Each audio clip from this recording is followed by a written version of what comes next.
All right, peace, peace, peace.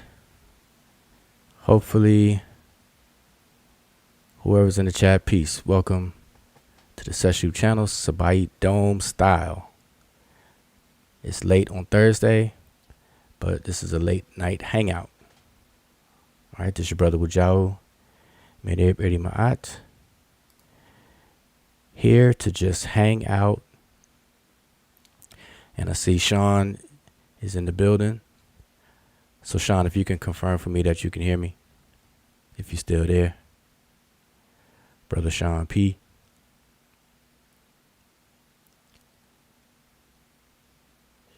Sean P.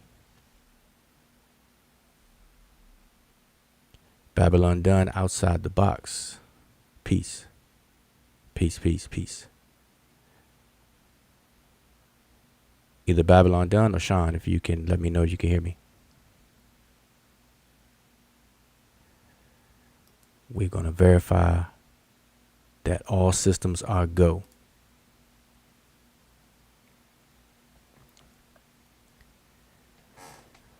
Are all systems go? I don't see any response. Check. Mic. Check. 1 2 1 2. Let me make sure my audio is right. It should be working just fine. Oh, loud and clear. All right. Brother Zane is in the building. I think Sean has left the building. I meant to ask Sean, what does the P stand for? Sean P.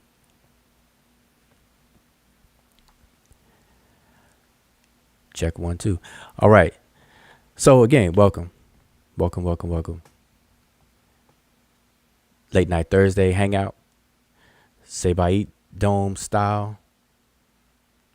Just gonna have a little hangout and do a little catching up on a few things. So just want to see who all is gonna hang out with us. We got 8,000 people in the building. We got Christopher Withers hanging out. Shout out to Christopher Withers, the Sesh Medew Netcher scholar, expert. No, let me stop because people will take that serious. Yeah, you say that, then they'll clip it and say, yeah, the brother Chris is a Medew Netcher scholar, an expert. Where's your degree? Do you have a PhD? Yes, yes, yes. So I can be heard. So Emicat, you want to say anything? Make sure all your systems will go. Make sure you can be heard. Yes. To hotel pool med E. Just checking in. I know it's late night, but yeah. So we are chilling. All right, Kemet and chill. Sebayt style. Sebaytdome. The Sebaytdome. All right. So yeah. So in the chat, want to engage the chat and just catch up on some things. May post a link to the panel if you want to hop on here and have a conversation. I know it's late. Some people have to, go in the basement to get online or go out in the car. We've seen all of that. We've seen all of that when it's late. Don't want to wake up anybody, so you got to step outside. It's all right. However we can chill. All right. So, Brother Zane, how's it going? What's the latest and greatest? What have you learned lately? What's been going on? I was counting on the brother Sean still being there because Sean went live earlier today, and I happened to see a little bit of it. I after the fact, I didn't see it when he was live, but I just checked it out actually, and he was talking about he brought up ChatGPT and research, like what does it mean to research, and I think there's some claims going around where people are not doing research, that you have to basically what I got from it is that the implication or what's being implied is that you have to have a PhD to do research. Otherwise, you're just regurgitating, so hoping Sean would be in the chat, could clarify a few things on that. But I've heard a few of the claims floating around and all of that good stuff. So we want to get the chill Thursday night hangout, get it cranked up, get it started. We have Sat 12 in the building. Sat 12 always comes with the good questions, thought-provoking questions and sharing of information. And that's what it's about. Who else do we have? Did I miss anybody? I'm doing a roll call. Who else is in the building? Who else is in the shadows? Make yourself known. Make yourself known. Make yourself known. And Amy Cat, we didn't formally actually start the show, actually. So you think we need to back it up and start the show? Yeah, I think that would be good. I kind of forgot you just went in. You just waited for the Sebaytdome. I just started talking. Yeah, we didn't even start anything really. Just came on and started talking. But yeah, I guess Sean is missing in action because how many times I said Sean's name, Sean would have definitely typed in the chat by now. Yeah, that's so good. Yeah, but he had a good show. Really, I listened to it and that was actually really good. But Babylon says, yeah, play the music. So we'll take a little commercial break and play the music then. Give it a nice intro. Okay, so we're gonna crank it up. All right, so again, welcome to the Sesh channel, Sebaytdome style.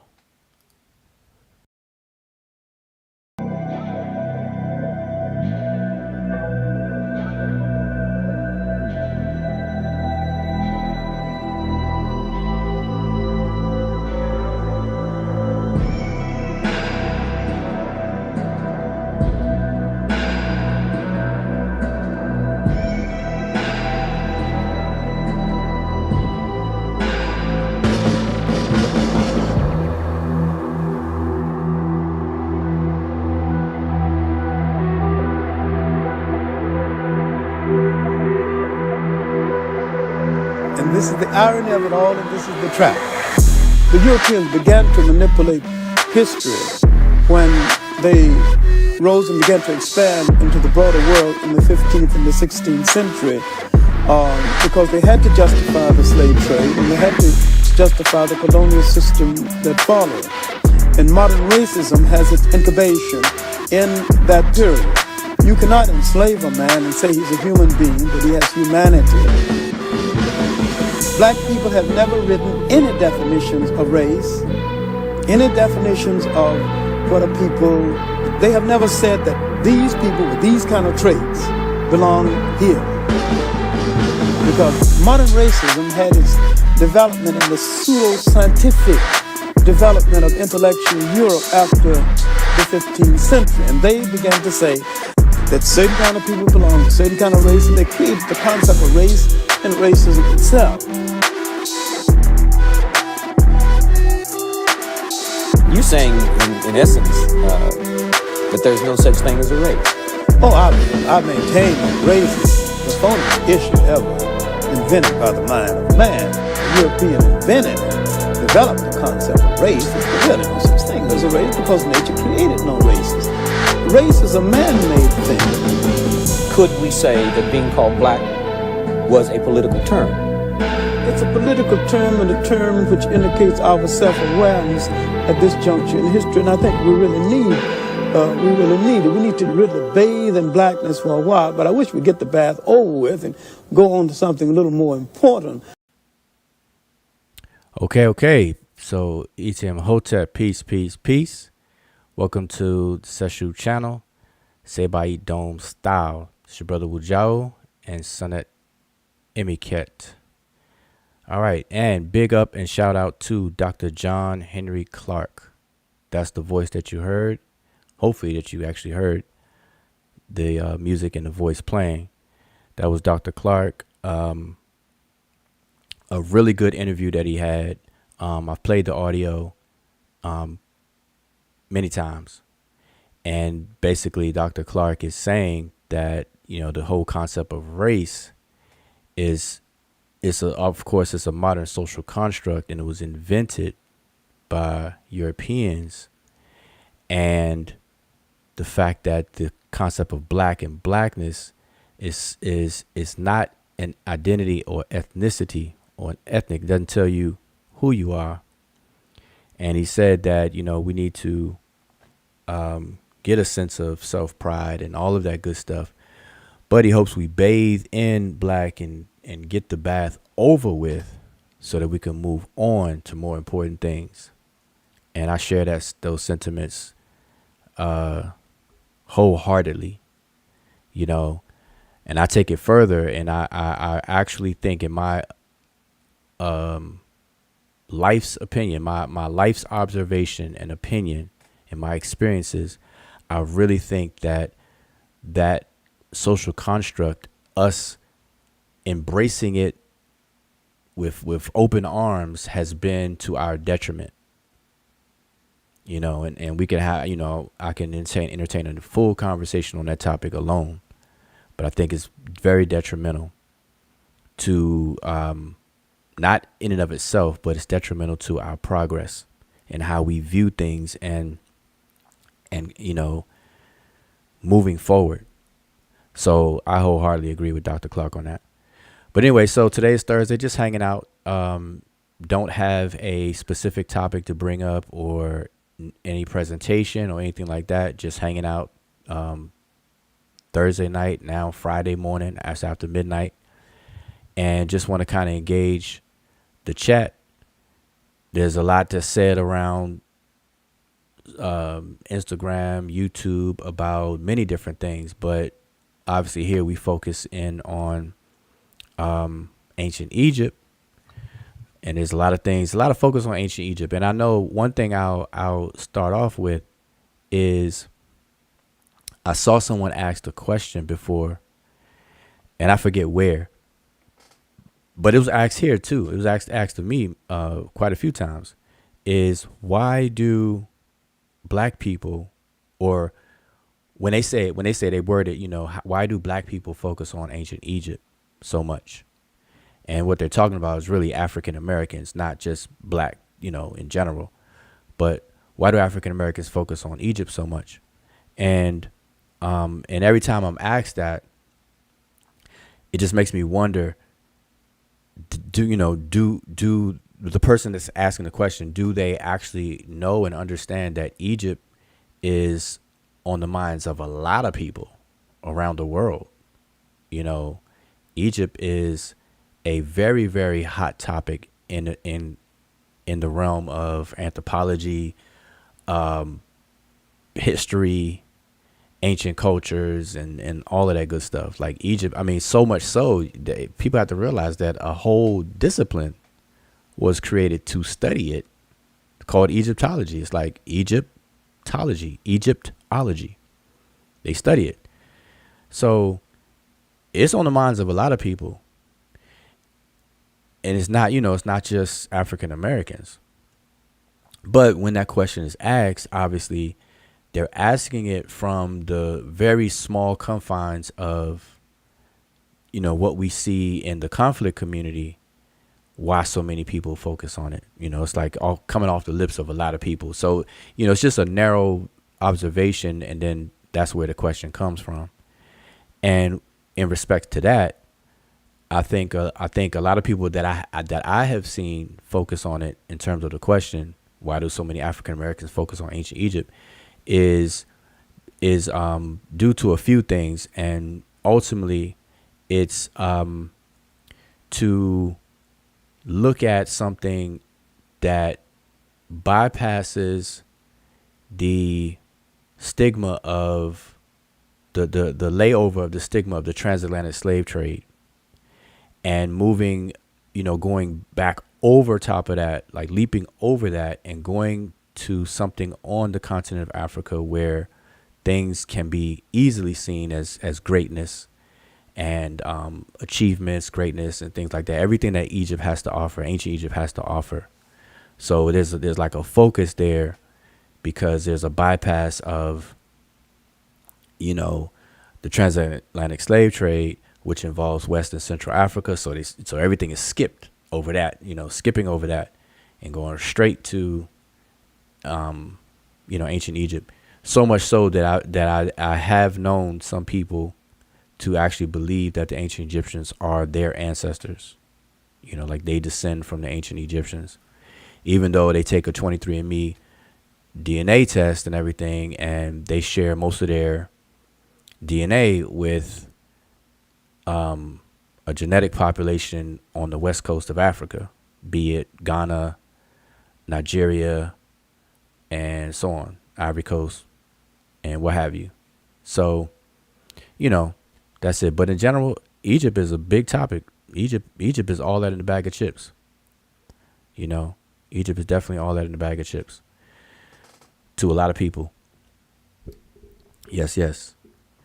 And just to give you a little bit of history of that, you have to understand this about Egypt, that go back to the decipherment, you know, the decipherment of the Sesh Netcher, aka the hieroglyphic writing system.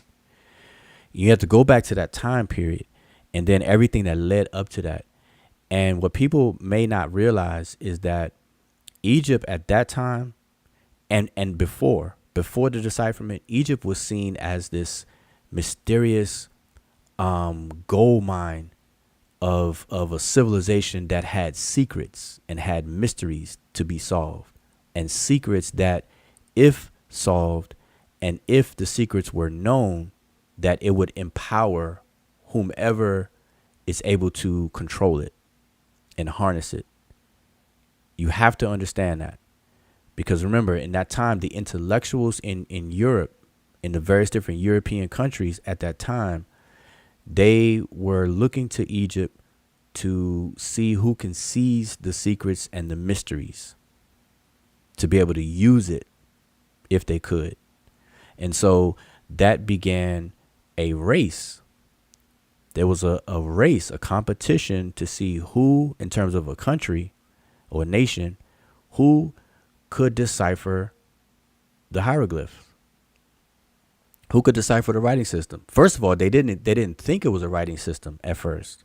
They thought it was just magical symbols, and they were just trying to ascertain what did they mean. You know, what were the magical symbols? What does it all mean? And they didn't even think it was a writing system, which is the visual representation of speech, that it was a writing of a language. They saw pictures and they thought, hey, these are just magical symbols and icons and whatnot. But anyway, long story short, they you know, it was a race, and the contenders, main contenders in the race, you should know by now, was the French and the Britain and France. And so, as history would have it, Champollion took a win for the French, and he's attributed to deciphering the Sesh Netcher, or ancient Egyptian hieroglyphic writing system. All right.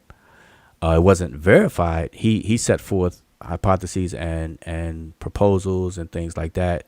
It wasn't really verified until right after that, when it went through a verification process. And, you know, a lot of people don't know that because that person's name is hardly ever even mentioned, the person who is attributed with the confirmation of all that. But you can get all that information in our book. And there's Sean P. Sean P. is back in the building. You can get all that confirmation in our book, Rebuttal to Walter Williams. Has the Egyptian hieroglyphic writing system been deciphered? Rebuttal to Walter Williams. We go through all of that. Okay, we go through all of that. But anyway, so that kind of deals with the question, you know, why so many people, why so many African Americans are focused on Egypt. Some people ask me personally, like, why do I focus on Egypt? And I have to answer that all the time. And when I have classes, in our in the classes, I ask people for what motivates them to even learn the language and sign up for the class and things like that, so we can talk about it. All right. So yeah. So there goes Sean. Sean, what does the P stand for? Sean P. Is the P silent? Does it mean pseudo? Are you trying to tell us something? You trying to say Sean pseudo with a silent P, but it's spelled P with a pseudo?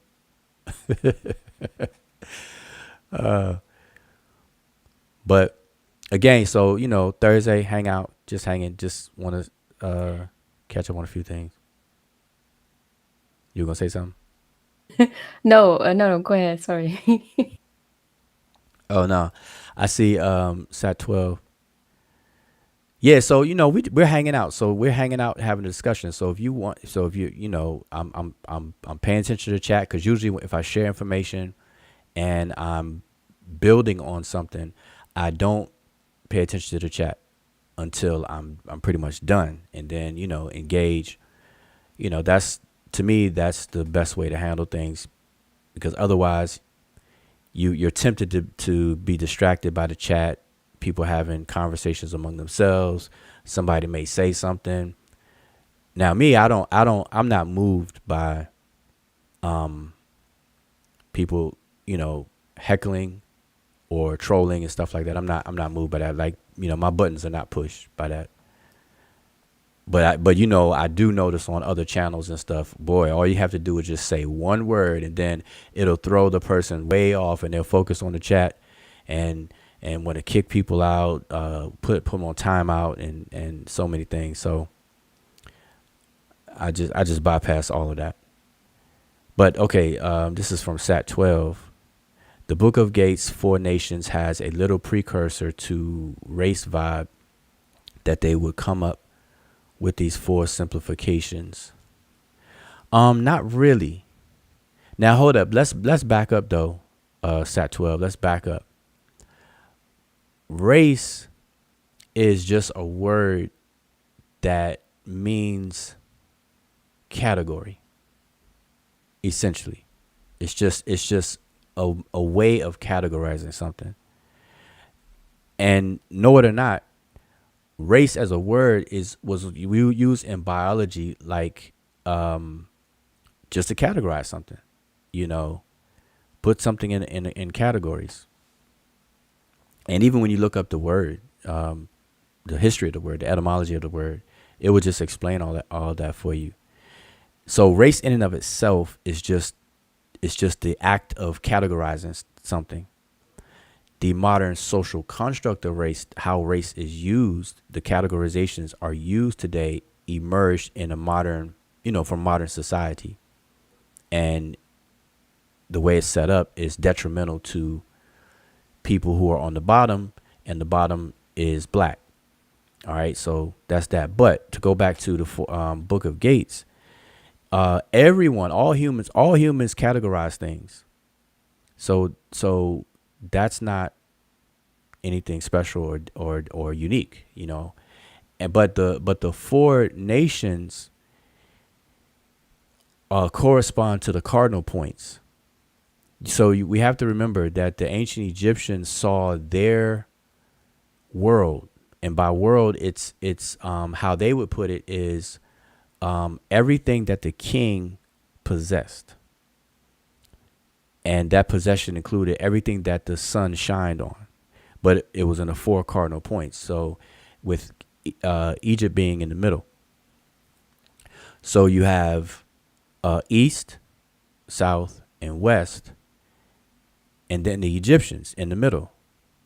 So the four cardinal points. So you have the what we call the Asiatics today. Asia, Orientals, the East. Orient is east. Then you have south, and south are the Nahesi or the Nahesiu.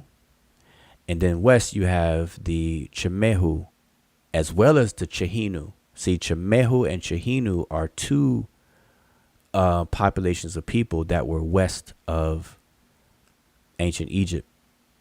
and it was to their right hand side. And we also have to understand that the ancient Egyptians, their orientation, and that's something that, we have a video on as well. The ancient Egyptian orientation, they orientated themselves with their forward, they faced the south. So their whole worldview was from a southern direction. So their right hand side was west. And for us in the United States, it's the opposite. The west is on the left. The way we perceive the world, the way we look at our maps and everything, the west is on the left hand side. California is on the left in relation to where I am in Georgia. East of Georgia is out in the ocean, Atlantic Ocean. But anyway, so to the ancient Egyptians, their right hand side was the west, their left hand side was the east, and in front of them, Kent and Rissi, the top of them, and in front of them was the south. So you have Kent, meaning southern, south. It implies that. And Rissi, which is the head, is also implies the south. Ament or Amenetit or Amenetet is to say the right hand, the right side of the body, and also the west. And Iabet, the word Iabet, is the left hand, left side of the body, as well as the east. All right. And Mehu is north to them. So I'm saying all of that to say is that the Book of Gates, it always lists in the proper order with the Egyptians first as the Remech. Then it goes to the Amu, east. Then it goes south with the Nehisiu. Then it goes west with the Chemehu. And that's basically how they did it. So whoever was over in those areas, it's inclusive of all of that. So that's pretty much how they saw it. Now, what's interesting, now we did a whole show on this, and I'm telling you, maybe we should have titled this the Sebaytdome. We got a vid for that because we have a show for all of this. And I'm going to say it every time that I am saying something that we covered before, I'm going to definitely let you all know that we have a video for it. And maybe Emiket can dig it up and post a link to it. But we did a video where we covered the Book of Gates, the 5th hour of the Book of Gates, that portion that everybody likes to talk about. Because see, what's crazy is people don't talk about the whole Book of Gates. They don't talk about all 12 gates or anything. They just go right to the 5th hour or the 12 hours or gates. They go to the right to the 5th one in that little section where the so-called 4 races of human beings are. That's what comes up in these conversations. They don't talk about what the meaning of the book is, what is it saying, any of that. And that's what I mean by all these conversations are really just slow and detrimental to any progress. People are none the wiser as to what the book actually is talking about, what it means, or any of that. But anyway, in that section, though, what's interesting is that the Egyptians give folk etymologies to the names of these people. So in there, it talks about, for example, the Remech, the name Remech for human, and a word that they reserve for themselves whenever they compare themselves to other nations and other peoples, they kept the word Remech for themselves. The word Remech is given a folk etymology within the text. It says that because they came from the tears of God, and the tears being Remit, which means to tear up, or the weary one as a deity, the weary one, which is also Ra. In the book of Knowing the Transformation of Ra and Overthrowing of Apep, you have a fuller version of that. But because it comes from the tears, which is Remi or Remit, the teary one, that's where they get the name Remech from. And then another example, Amu. Amu comes from, as far as folk etymology that the Egyptians themselves give, it comes from the great water. Because Amu, the great of water, or great of issuing liquid. Okay, I don't know if people knew that or know that. But we, like I said, we did a whole video on all of that. Nahisi, same thing. they actually did a play on a word, a particular word in that text that came up with the word Nahisi. People want to know what Nahisi mean. Does it mean black or this, that, and a third? Well, Egyptians tell us, as far as their folk etymology, about the word. Same thing with Chimehu. All right. So those kind of things, like why are people focusing on skin color and stuff like that when there's way more interesting things to talk about? You know, what about that? The Egyptians gave us some folk etymologies right there. All right. But I'm not sure if Sean having some problems coming in, but let me welcome the brother Sean P on the panel. But MK, you had something to say first? No, I was just saying that it's crazy how, I thought we left the whole lookership stuff way back in the days with Seti and Young Pharaoh and them, because all of a sudden that just became a thing of recent to do lookership and try to find people painted black everywhere, which is crazy because that stuff should have been left behind in Yeah. 2015, 2016. Yep, you're right. You're right. It just goes to show, like, that's why, the word retarded is an insulting word, right? But it just means slow. It means to hamper or slow or to hinder, or late. All those are kind of synonyms for retarded. And so these topics retard the progress. It really does. Like you're talking about 2000, like you just said, 2014, 15, 16 stuff. People doing lookership, people microwaving things, talking about the same stuff over and over again. Like, and not even moving forward. And most of the people that talk about Egypt and they entertain the whole blackness conversation, the whole anything around black with Egypt, those same people, they really can't tell you much of anything about Egypt. I mean, think about that. They can't tell you much about it. They'll say, okay, the Book of the Dead, coffin text, pyramid text. They'll look up words in dictionaries and all that kind of stuff. But then what? Like what? What's the Book of the Dead? Like, what is it saying? What does utterance number 1, what is it really saying? What is the first utterance really saying? What are the realities behind all of that? Because it's written very figuratively. A lot of metaphors, tropes, similes, and all kinds of stuff, symbolisms and things. Where's the reality behind all that? What is it?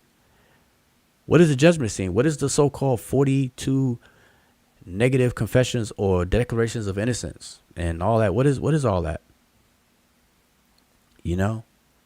So it's real. It's crazy to me. I'm just saying it's crazy because people will study Egypt and talk about Egypt for 20 years, 2 decades, 3 decades, but they really can't tell you about the Egyptian culture. They can't tell you much about it. But Sean, if you can hear me, I don't know if you're available to speak. Yeah, I can hear you. Okay, cool. So, yeah, I'm not sure if you... I'm sorry, say it again. Oh, I said I switched. I came in on my laptop. I was on my phone. Okay. Yeah, I had a chance to like see little snippets of your show earlier. Like I not too long ago, I just kind of brushed through it and saw what the information was. So I saw that you were talking about research and so what I got though, like the part I heard you say, I can tell that there must be some claims going around that basically, if you don't have a PhD or a degree, then you're not really doing research. You're just regurgitating. You're just a parrot and just regurgitating information. Am I right about that? Is that was what some of the points you were making? Yeah. Mm-hmm. So, yeah, I find that to be interesting. Now, I don't know if you had a chance to cover the fact that because I see that too. I see that too. People don't count research like you have to have a degree. But I'm gonna say, like I said, I didn't see your whole show, but what I think is happening is I think there is a movement, a justification movement, and I think there's a movement to cover up shortcomings, people's shortcomings and to cover it up, because people rely on experts so much. And now watch, people are going to hear me say what I'm about to say, and they're going to say that Wujao is against experts.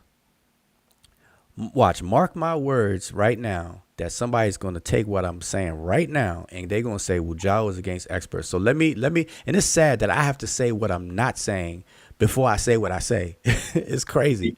I am not saying, or I'm not against experts at all. Experts are great. Experts are great. Okay. So let me put that out there. My disclaimer, experts are great. But so now I'm going to say what I am going to say. People rely on experts. See, the only reason why you have to rely on an expert is when you have a shortcoming in whatever that expert has an expertise in. You don't have the expertise, therefore you have to lean on somebody who does. That's just a straightforward fact. But what happens is, what I mean is that people stay stuck in that stance of being ignorant of something to where they have to rely on experts all the time. So much so that I'm seeing a movement to justify being in that state instead of trying to resolve that state. See, because ignorance is not a preferred position to be in. If all of us are ignorant of something, like none of us knows everything. So we all start off not knowing something. So we start off with zero knowledge on something. But the whole idea is to pursue knowledge so that you won't be in that state. So if I have to rely on an expert, I shouldn't want to rely on that expert through a duration of time. I should only have to rely on an expert for a temporary period of time, because I'm supposed to pursue knowledge and pursue competency to where I don't have to lean on the expert as much as I do or need to without knowing anything about something. And so that's the difference. So there's a movement, there's a motivation to learn something so that you don't have to depend. You don't want to be in a position of dependency. But anyway, what I'm saying is that I see a movement of justification of dependency. That's why so much big up to experts and authority. It's like put on such a high pedestal, almost making a god. And what's crazy to me is that you have people who reject the idea of God, but they're turning experts by their behavior into gods, even though they would never say that an expert is God, of course. So I'm not saying that people are claiming experts are gods, but I'm saying the behavior is making them into an elevated state, which is, partly of what God is. God is something that is held up high and it's made the most important. So that's what's happening. And that's crazy to me. So I think that's a lot has to do with what's going on. And these tools that come up, because I know you talked about ChatGPT and all that good stuff. All these different tools are really enabling people to stay in that position because they're not competent enough to ascertain information and discern. See, discerning is a key principle in science, in the acquisition of knowledge. The word science, it connects to the word sciere or sciere, which means which means knowledge. Comes from a root which means to cut, slice, and dice. But it's all about knowledge, and so you have to be able to discern. And you need to gain skills. It's not something you could bypass. You have to be able to discern. So what happens is the problem with being in a perpetual state of dependency on experts is that if you're investigating a topic, and this example I always use, if you're investigating a topic and you're ignorant about, you have to defer to those who are not ignorant about it, aka experts. That's fine. There's nothing wrong with that. But now, so if you consult or defer to an expert on a topic that you know nothing about, you don't know enough about, so that's why you go to the expert in the first place. So you go to expert one about a topic. They share some information with you. You receive it. Now you go to expert number two. That expert shares information, but that expert's information is not quite lined up with the expert number one's information that you receive. So now you have two not so in sync or even conflicting pieces of information from two different experts. So what position is that person in now? Now you don't know what to accept. So in that position, now you're forced to gain competency in the subject matter yourself, so that now you can examine expert number one's work and expert number two's work, so that now you are skilled and equipped enough to start discerning things and looking at their methods, looking at their hypotheses, methods, their conclusions. How did they reach such conclusions and all that stuff? You have to be able to do that. Now, not everybody can do that, and that's understood. But in those situations, people just have to realize that you're basically stuck. You don't know enough to discern between expert one and expert two and whatever they told you, which is fine. There's nothing wrong with that. But what's crazy though, and then Sean, I don't know if you want to comment about your show and stuff, but what's crazy to me about that, as I said, there's nothing wrong with that, because somebody's going to take what I just said and say, oh, well, Joe is saying that you have to have a PhD to understand something, or you have to have a degree to be able to tell or listen to an expert. And that's not what I'm saying. And again, it's sad that I have to say what I'm not saying just to be able to say what I am saying. What I'm saying is that if you don't know enough about a subject matter and you're forced to defer to experts, anytime you run into a situation where experts are contradicting each other, then you are in a bad situation.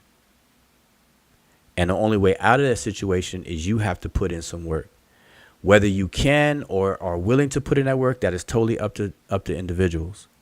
But know that if you don't do it, then you're perpetually stuck in that situation. And you should not be opening your mouth on YouTube trying to debate and argue with people. That's where it gets very strange very quickly.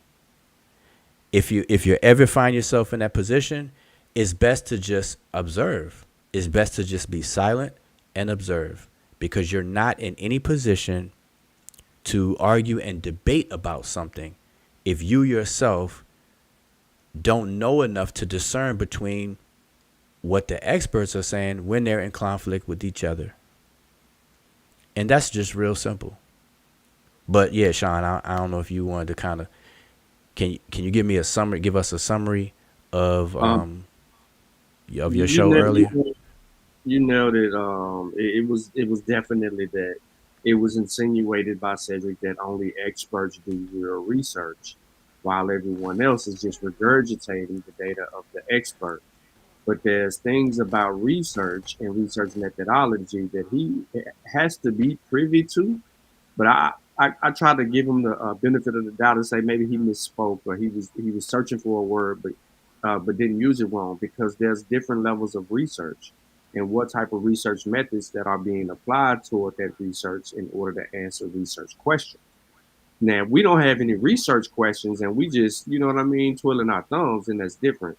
But I pointed back to the beginning when Jehuti and I joined the session, and everyone in the back made it clear, and everyone was on the same page about this. Like, we can't be out there arguing with people looking crazy if we don't even understand their arguments and being able to identify their claims.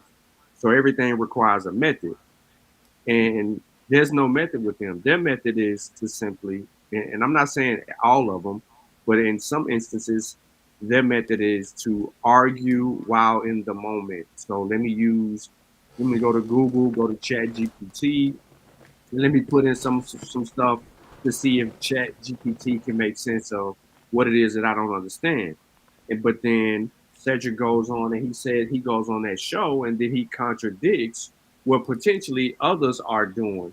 And he said because they're trying to figure it out right now in the moment while they're arguing, and then they're bringing up these loaded questions because of Chat GPT.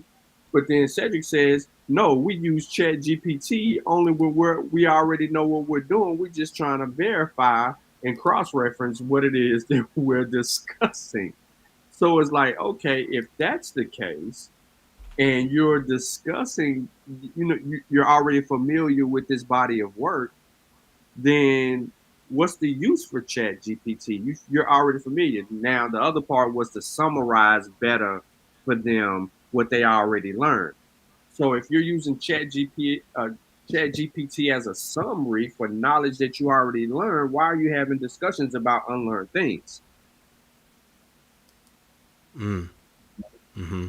And so it goes back to that. But I clearly think that I think he misspoke on the whole research thing, because I don't think that he understands in different fields, in research fields, um, people aren't just sources, secondary and primary sources, and educating themselves on these sources and being edified on them to be able to go back and teach people what's going on here, and being able to add to that. I don't think that he understands that, right? Like presenting information and things of that nature. Like he tried to belittle a sector of people that's heavily invested in certain things, but then he clearly defined only the experts can advance something or put something out there to be challenged. I'm like, well, hell, y'all been arguing about the meaning of Kemet for the last few years, and that's somebody else's argument. So you just basically define who's doing research in the community,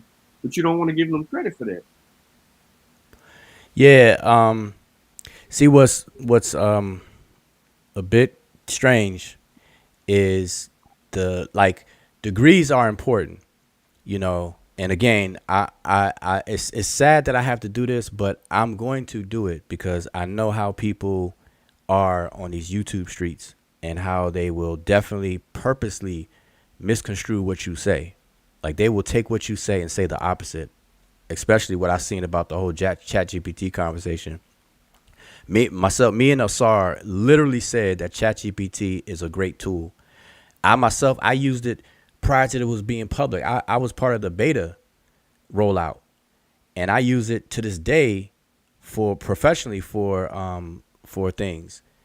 So, and we said all of that, we had a whole conversation about it, but then I heard somebody imply that we were saying that ChatGPT shouldn't be used, and people are defending it, not understands. That's how I know people didn't understand what we were saying about ChatGPT. So it's like, sometimes you gotta get to the point where, hey, the level of comprehension, you try your best, but hey, you just gotta let it be.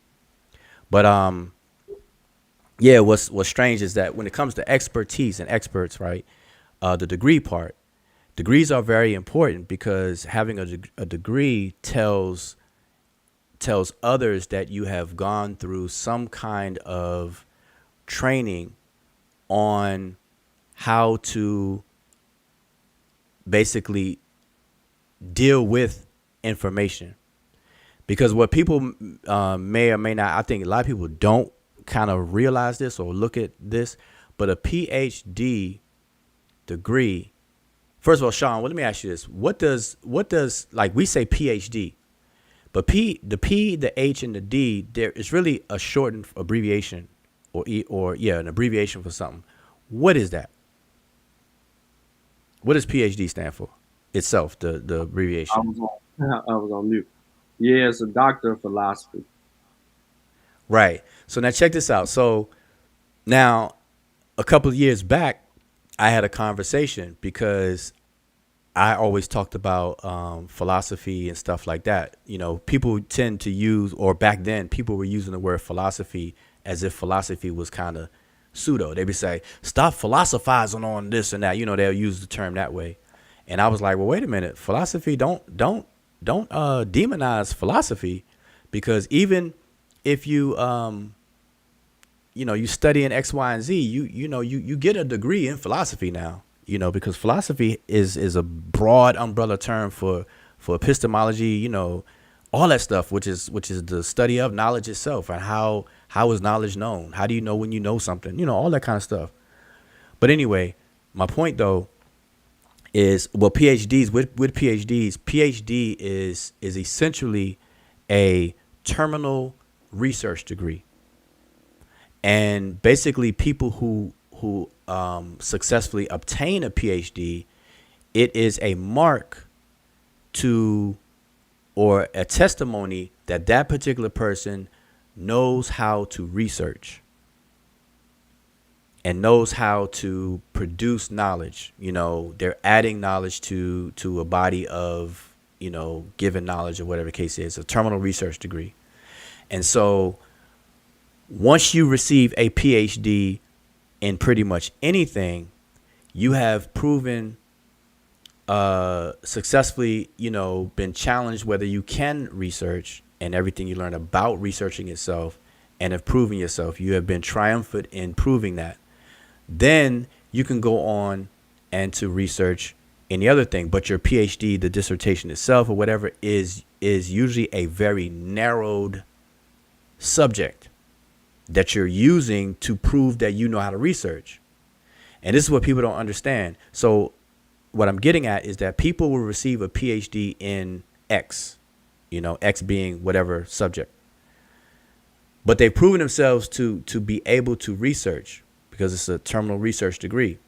But then they'll go and study something else and produce information. But what happens is, in that information, a person who don't know any better, they'll say, well, no, that person don't have a PhD in this, but they have a PhD in that. Therefore, we don't have to take what they say over here seriously or whatever. Then you have the issue of experts. You don't have to have a degree to be an expert in something either. And so everything I just said with the PhD, all the degrees are very valuable. Expertise is very valuable. But an expert who has expertise in said subject, a master's degree person, PhD, or even just a bachelor's degree person in any subject, all of the above can and do make mistakes. And so much so that degreed people can be flat out wrong. So having said that, what science forces people to do is to understand the value of degrees, but at the same time, understand the more value that actually examining the person's work is. You have to examine the actual work. That's what scientists do. They don't care about all this other stuff. They just want demonstration. Show the evidence or get out the room.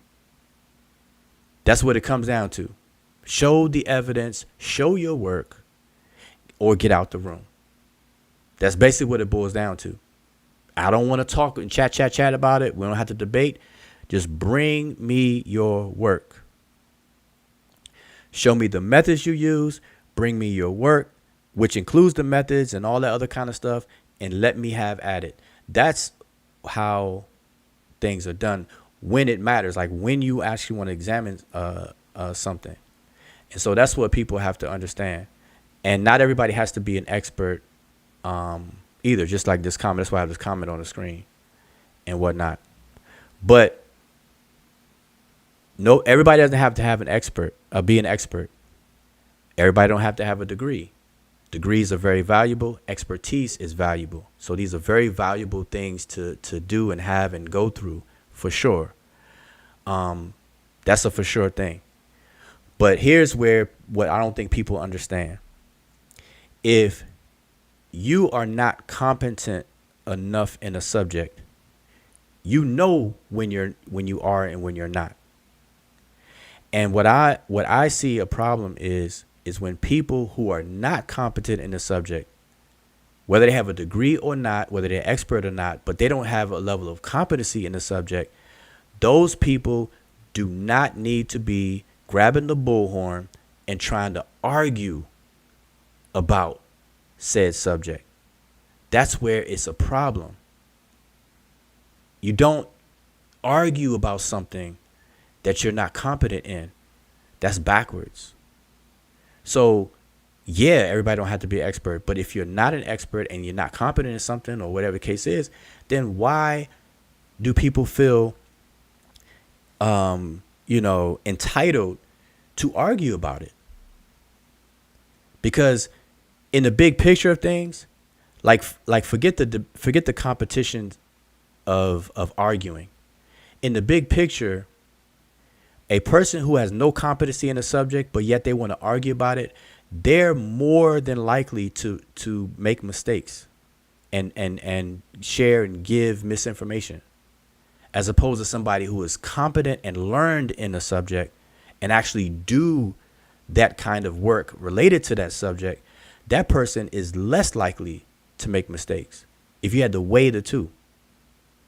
And so we always should look for the best approach to things. We always should look for the more efficient and more effective way of doing things. We should always make the best move. And so that's what we have to start thinking about and caring about. Me personally, you don't see me arguing about things that I'm not competent in. But I don't expect everybody to be like me. I'm speaking for myself, obviously, but my stance is how it matches how I actually am. I don't go around here arguing about things that I don't know about. I rather learn and question for clarification on somebody who actually does know more on a subject. I'm not going to argue with them. I will ask questions, and at the very least ask them to show me how they came to certain things so I can check myself. And then if it matters, if it's something that I find a discrepancy in or that I feel is one, then I have to step it up and gain competency myself so that I can follow along and deal with it. And that's just the bottom line. So I know I'm talking a lot, but I am engaged in the chat, y'all. Trust me. It's just that I am a little late on these comments. Yeah, Yeah, the on it. experts. My bad. Go ahead. No, go ahead. No, go ahead. I was just gonna say what he needs to Okay. check on the chat, but you can go ahead. The experts tell us to don't trust them, trust the science, trust the data. So if they're telling us to do that, it's our job, right? To if we're that invested in this subject matter, to learn how to interpret and read that data so that we can know how they even came to that conclusion. They provide us their methodology, they provide us the data. If we sit there and we can break those things down and ask questions on how to arrive at certain aspects of that from said experts, then we can qualify that and we can fact check them ourselves. And then we know that this was done through X, Y, and Z. Their problem is where they're stuck at is the fact that they don't understand that the experts are saying this. And I play videos of experts saying this: don't trust me, trust the science. And we still don't want to trust the science. We just want to rely on a said expert because of, like you said earlier, laziness and being handicapped. That's all I had. MK, you were saying something? No. That's actually really good. I think with what you guys are saying, people forget. The important thing is you don't want to be always, as long as you want to talk about something, because this is not for people who are not interested in discussing topics. Because if you notice, the people on this panel, me, Ujao, and Sean, we are focused on when you see us anywhere on YouTube talking, it's focused on something completely, or on a particular type of field, or one or two fields, but you don't see us discussing everything under the sun. So there's a difference between when you want to, for those who want to actually be able to discuss certain topics around a particular field. When you want to do that, that's when you want to take the time to actually, you don't have to be at an expert level. Nobody ever said that, even to actually have skills enough to be able to discern information in that particular field. That way, when you're discussing and when you put yourself in a position where you want to educate other viewers, then what you're saying holds water, and you yourself, you verify that the information that you're taking from expert A or expert B is actually legitimate, because we all know that experts make mistakes, even though experts make less mistake than people who are not experts. But that's why you want to be able to understand why experts A and expert B might disagree, because it's known. It's a fact that in the field of academia, experts have disagreements with each other. That's how the field is, expands and move forward and advances. Otherwise, if everybody agreed on everything, everything will be stagnant. So that's why you want to have those basic skills, so you don't just defer and you don't just rely on a field that on a subject that you are so passionate about that you actually put yourself forward, that this is what I'm going to be teaching people or viewers on my channel, basically. Yeah. I wish I knew or remembered where Neil deGrasse Tyson said this, and I'm paraphrasing, but maybe I'll find it and I'll have to take a clip of it. But the gist of what he was saying that's relevant to what we're saying now is that experts and degree people, obviously all of us, lay people and degree people, experts alike, where everybody's human, and we all are prone to mistakes. Our senses are very vulnerable to be deceived and the whole nine. He talks about all that stuff, but he said, like, the difference between an expert or a person that has gone through the rigor of training on how to actually do research is that when a mistake is made, they can detect it. Like they can tell when a mistake is made, whereas a person who doesn't have that wherewithal, you point out a mistake, they don't see it and don't understand the mistakes or how something is wrong. And what he's speaking to is just, in one word, discernment. People who are knowledgeable about how research is done, and you've gone through the rigmarole of proving that you know how research is done and how certain methods apply to certain research questions and things like that, you are able to discern. And that's why, in the peer process, when you produce information, you investigate a research question, you go through all the processes, and your outcome, your conclusions, you publish it and you make it available to your peers. And the purpose of the peer is not a racial thing, like how people say in court, I need a court of my peers, and people look for the race thing, but it's your peers in terms of their ability to discern. And once they discern and they critique or they say yay or nay on whatever, then you're able to actually discern and be able to accept it and improve. The whole idea is for everybody to win. It's not where one person has to win and things like that. So in this kind of community that we see on YouTube and everything, people are not, I don't see people leveling up and skilling themselves up in certain areas to be able to reach that level of discernment. And so experts are important. Authorities are important, of course. That's why they're authoritative authorities and everything like that. But there's always, in lieu of, there should always be a motivation for people to grow their own body of knowledge so that they can raise themselves to a level of discernment. And I don't see that. And I can give plenty of examples. Like, everybody and their mother who's familiar with me, they know that I deal with the ancient Egyptian language from start to finish, from beginners to advanced, from the writing system to the grammar and all that kind of stuff. A lot of people who are familiar with me, they know that I teach it as well. And I've been teaching it for quite a long time now. People who are familiar with me, they know that. So in knowing that, if the subject matter comes up that involves that, then if they're not strong in that point, obviously they should lean to me, or they themselves should lean to me to actually learn. Like, this should be an exchange.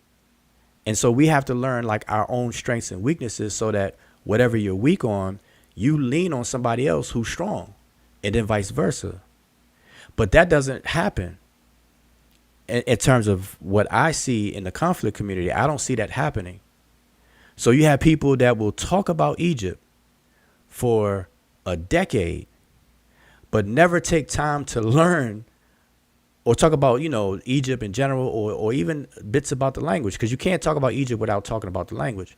But they'll do that for like 10 years straight, but never take time to learn from a person that's close to them, that everybody and their mother knows, that deals with that. And I'm just using myself as an example, and the Egyptian language as an example, because I can speak for myself. But it goes for many different things. Many different things. If I wanted to, like, whatever somebody specializes in and focuses on, and that's their thing, if I don't know about it, but I want to know about it, then I'm going to go to them. I'm not going to go to them as an adversary and be combative. I'm going to go to them like, nah, hey, look, I'm trying to, share what you got. I'm trying to learn from you. I'm trying to pick your brain. Put me on to what you know. That's how you do it. Then everybody wins. And there's an exchange. So everybody don't have to be an expert in everything, but whatever you are specializing in or focused on, then there can be an exchange of that. And that's how teams are formed. I know when the Amara squad was live and kicking, it was kind of set up that way. If you look at the Amara squad, right, or how the Amara squad was, you had, if you want to go way back, you had Ishmael Bey, Sudanet, Sister Sudanet, Unk, you had Sanjeti, Asar Motep, Dr. Ma'at, myself, Brother Nahisi, who else? Probably missing some people. Ngozi, Brother Ben, who else? Oh, Sister Naya. Who else am I missing? So let's just, and if I'm missing anybody, I don't mean anything by it. Nahisi. But if you just,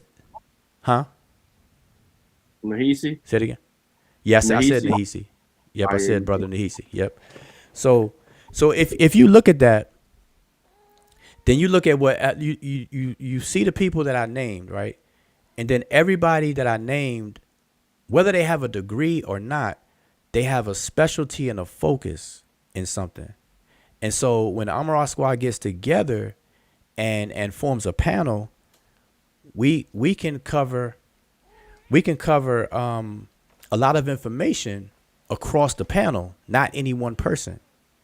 And so everybody knows specialize or primarily focuses on human evolution. Like, everybody kind of knows that, at one point would not have a show without mentioning Darwin and evolution of some sort, right? Everybody knows that Ngozi will Twister style spit out haplogroups, names, and talk real fast about it. Like, everybody knows Ngozi can spit that stuff out real fast. E1B1, E1B1. He sound like somebody at an auction.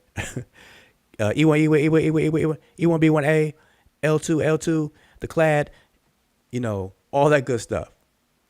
Going Naya, once, going twice. right. Naya, her main specialty was psychology. She was actually I don't know if she was degree. I think she had a degree in psychology, because I know she was working in that field and stuff like that. So that was her Yes, yes, she specialty. does. Yeah. Yeah, she do. She got a degree. Okay. In psych- Right. So And a pra- she's the site. And say it again. She has a practice. Right. Yeah. That's what I meant. She had a practice in the whole nine. Right. So that was Naya's niche. Then you move on to who else? So Asar Imhotep. Or now let's go to Dr. Myatt. Dr. Myatt niche is engineering and everything that comes with that. And she was even teaching. I think Yep. Morgan State, Morgan State University or something like that. But Dr. Myatt. So then you move to a brother Asar. Asar, everybody and their mother knows Asar's focus and specialty is historical comparative linguistics. And he used that as a tool in the greater, Africology and things like that. Brother Sanjeti, same thing. Sanjeti focused like when we speak in terms of Egypt. I know Sanjeti to be very, very proficient at Egyptian texts from a more so a philological perspective. Sanjeti will tell you if you're looking for a certain phrase in a text like where do I see the four races of people? Sanjay be like, hey, that's the Book of Gates, hour number 5, line number 2, subsection 1, column A, in It says this. in glyph number 5. And it will spit what it says. Right. So Sanjeti has text locked down. I mean, and other things. So I'm not trying to limit anybody to any one thing that I'm saying, but that's like the kind of specialty part. And then take myself, I deal with the mechanics of the Egyptian language, all the mechanics, whether it's the writing system itself, the grammar, morphology, syntax, the whole thing, and as a teacher of it and all that. So that's like my main focus. And then who else I mentioned? Nahisi definitely gets down with evolution as well. Like he's done presentations on that, among other things. Who am I missing? I'm missing some people. Oh, Ishmael Bey. Everybody know Ishmael Bey. His focus was on Moorish information, and history, the whole Moorish history aspect. That was his thing. Ishmael, that's his last name. I mean, I don't know if it's his legal last name, but his last name was Bey, Ishmael Bey. Everybody knew that. Sudanet Tai, the sister Sudanet, same thing. Well-rounded from what I know, in pretty much everything, So I'm saying all that to say is that with that kind of setup, everybody doesn't have to be an expert in everything. But what happens is you collaborate with each other and you recognize what you're weak in and you collaborate with somebody else who's strong in it if you need it. And then you work together. So when those things don't happen, it's a problem. So nobody will argue about things that they don't know about and whatnot. But what I just described as Amra Squad, it doesn't exist now. So I don't know, we have groups and teams and things that are existing, but I don't know if they're set up the same way. I don't know if the intention or that setup is like that, where people actually have a focus in something that is often talked about. Because everything that we, like when we were on the squad, as I described, basically that setup, we could pretty much talk about a whole lot of things. And those subjects were the subjects of discussions on the YouTube streets, back in Google Hangout days, back Blog Talk Radio days. Now they got Clubhouse. Clubhouse basically replaced Blog Talk Radio and all of that. But Blog Talk Radio days, the early Google Hangout days, then it switched over to just YouTube and people using Zoom and StreamYard and everything like that. But that setup was a lot better to handle these kind of conversations if we were to create a panel like that. But now it's different. It's very different from at least from my perspective, is very different. And we don't have that. People, knew to kind of stay in their lanes, but then we merge the multiple lanes and create a big highway, a very wide highway. Now we rolling. Y'all see what I did there? So you take everybody in their lane, you put the lanes together, and now you have a very wide highway. The wider your highway, the faster the speed limit, and we can make moves. We can make matter happen, and we can advance and move forward the information. But now everybody got exit ramps. Everybody's trying to switch lanes without a turn signal on. People having fender benders. Somebody's going 30 miles an hour. Another person going 90. It's all a bunch of confusion and stuff now. U-turns in the wrong places. People going the wrong way down the highway. You know, people don't have no business of being in the car at all. You know, all of that's going on. Don't even have a license to drive yet. Don't know nothing about a subject, then gonna argue about it. But anyway, so I'm just saying that that's what we're going on. So I don't know why I just kind of rambled on with all that. I'm just looking at everybody's, you know, a couple of comments then, and I'm trying to answer a few comments at one time with my whole spill just now. So hopefully somebody said something about consensus. Yeah, L Big. I know I'm way back. So consensus. Oh, but go ahead. Emeka, you want to say Oh, something? yeah, I was going to say that there was a heavy discussion on consensus, and I think I think you've discussed this before, different types of consensus and things like that. So I think that's good to actually get into a little bit to help clear out some things. Oh, yeah. Well, I mean, basically consensus, you know, a lot of people mention that word consensus. I go with the consensus. And that's really a nice way of saying I'm gonna go whichever way the wind blows. I'm a bandwagoner. I'm just gonna jump on the bandwagon and go whichever way the wind blows. Consensus does not equal accuracy, because you can have a consensus on something and the entire consensus can be wrong. And so the checks and balances of that is that you have different types of consensus. You have popular consensus, and then you have a scientific consensus. And people mix that up.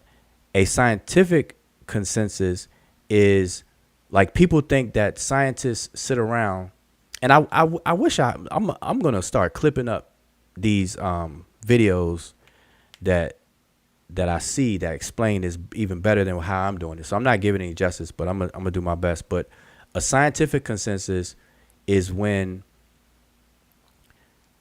scientists. Okay, Sean, I see. Sean had to roll out. All right, and tell your family I said what's up. Send greetings to your family, Sean. All right. Yeah, a scientific consensus is really when scientists actually check behind the work of another scientist and either perform the experiments to reproduce reproducibility of said experiments and outcomes. And once they reach the same outcomes and same conclusions, then you have a consensus. It's not because somebody made up their mind to consent, hence consensus.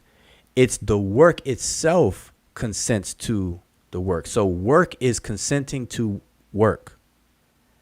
So it's a consensus of the work itself. That's a scientific consensus. It's not that I'm just going to agree. Oh, yeah, you did that? Oh, nice. I'm going to agree with that. And so I'm just going to repeat what you say. I'm going to take what you did and I'm just going to regurgitate it. That's when you move over to popular consensus. Popular consensus is when a lot of people agree to something and becomes popular, and it becomes the norm. So it could just be something that's repeated over and over again and gains popularity and becomes the norm and standard, but it's not a scientific consensus. And that's how that type of consensus can be wrong. Because you take somebody's work and then you just repeat it, and then it's repeated so much so that it gains traction. And it happens a lot more in these days and times than it used to in the past, because we have the internet now. We have social media and all that stuff. So it becomes the popular consensus and people think it's true. They think popular consensus equals truth or accuracy. And that's not it. At the end of the day, it's always comes down to examining the actual work, if it matters. And And in cases it matters, that's what you have to do. If it doesn't matter and it's neither here nor there, then people are not going to do it. And that's why popular consensus lasts so long. All right. So anyway, just wanted to say that about consensus. You know, you go with the consensus. What is it based on? So we have Mika in the building. She's going to check on Sean's video. I'm going down the chat. So let me catch, you know, if you see anything or if you have anything to say, by all means. Should I post the link, the panel link? Anybody else want to jump on the panel? You all let me know. Six Fingers says, right, researching to debunk is different than researching to understand and allowing the evidence itself to debunk itself. That's correct. See, that's on point. There is a big difference of people researching just to debunk an argument, especially in real time. I've seen it too many times. I've been doing this for a good minute now. I've seen people literally, while they're on YouTube, like arguing, and I call it fussing because it's not really debating, but arguing or fussing with, you know, back and forth. I see people actually Google something and look for something that just agrees with them just so they can show something. Because, you know, it became a point where it's, you know, the whole source up. Show a source. Show a source. Can you show a source for that? And then they just look for something that agrees with them, and then they just show it. See, I got a source. Never vetted the information at all. Just and that's the thing. I can find somebody. I could say anything and find somebody else that agree with me. Especially on the internet. I can make up something pseudo as all outdoors, and I can find a whole pocket full of information that agrees with it. And that raises another question. Let me ask y'all in the chat, and I'm not caught up, so I can't even see the current chat. Hold on, let me catch up first before I ask y'all a question. He said consensus can be biased. Exactly, it definitely can. Definitely can. Think about it. Think about it. Everything is everything. Think about politics. Think about voting. The consensus, when you vote an official in office. The winner, the people who voted that winner in office is obviously the consensus. But to the other people who didn't vote, that doesn't, you know, it's like, what? Case in point, Donald Trump. Donald Trump is now a convicted felon, and he's still in the race to be president and raised over, I think, $40 million within 2 days after being convicted.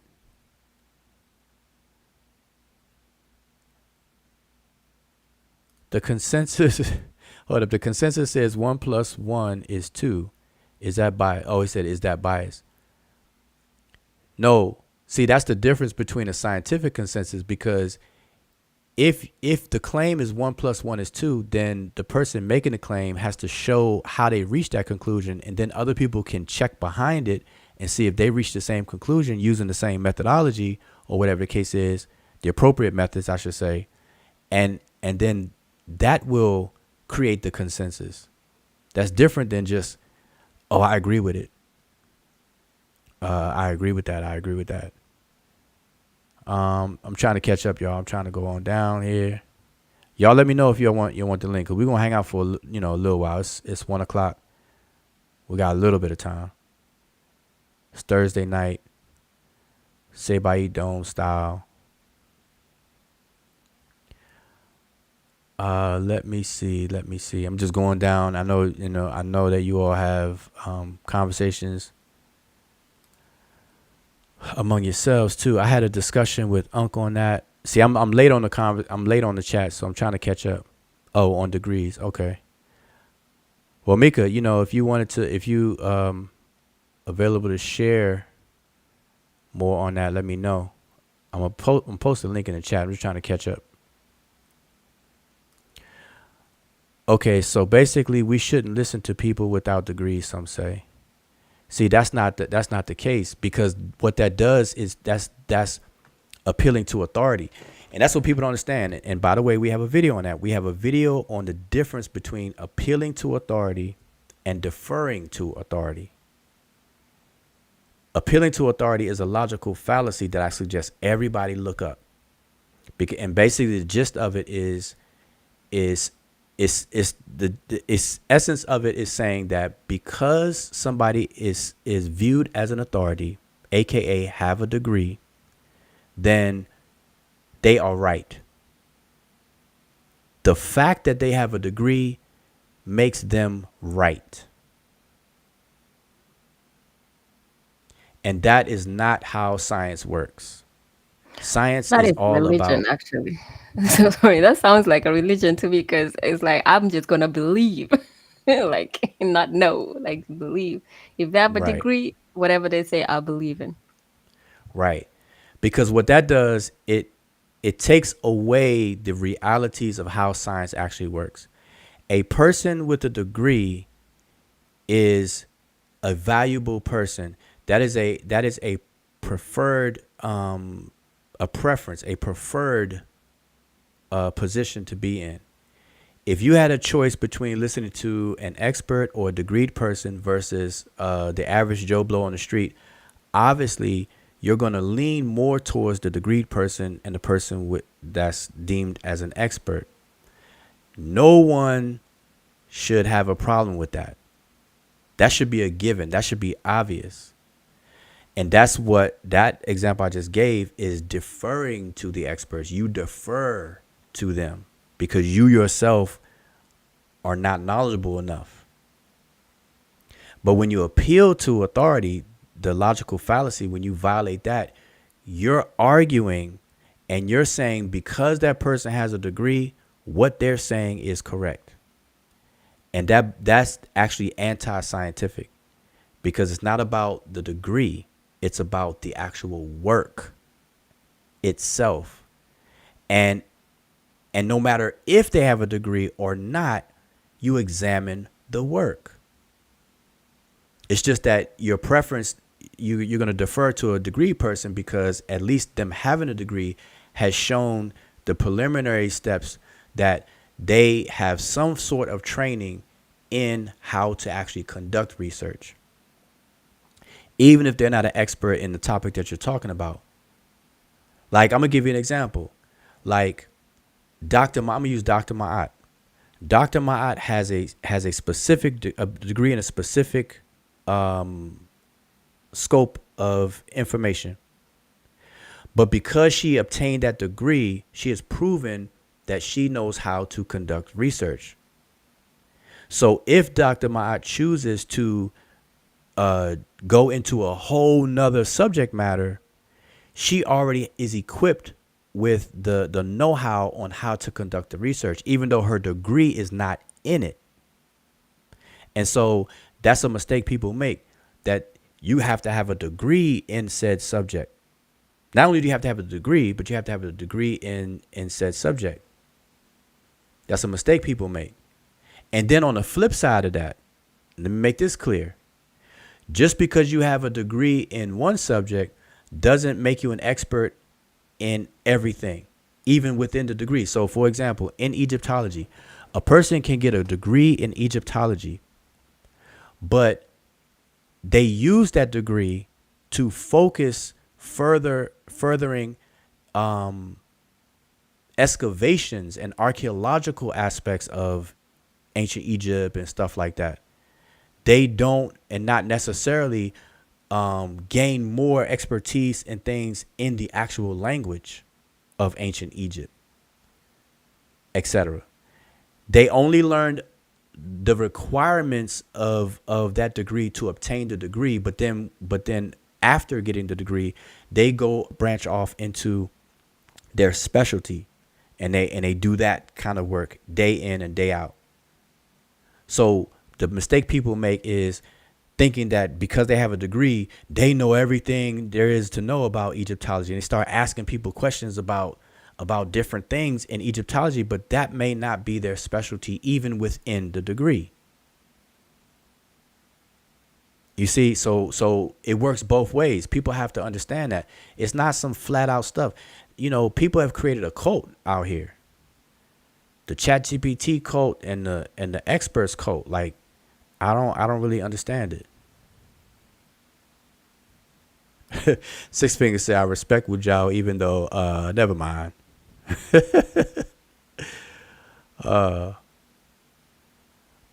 I'm trying to get on down here to the bottom of it. Now, hold up. Let me say something too. About autodidactic researchers, right? Because this kind of speaks to consensus also. Everyone has to understand that a lot of times in academia, in the academic setting, things are regurgitated. So, for example, a teacher who's teaching a subject and teaches the subject very well, they're basing their curriculum and their lessons off of a textbook. And so they're basically repeating, and they themselves didn't write the textbook. Okay, so they are using a set of information in a textbook to regurgitate that information and disseminate it among students, and then testing their knowledge on it, and they pass, and so on and so forth. And so a lot of things over time are basically repeated, regurgitated information that was done at one point in time in the past. So there's a lot of regurgitation even among PhD people. So in order for any information to be challenged, if the logic is that you have to roll with the consensus, then the logic would dictate that there would never be an instance when the consensus can ever change or to be challenged and prevail. Because here's the thing. If something is a consensus and then I come along, or a person comes along and challenges the consensus, whether they have a degree or not, but let's say they have a degree, because people are focused on that, right? Let's say a person with a degree challenges the consensus. If the logic is that we must roll with the consensus, then that person who is challenging the consensus will never stand a chance, even from the get-go. So by something being a consensus in and of itself is not it. That's not it. It's the actual work. So what the person is challenging is the work that produced the consensus. And you can't be stuck on, I gotta roll with the consensus. Now you are forced to check the work. Only the work can change that. Not the fact that it's a consensus or that it's not. Because the person challenging the consensus is going to be an unpopular person. Unpopular work. By popular, I'm not talking about liked. I'm talking about popular as in even known. People are not even going to know about it. You know how many papers are written? I'm going to tell you, the next live, what I'm going to do on the next live, MK, remind me. On the next live, I'm going to show where a scholar is challenging a previous scholar's work, successfully does it, but the previous scholar's work is still regurgitated and is said today, as if it's all wise, right, and exact. There's tons of examples of that. It takes a long time to saturate a change in the popular consensus. It takes a long time to do that, because from the scholarly arena to the public domain of lay people, it's a big gap between that. It's a big gap. And it takes time for it to trickle out and disseminate. There's a lot of things that have changed that people just are totally unaware of, because it's not a popular consensus, so we have to be mindful of all that stuff. And basically what I'm saying, it boils down to coming down to the work. It has to be the work. MK, going through that, just woke up, or DM said just woke up from listening from Nairobi. All right. Got a fellow Kenyan. Saying Egyptians were black is crazy and misleading. If you are aware of common interpretations of black, at least state you are using semantics. Well, yeah, the whole black conversation, like I said, I, I gave my opinion on all of that stuff right there. DM, is science discussed here? Usually linguistics. Oh, science based. See, and that's another thing. People mistake science for, like, when you say science, people tend to like think restrictly speaking physics or something. Like physics is the only science. Science is a way, is an approach.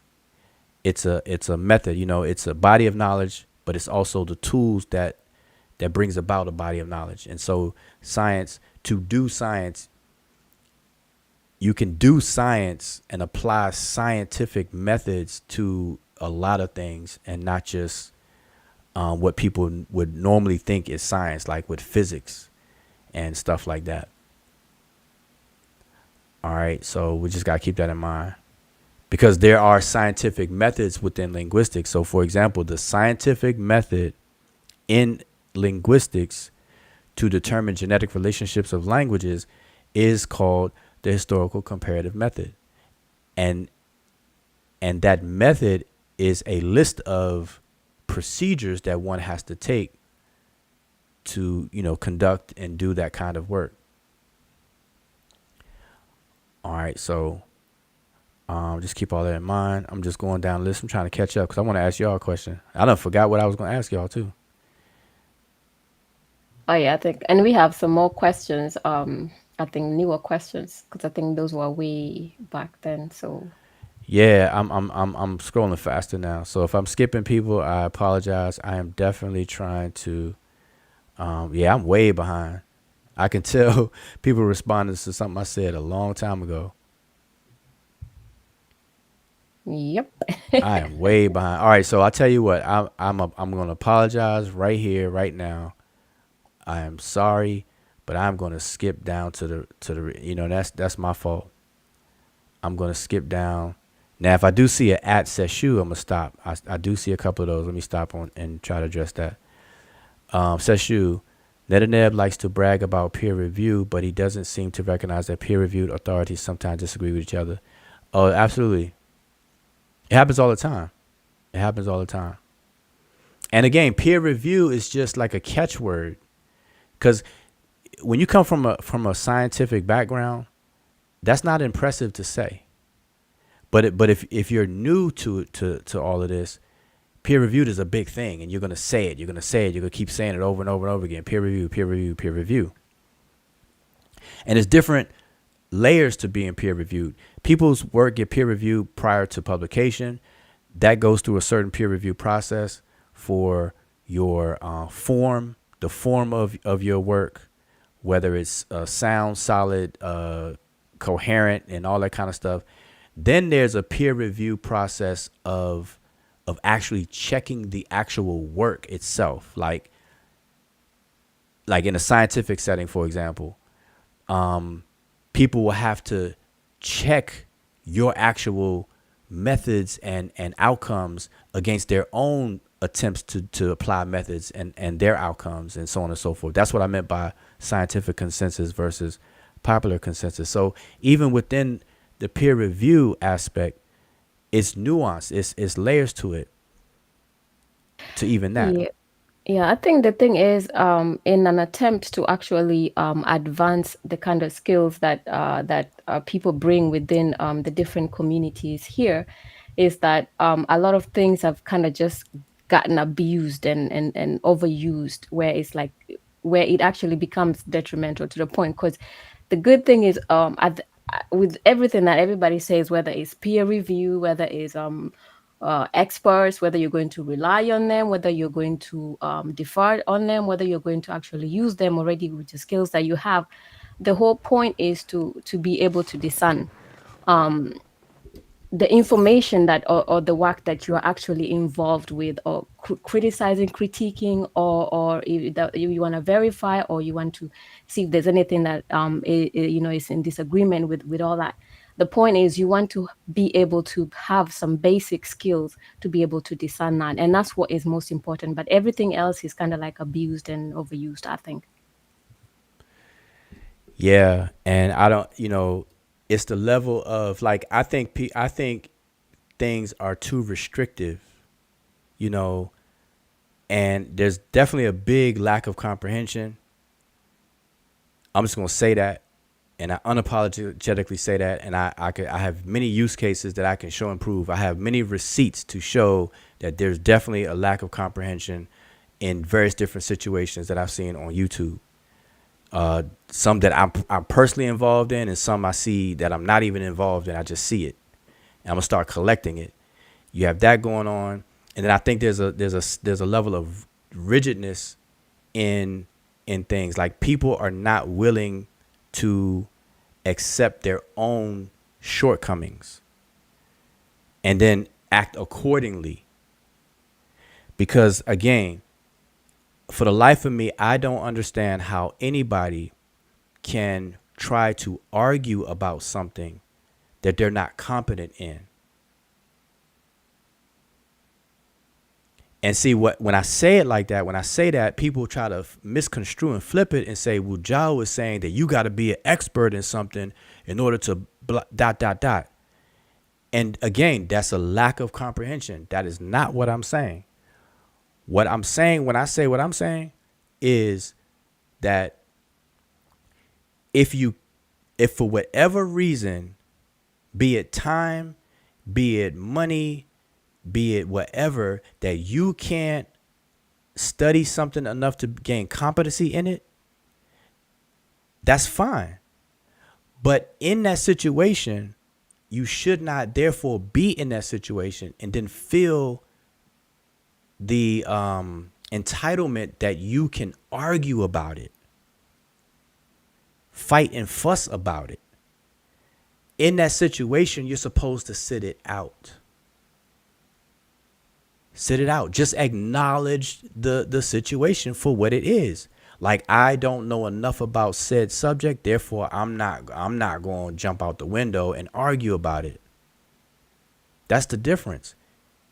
It's okay not to know something about something. It's okay not to have the time to engage information to become competent in it. Everybody's busy. Everybody has lives to live, families to maintain and raise and stuff like that. So people don't have time like that to definitely become an expert in something or get a degree in something, but let alone just gain competency in it. And then this is another problem. Even if you're going to argue against somebody's claim or position, the first thing you need to do is understand their claim and position first. How are you going to argue against a claim that you don't even understand the claim itself? Or if people put their claim in a publication or write it out, and you don't even read it before opening the mouth to go against it or to have some pushback, that's the kind of stuff, to me, is just anti any type of progress, anti-science, anti-everything. Nobody does that for real in science. Nobody does that. But to this one, Seshu says, Sat12 says, did you notice the other day that that old rascal Chief X went in on Dr. Ricchetti talking about the ASCAC is a cult? No, I heard about it, but I haven't seen it or anything. And, so I can't speak to anything he actually said because I haven't seen it, but I heard about that already. Somebody told me that Chief X did something like that already. And the only thing I can say about that is that it just supports, like, it's just reaffirming what I'm saying about this whole community. It's a conflict community. It's a conflict community. It's a community, and I don't mean this for everybody, but it's a community that is that has a lot of bad actors, bad people with bad character, don't know how to really discuss things. It's just a way of doing things, and it's not being done. There's a lot of bad character around, and I don't think enough people focus on good character building and good character itself. And I say that in response to this comment here, because now, like I said, I can't speak to anything that Chief X said because I haven't seen it. And that's another thing. See, that's how I'm built. I don't form an opinion about something that somebody said without hearing what they actually said. But anybody that goes in on somebody, because this is like a common thing that I see. It's just not. I don't know what's the word for it. Like, people don't have. I don't know if it's respect. Like, people don't have to agree with each other. People don't have to admire another person and hold them up on a pedestal or any of that. But respect should be a default setting. Like, respect should be just given. Or at least something done respectfully. Use the adverb. Respectfully done. Or just give respect in things. Because the question, the thing I heard was the question is does Dr. Raketa Amin actually have a degree? Does she even have a degree? Is she really a doctor and all this other kind of stuff? And boy, to me, that's crazy. That is crazy. That really is. I mean, it's not crazy in the conflict community though, because you got a lot of people claiming to be doctors and they have they don't even have a college diploma, a high school diploma. I mean, so just the normal question of does Dr. Raketa have a degree? What she have a degree in? But I already know how stuff like this get and everything. But let me say this about Dr. Raketa Amin, because a lot of people don't know Dr. Raketa Amin, and a lot of people may not have heard of her, especially in the audiences of people who try to go in, quote unquote, go in on her. The only people that will listen to that are people who don't know her, or may have not ever even heard about her. Okay, but Dr. Raketa Amin, one, she is an elder in the academic community. By elder, I mean elder in knowledge, tenure, and in age. She is contemporary, although younger, than Cheikh Anta Diop. She worked with Diop. She translated two of his works from French to English. She is one of the founding members and organizers of ASCAC back when that was in its genesis. She is contemporary with Dr. Jacob Carruthers, Dr. Ben. Like, you see her in videos having conferences with Dr. Jacob Carruthers, Dr. Ben, and these other people. And I'm saying that to kind of put her in a time frame, to speak to her age. I don't know her exact age, and I don't want to, you don't want to mess with women in their age or anything like that. But she's an elder, and she's put in a lot of work. She has a degree from and studied at the college in the United States that is the top college for Egyptology. The Chicago Oriental Institute is the #1 place for Egyptology here in the United States. She herself is a professor teaching in Mississippi. Multiple languages, Mandarin, Chinese, and another language, and I forget off the top of my head. But anyway, I'm saying all this to say is that she's known, like these are things that you can know and find out about her. And it's just, to me, it's just very sad for anybody because she's definitely put in the work and has given herself to the advancement of knowledge for the community, because she's all about the community.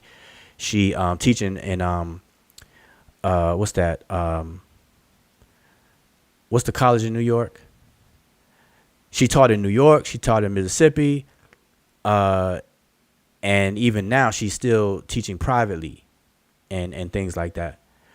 But community college, or whatever the case is, in New York, or City College.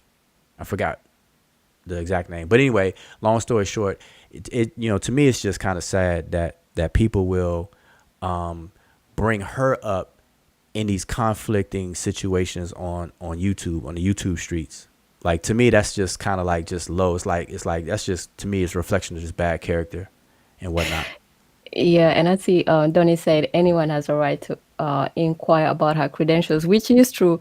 But in this environment, because she's been here for the longest, and actually, and nobody really has been inquiring about her credentials, even though she does have credentials. Nobody's been inquiring about her credentials. Actually, on the flip side, people have been using her for clout chasing. So. So it's only the inquiry actually just started recently, I think this week, probably mostly, when Johnny Come Latelys actually found out, which everybody else already knew, that that she endorses Wu Zhao. So then they had to inquire. Yeah. I mean, really, the issue. Look, let's just be real. Anybody that brought up Dr. Raked Amin in the past week or two is because of the situation and these discussions that we're having now. So let's not play games. That people are not just inquiring about her credentials. There's a difference between inquiring about somebody's credentials, because, like, for example, if Dr. Raked Amin was to be invited on a panel to speak in front of a large audience or whatever the case is, obviously they're going to ask for her resume or her CV, right? They're going to want to know her bio. They say, hey, can you send me your bio, your resume, or whatever the case is? That's inquiring about her credentials. That's not what's happening on these YouTube streets. So let's not play games. The main reason why Dr. Raked Amin is coming out of people's mouths in this kind of fashion is because I brought her up because she's my formal teacher, and she vouches for my work and my competency in the language, so much so that she uses my material to teach her students. And her teachers that are under her are using my material to teach students. That's what it really boils down to. And so when people get in an argument with me, now they're trying to direct these questions and question Dr. Raked Amin. That's the only reason. So we don't have to sit here and play games with it and act like, oh, it's perfectly normal to inquire about somebody's credentials. That's 100% correct. You can inquire about somebody's credentials, but you don't spend 2 years looking for somebody's credentials just to try to put them down. And that's exactly what Chief X said. Okay, because somebody sent me a link to the video, and I haven't watched the full video, but the timestamp, the link was timestamped. When I clicked on it, he was saying that he spent 2 years trying to find out about Dr. Raked Amin. That's retarded. How you gonna take 2 years to find out about somebody that she's known? Like, you just ask for her resume in a respectful way and you'll get it. That's ridiculous. So let's not play games about that. It's very disrespectful. Dr. Raked Amin is an elder. She is definitely not trying to get caught up in any of the shenanigans and things, because before, a couple of years ago, Netta Neb went on somebody's channel, I think it was Sa Netta's channel, and lied on that platform about me, saying that I got kicked out of Dr. Raked Amin's class. I never passed her class and this, that, and the straight up lies. Dr. Raked Amin got wind of it, and she called me and said, hey, I did not tell that brother any of that. I don't condone that or any of that kind of stuff. And I asked her specifically. No, I didn't ask her. I told her how I was going to handle that situation. And then she had to kind of talk me down from handling that situation and whatnot. But she said, no, that's just, that's just crazy. So that kind of stuff goes on in this conflict community. People just straight up lying. I got kicked out of her class. That's crazy. I was like the top student in her class at the time. I had to actually be quiet so that I didn't answer all the questions so that other people get a chance to answer the question. Her and Dr. Nalani, what's her name? Valentine. Phil Valentine's wife, actually. Phil Valentine's wife, Dr. Nalani Valentine, assisted within the classes a long time ago. I don't know if she still does that or whatever the case is. But she was, kind of help passing out the information and stuff like that in the classes. This is a long time ago. People don't understand. This goes way back. Before Dr. Raketa Amen even had a website that was, that you go through with Zoom and all the other kind of stuff. Before all that, we were on the phone, conference call on the phone. So anyway, now let's just not play games. That's what we're not going to do. We're not going to play games and pretend. All right. Especially when it involves somebody who's put in work and is not going to come here to speak on any of that stuff. Nah, that's just not going to happen. Nobody should be expecting any of that or try to bring her up into the shenanigans. That's just, to me, that's just a low blow and stuff. Like, that's just unnecessary. That's what I mean. Okay, I think I am caught up now. And I forgot the question I was going to ask the chat, but I'm caught up. So let me just post a link because I don't want to get behind on the chat. So if y'all want to come on the panel and voice your question or comments or stuff like that, by all means do so. So let me get this link.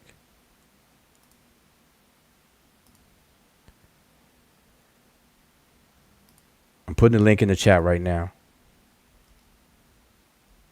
But yeah, that's one thing we're not going to do. We're not going to sit here and pretend on anything. And the reason why I haven't even listened to the video is, I'm just not interested in stuff like that. At some point, we have to grow up. At some point, we have to advance. We can't be doing the same thing year after year after year and expect a different outcome. They call that insanity. When you do the same thing over and over again, expect a different outcome. They use that to define insanity. But that's the link right there to the panel. All right, so join the panel. If anybody wants to join the panel, that way I don't have to get behind on the comments, but I'm still looking at the comments. So let's keep it going. So peace to everybody, though. I see Black Hat is in the building. Miss Tiffany. I just now saw Miss Tiffany is in the building. Salute Champ is in the building. I see Donnie's in the building. L Big. The DNA Lo-Fi is in the building. He asked a question, or she.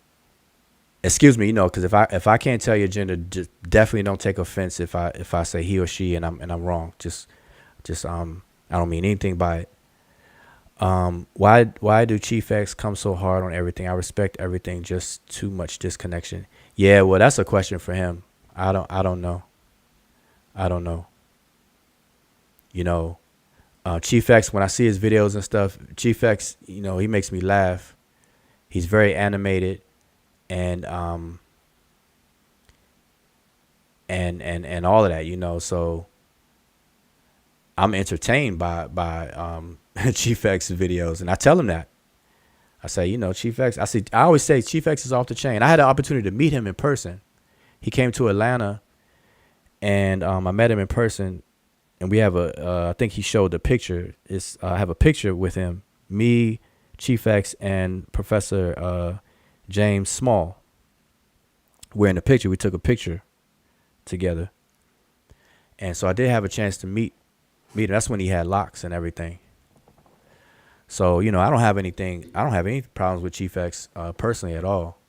But I think that a lot of people in the conflict community need to reevaluate their character and things. I just don't understand how the standards have been lowered, you know, especially people who are 40 and above in age. Like if you're over 40, if you're 50, if you're over 50 years old, this certain behavior just should not exist. Like straight up, when I was younger and I'm looking at the 50-year-olds around me when I was younger, I did not see this kind of behavior. Even though the internet was not there or whatnot and all that kind of stuff, I just didn't see it. Because people weren't cooped up in their homes on the internet. People were actually out and about face to face, you know, hanging on the stoop. I remember elders, because I grew up in DC. If y'all don't know me, I'm from DC. Born and raised in DC. So shout out to DC, the DMV, the whole DMV area. Northwest Georgia Avenue, Howard University, right down in that area. Harvard Street and Park Road, all that kind of stuff. And if anybody who's from DC know about DC, they know about the Black Hole, new name Celebrity Hall, right there on the corner right there. That's where I lived. But anyway, elders used to always hang out on the block, on the corner, in front of the stores and stuff like that. Had a folding chair, be out there playing spades, playing cards, playing chess, playing checkers, playing chess. And they used to always just impart wisdom. You know, we the young kids walking by, they used to always stop us, be like, "What's up like that, young blood?" And then they used to just kick it. They ain't do all this shenanigans and stuff like that. I just don't get it. Times have changed. I understand times have changed, but man, the standards are supposed to be raised and things get better, but it's not. It's not. And it's across the board. That's a whole nother subject. You can go into anything and see how standards got lower and lower and lower. Anybody could be an actor now. You don't need any training in acting. You could just be an actor. You could just come from the studio, a rapper, and just boop, come on to the cinema and become an actor. These TV shows, man, they might have good stories, but man, the acting be poor as I don't know what. I'm down for giving people a chance, but man, we lost the fundamentals are just not enforced anymore. Same thing with music, singing. Auto tunes is the way to go. Like there's hardly any songs where people are actually singing. Popular, that is. There's a lot of songs where people are singing, but the popular ones, no, it's like, boy. Reality TV show took over. Put real actors out of business. It's cheaper to get anybody just have a camera follow around them and create chaos and just, that's attractive. Love and Hip Hop, Basketball Wives, Atlanta Housewives, Love and Hip Hop New York, Love and Hip Hop Atlanta, Love and Hip Hop California, Love and Hip Hop Miami. They done branched out and franchised. They got franchises for this stuff.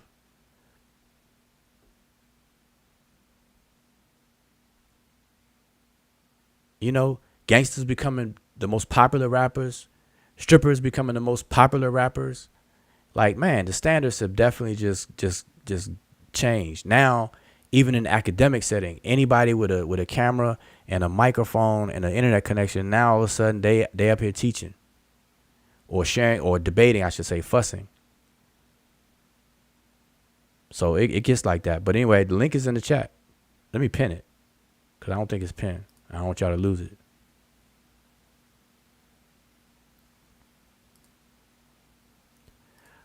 Oh, this thing is not letting me pin it. So, here we go. So it's pinned to the top. We're going to hang out for a little bit. I'm going to see if anybody clicks the link and want to have a conversation. I understand content creation. I understand the attraction, the drama, that's our nature. That's the way things are. When we watch movies, I know everybody in the chat a lot of people in the chat will have to agree with this. When you're watching a movie, if the movie doesn't have either a high-speed car chase or some shooting, going on, then it's not really exciting enough to watch. It has to have some high speed chasing, somebody dying, and all that kind of stuff. We're conditioned over time for all of these things. Same thing, like I go back to music. Same thing. Music videos are not interesting unless they have women in it pretty much near naked, or showing some kind of material things where people can live vicariously through the video and the artist. So it's the acquisition of things. People wearing Cuban link chains that cost like $1 million, watches that cost like 300 grand, and things like that. Cars. All these things are being conditioned and pushed out there. Not even talking about, the alterations that people are doing to their bodies to fit in, to get into this area of things. That's a whole conversation. I know people talk about, the BBLs and all that other kind of stuff, and I'm all for people, feeling good about themselves, elevating their own self-esteem. But I think that's a psychological endeavor, though. It's people are going about it the wrong way. Not enough emphasis on psychology and psychological, like how the mind works, how human behavior is moderated and things like that. In terms of people's self-esteem, how they see themselves, and they want to do X and Y, Z to themselves in order to feel good about themselves and all this other kind of stuff. That's an intricate thing to deal with. It's not like something that's a quick fix type of thing to do or to even talk about. So, I'm just saying that's a whole conversation. I'm just trying to sick people. That's one of the things I hate on these YouTube streets.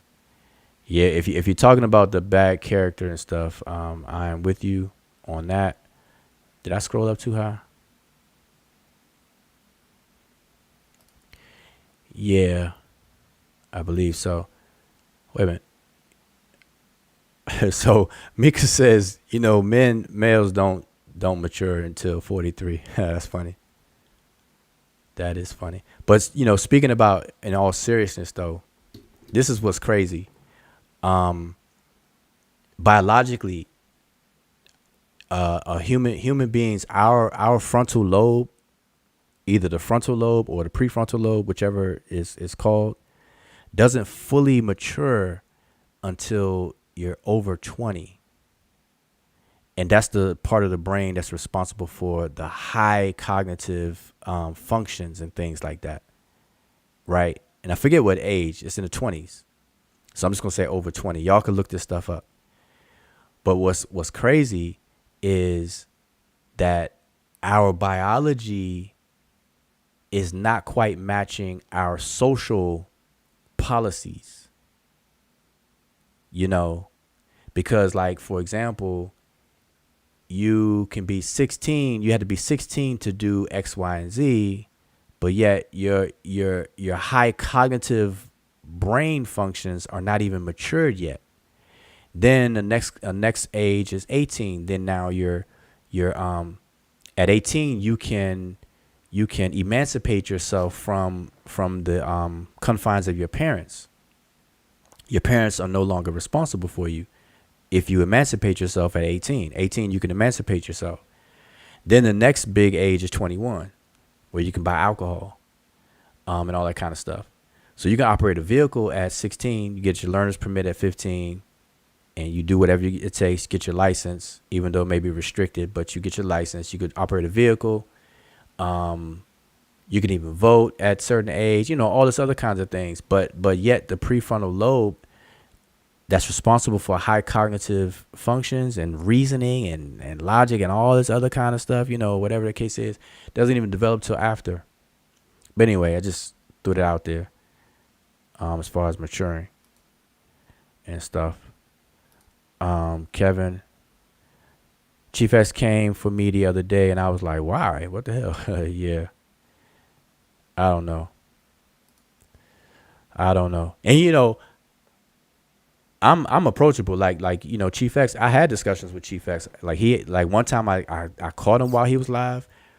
He posted a link, so I go on his panel, I try to have a conversation, and for the most part, Chief X and I can have a conversation.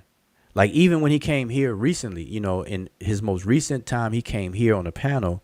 We had a very good conversation until somebody in the chat pissed him off.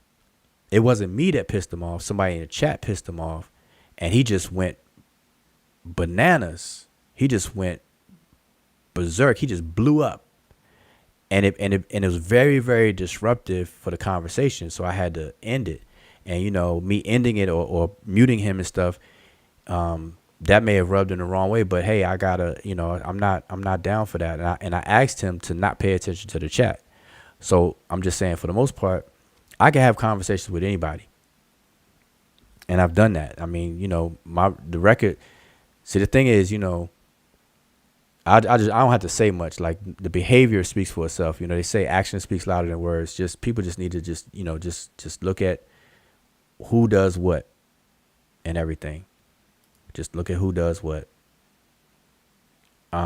This one here. So Sat12 says, I have a Diop quote on race, a few paragraphs. His views on race, interview with Charles Finch. You can see it quick with a library card. Oh, okay.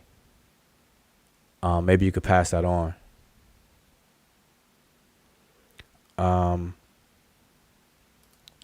Donnie says, not where I'm from. Okay, I'm not sure what that is. Nobody really cares for education these days. Yeah, well, what I think is important for people to just be mindful of, like I'm not saying people got to become an expert in it or have a degree in it, but people really need to look at just get a basic understanding of the field of psychology and sociology. Like social evolution is real.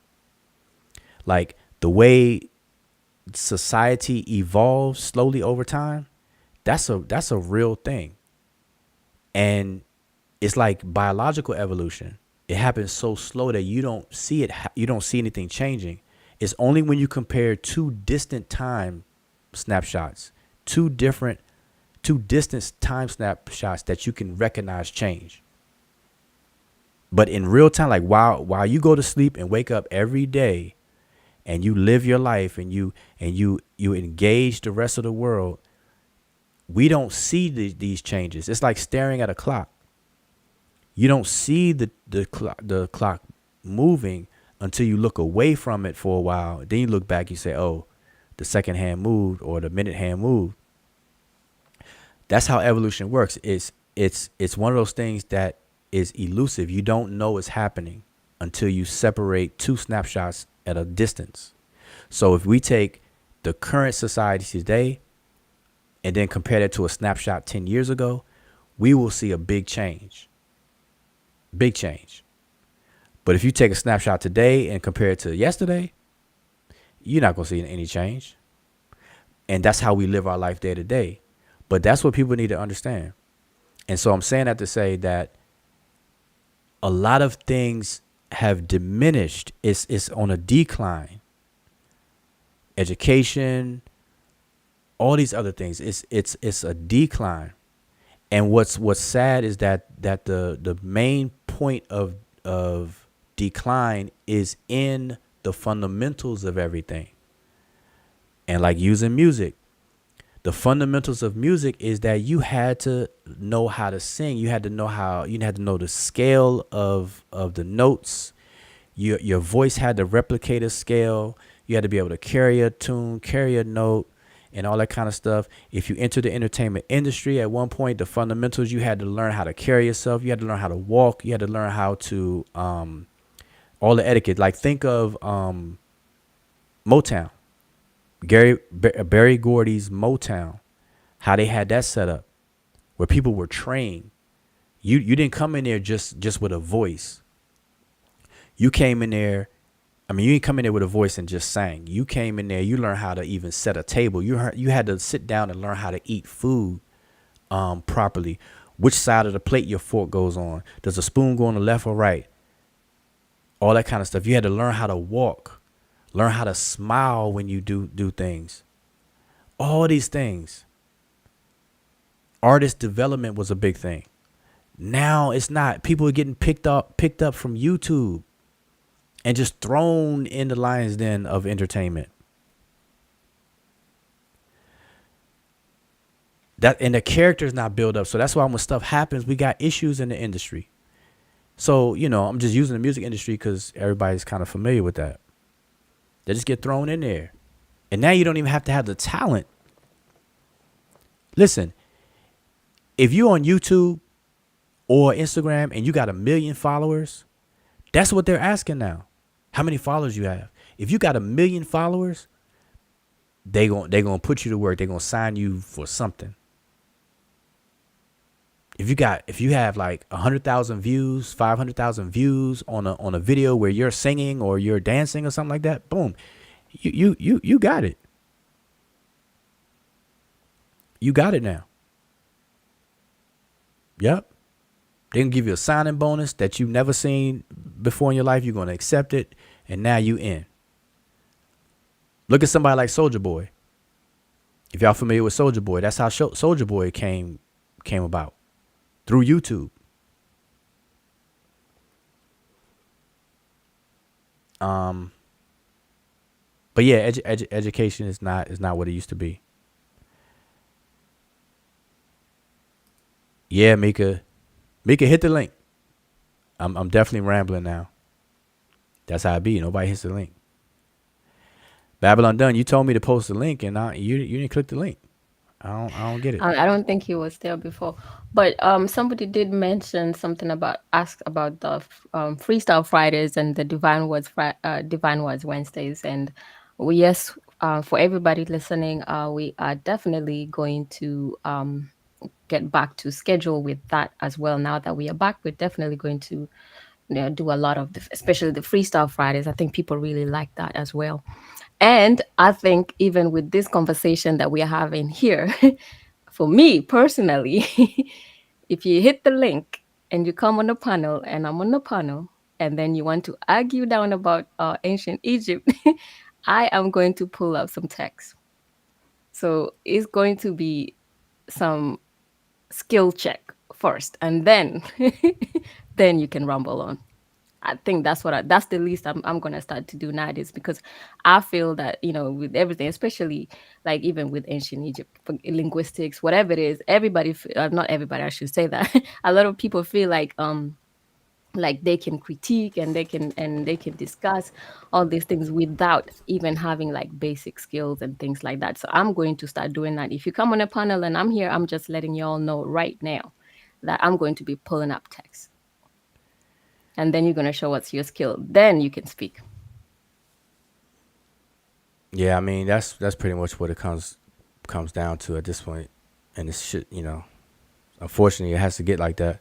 But listen, so because I know Mika is accusing me of rambling on, right?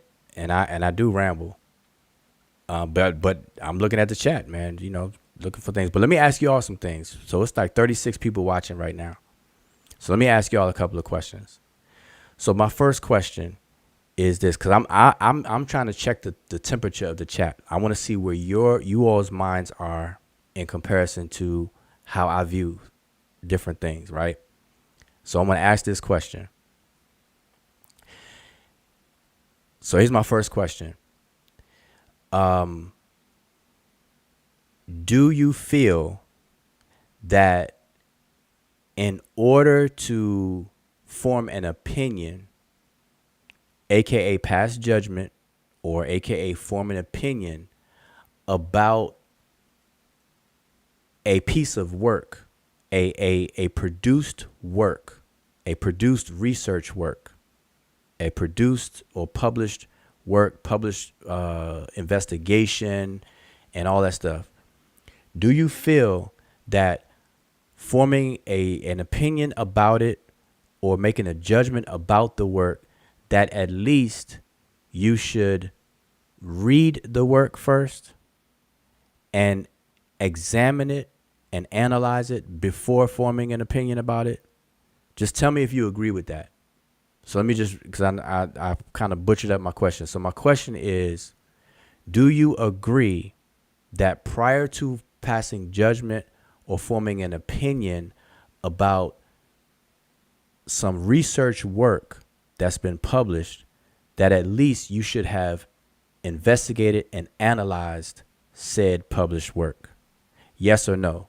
Do you agree with that? I'm just trying to keep it real simple. I think Donnie asked the question first. He says, I know to have an opinion, you should read the work. All right, appreciate the answer. L Big answer says, yep, as much as you can. Black Hat says, you must be familiar with the material. Okay, so basically all three of you all agree so far. So who else? I'm trying to see if there's any more. There's 38 people watching, so I'm looking for some more answers. I know it's late. I'm trying to get some engagement because nobody's clicking the link, but let's engage. I'm watching the chat. I'm looking at the chat. So let me repeat the question. Do you agree that prior to forming an opinion or passing judgment on a piece of research work that's published, that you should first have investigated and analyzed such research work first? All right. So Zane steps in and says yes. All right. Who else? So far, everybody agrees, right? I mean, the answers I got are in agreement. Okay, Sister Mika agrees. All right, who else? So that's 5.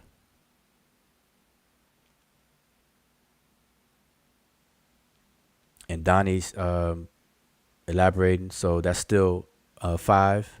So that's 5 people that agree. So What if the said person that is critiquing is psychic?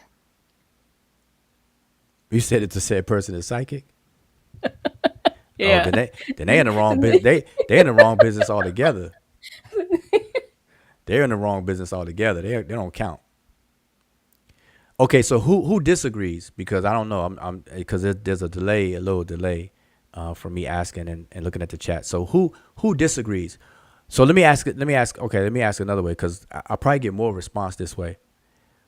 Who feels that it is perfectly normal and perfectly fine to form an opinion and pass judgment on a work that you have never examined or analyzed? Who agrees with that?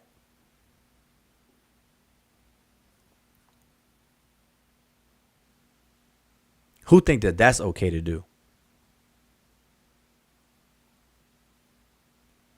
Who thinks that that's okay to do?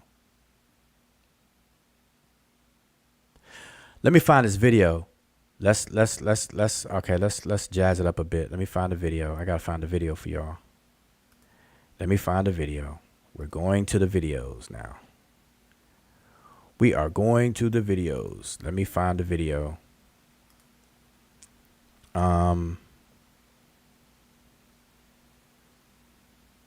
That video. Okay, here we go. So let me click here. I think I got it timestamped as well. Let me see if this will work here. Y'all give me 1 second. I'm going to share a video from 5 years ago. This is a 5-year-old video. I'm going to share a small little clip of this video that's on what I just asked y'all about. Okay, I'm going to show this video. Let me just see. Okay, I think it's about timestamped right here. Okay, so I'm just going to play it from here. I think this is roughly the timestamp. So I'm going to go ahead and play it, but I need to share it first, or else you all will have no idea what I'm talking about. So give me a second. Here we go. Share. And it is on the screen. There you go. Okay. So let me just set up the clip. You know how you play a clip, you got to set it up, right? So this is from 5 years ago. So this is the Amon Ra squad on a panel. So it's myself, the brother Smash, Uncle Keck, Sister Naya, and Dr. Ma'at. Y'all can see the icons at the bottom. And I guess Asar's talking right there. So I'm going to play this clip. And this clip, it's going to speak for itself. And I'll play it and then I'll stop it. Okay, so I want y'all, hopefully you all be able to hear it. And everything works out. Okay, the volume's there. So you all just listen up. And then we'll just keep moving. Indian Egyptians. Yeah. So that was the crux of the argument. Yeah, I don't even think we have any disagreements whatsoever, especially at this point, because I know Jonathan, I know you brought up Ombos and Come Ombo. We talked about that, how that's within the borders of Kemet, and the old town of Gold Town, Nubti, and all that stuff. So I think at this point it's all gravy. Yes, indeed. And but that's a testimony to what you were saying. As a squad, that's healthy. That's what I was referring to. That's healthy discussions, healthy discourse between us, and then when we present it to the public or try to educate or chime in on conversations, we just better equipped because we went through it. So that's how you do it. What's the name of this book? Do you mind sharing an opinion on ancient African kingdoms on the Nile? Nubia by Fisher. Who was that? Wait, I have to say this. So what Unc that's the reason why I started showing the chat from that video. So remember, this video is 5 years old, and Unc is reading a comment from the chat. Vyasa, the brother Vyasa, asked a question right here. He said, "Do you guys mind sharing your opinion on?" And then he gives a book title, "Ancient African Kingdoms on the Nile, Nubia" by Fisher Lakovata. Okay. So that's what Unc is reading, and so now I'm just let it play just so y'all know. Y'all familiar with that person?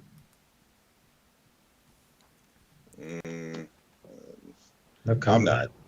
Huh? Maybe the author, but not that book. Yeah, me neither.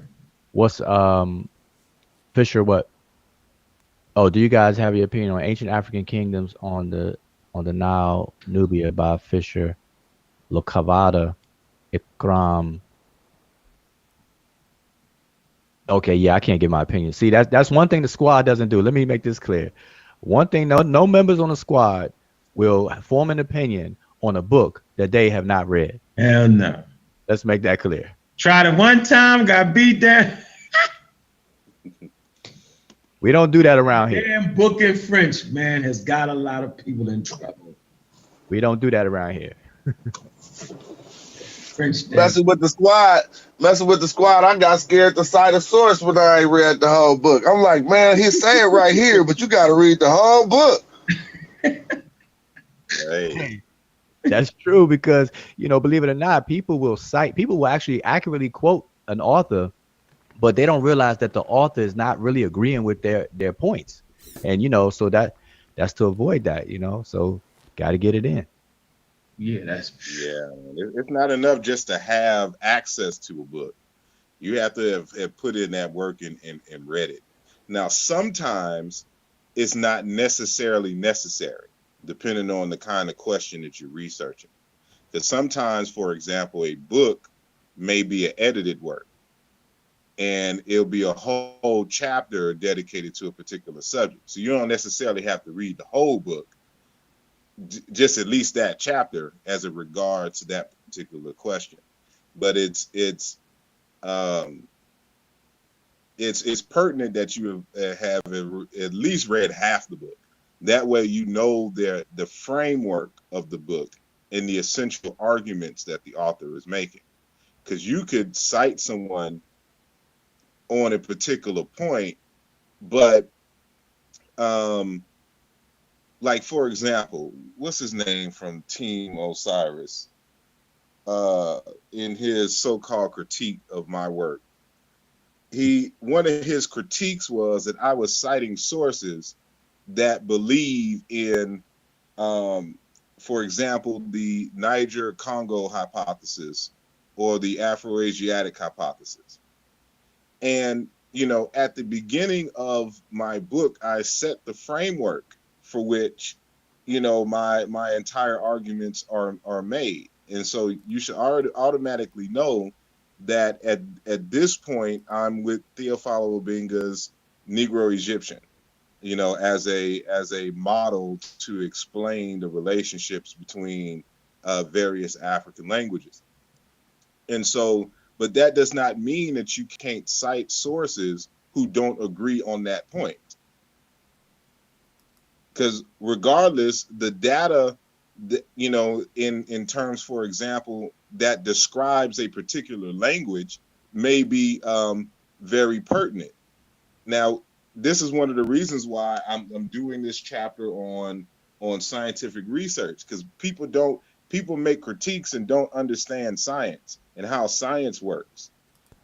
All right, so I'm gonna stop it there because I think enough was played to connect what I was just saying.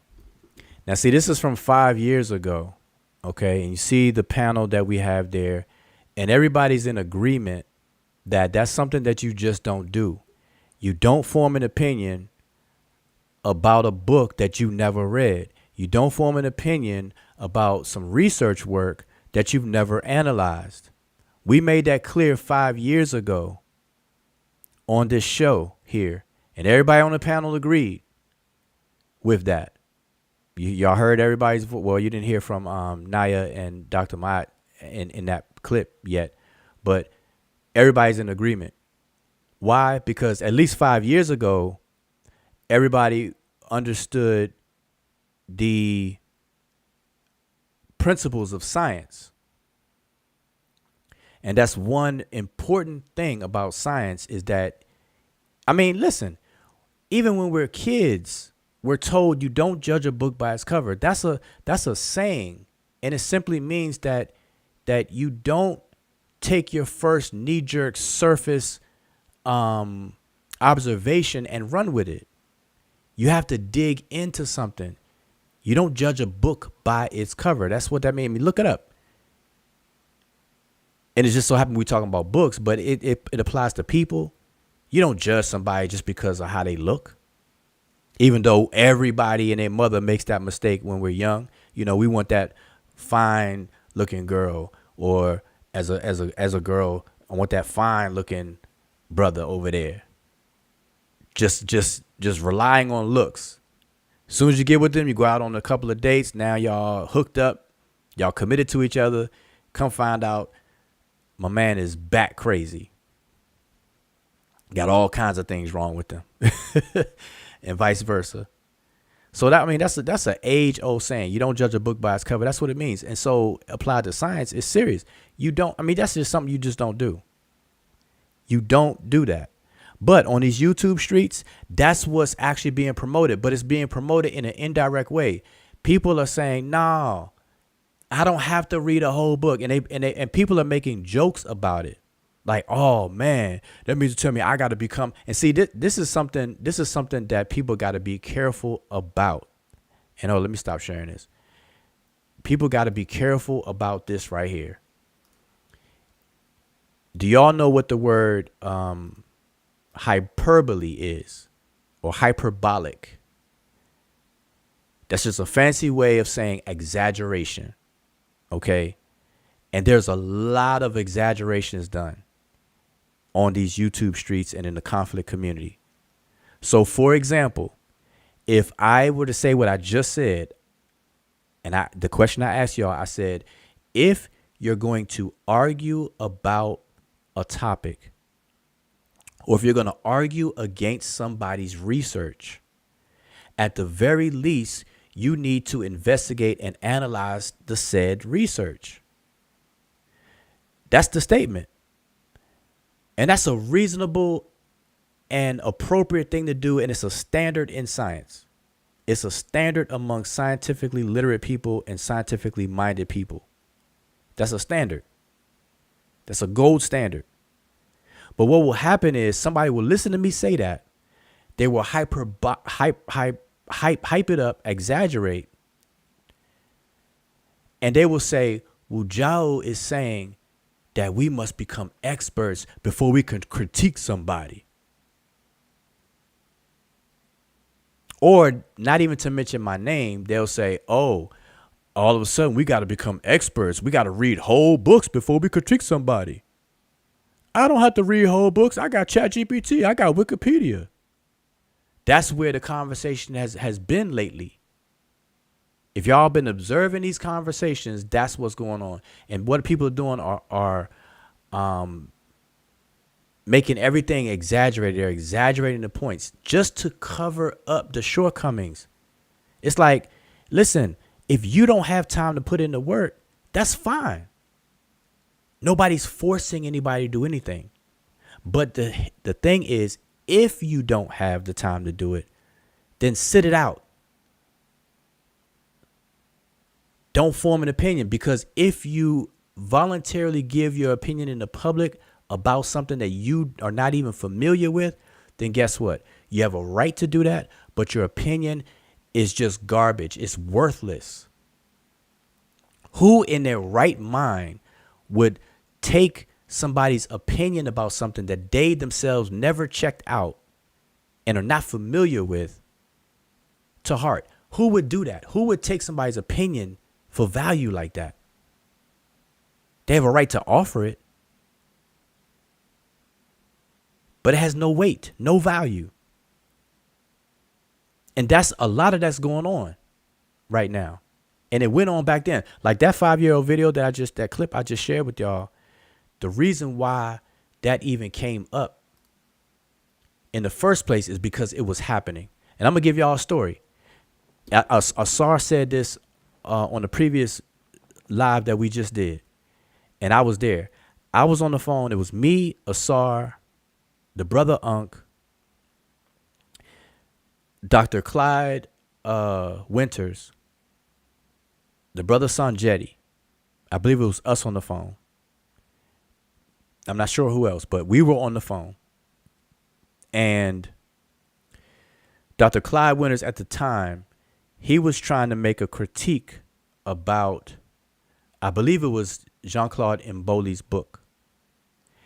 And he admitted in his own personal blog and on the phone that he did not read Mboli's book. That he only looked at the table of contents. And he saw a few excerpts on Google, on the Google preview for the book. That's it. And he admitted all that. But yet he tried to critique. He wrote a whole critique about Mboli's work. And so on the phone, I don't know who asked him. I think Asar asked him the question. And the question was asked him. And he said, listen, if you're teaching and your students give you a critique or a report on a book report on a book that they never read, would you accept it? And he actually said yes out of his mouth. He said yes. Now I don't know what school you all in the chat come from. I don't know your educational background, but no school that I ever have heard of where the teachers accepting stuff like that. I have never heard about that. If y'all know of a school, y'all let me know. Outside of Clyde Winters, because evidently he does it. Y'all tell me somebody else who accepts somebody's critique or report on a book that they've never read. Y'all tell me. Tell me if that happens. Have y'all heard of that before? Have y'all heard that before?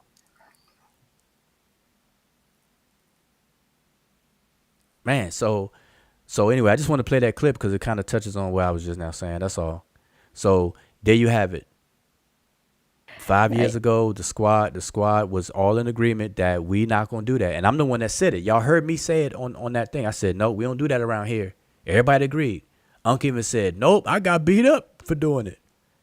Smash said, man, I was going to quote what somebody said. I was even scared to do that until I read the whole thing. So everybody was in agreement. You see that? But look Yep. at the YouTube streets now. Go ahead. You were going to say something? Oh no, I I was keep just cutting you saying off. that. Sorry. No, I cut you off first, but I was just saying that it's crazy because there's one thing that people kind of don't kind of overlook a lot is and it happens naturally when you're involved in a situation or whatever it is, so you're like too close to take that step back and look at the big overview. But one thing that you can always tell, and I think we discussed it in our very first show when we came back, is always looking for consistency. Like because I noticed, like, even with what you say, it's very consistent with what you keep saying now. So it's whatever you say is always consistent. And that's one thing that you people have to be kind of like have to be extra privy to, and really keen on identifying people who are consistent in what they're saying, and then people who just flip flops.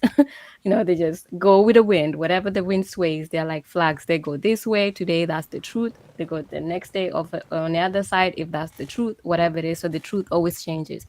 And you will always see that with different characters, but always look for consistency. And I noticed that with you, with Asar, with Sanjeri, and a few other people as well. But I just want to put it out there that there's you people have always been very consistent, even with the arguments that you lay forward, even when it comes to the toponym and whatnot, is always consistent, while everybody else seems to like always just either move the goalpost and things like that. But consistency is key. Yeah, that yeah, consistency is a thing. And I know me personally, I've been very consistent in everything. You can pull up videos from 10 years ago, 7 years ago, 5 years ago, 2 years ago, 3 years ago, and videos from yesterday, and you will see and hear me be consistent. Pull up all my Facebook posts. You'll see and hear me be consistent. Consistency is definitely the name of the game for me. I've consistently been standing where I stand because I do not practice speaking on things I am not aware of. That's just it. I know when to hold them and when to fold them. I know when to be silent. And there's a saying where I come from. There's a saying, don't talk until you can improve the silence.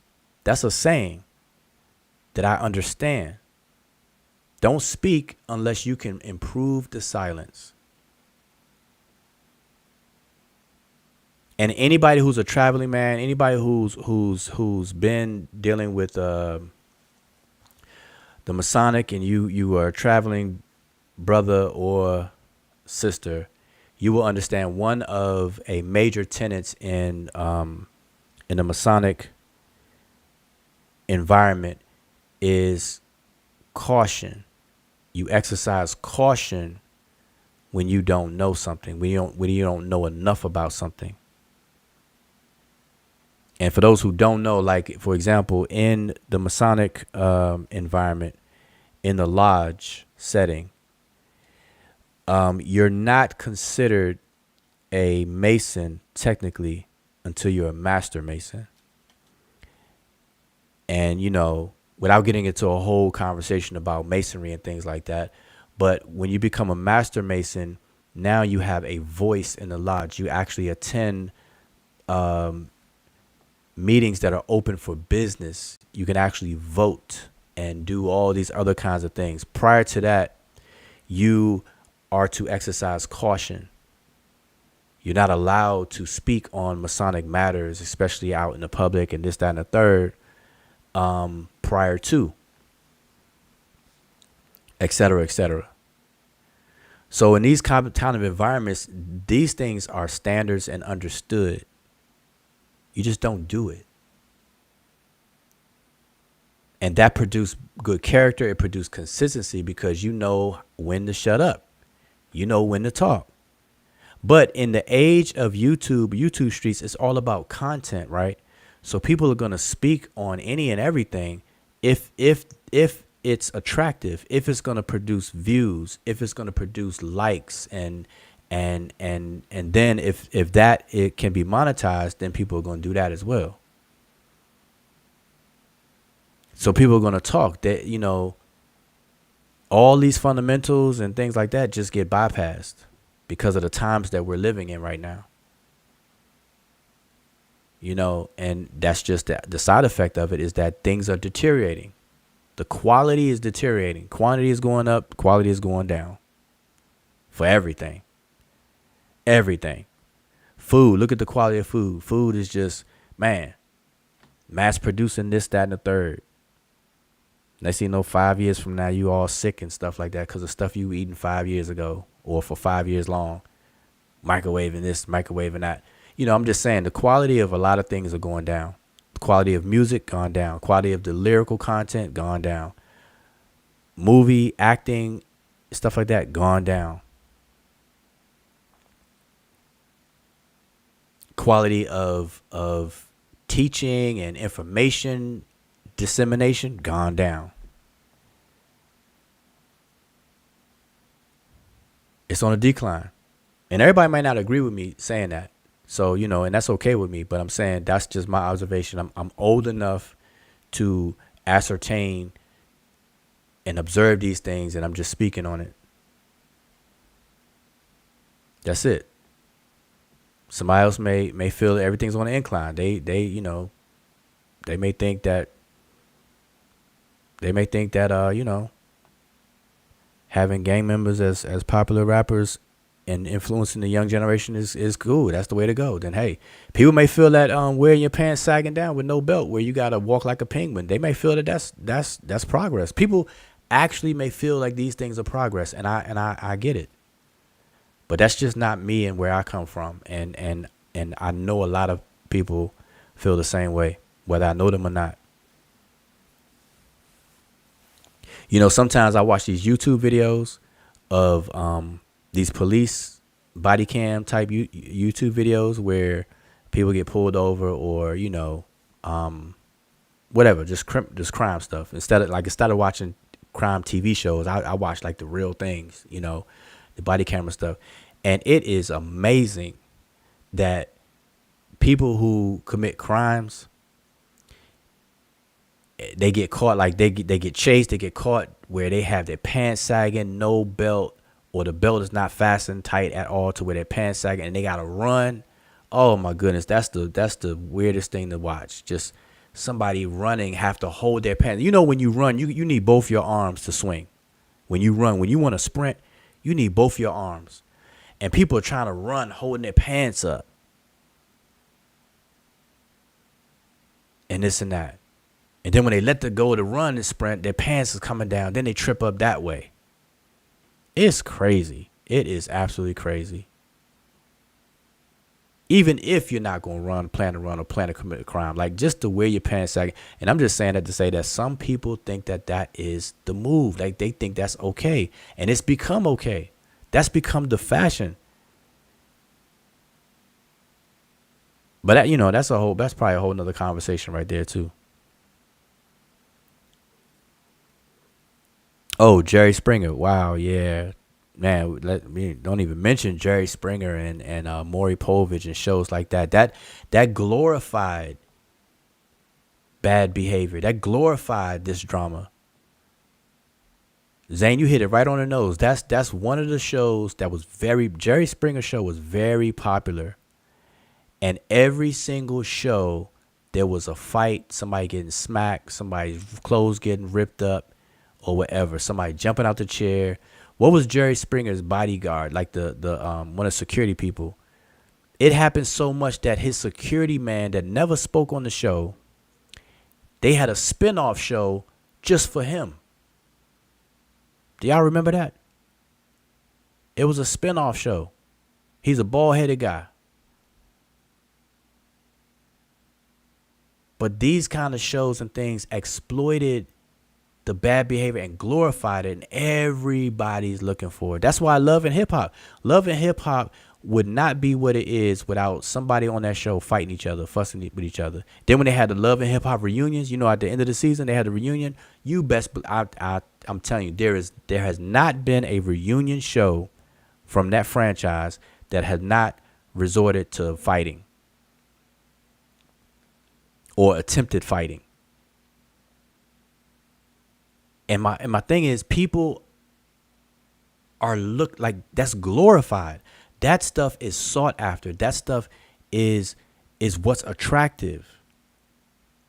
And so it's a decline on everything. I'm telling y'all, that deserves its own topic show. Maybe somebody should fire up a YouTube show and focus on that. Focus on, because I've seen a couple of YouTube shows on black culture today, like the state of quote unquote black culture today, and they talk about these things I'm talking about.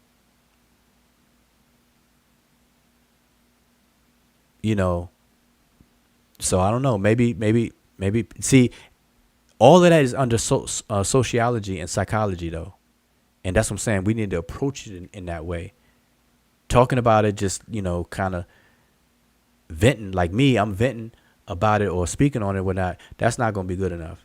We have to approach it, just find out solutions for that stuff. First of all, we have to identify if it's a problem, and then find solutions for that. Because if it's just let go to its own vices, I mean, that's not good.